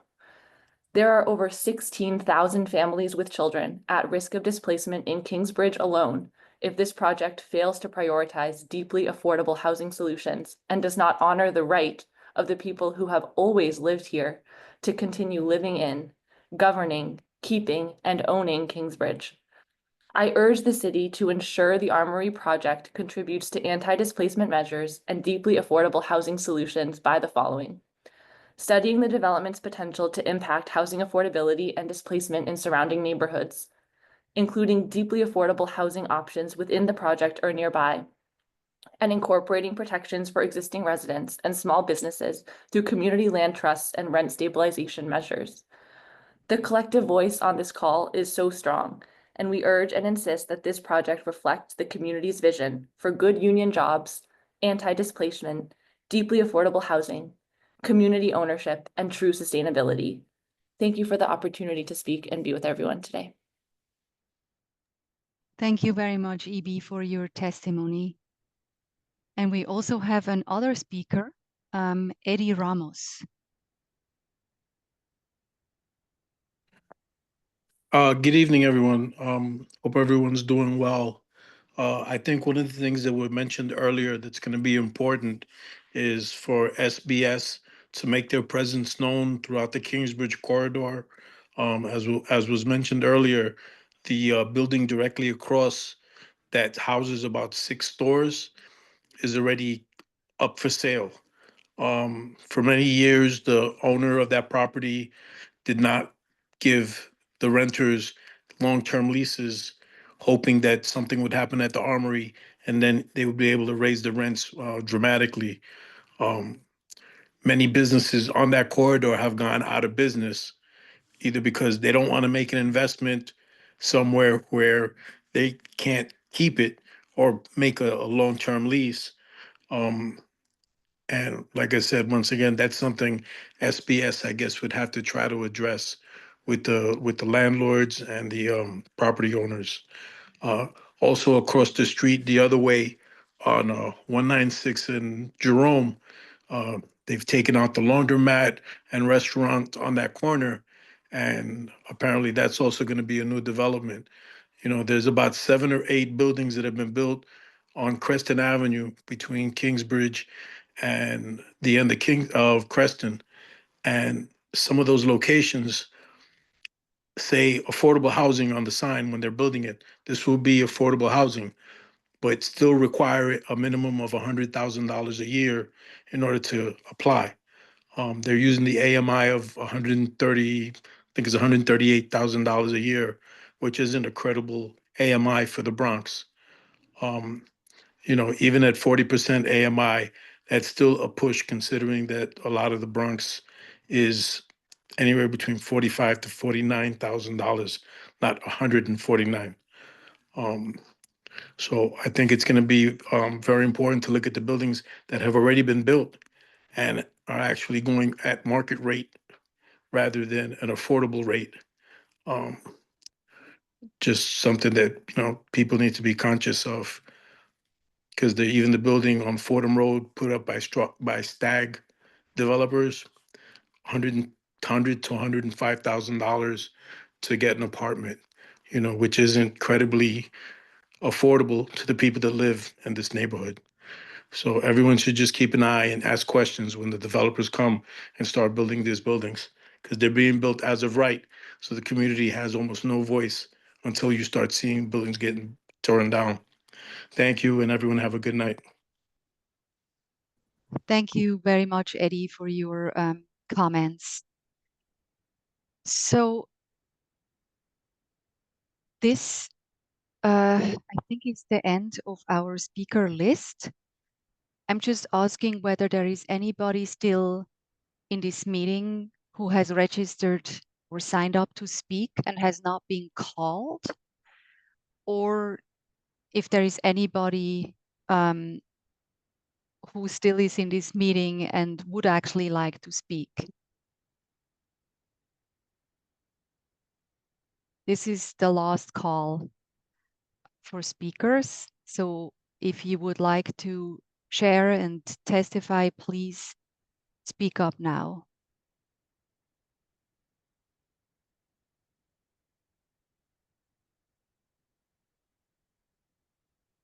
I will give it a minute or two in case somebody is changing their mind or decides that they would like to speak still here tonight.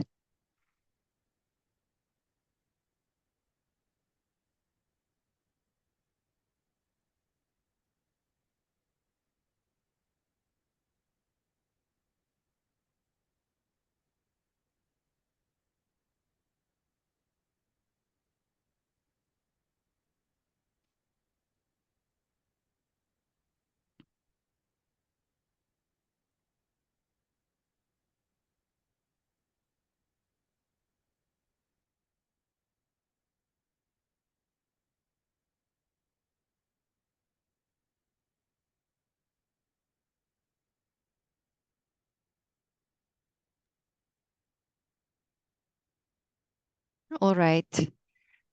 I think that we have no more registered speakers and we have no more people in a meeting who would like to speak right now. And I think it's time then to close this meeting. The exact time right now is 8:41 p.m. And I thank everybody again for joining us today for the Kingsbridge Armory Development Public Scoping meeting. Please note, you may submit any comments you have on the draft scope via the addresses on the screen. This information is also available in the notice of public scoping. Written comments will be accepted until 5 p.m. on Friday, February 28th, 2025. Thank you, everyone, and have a good night.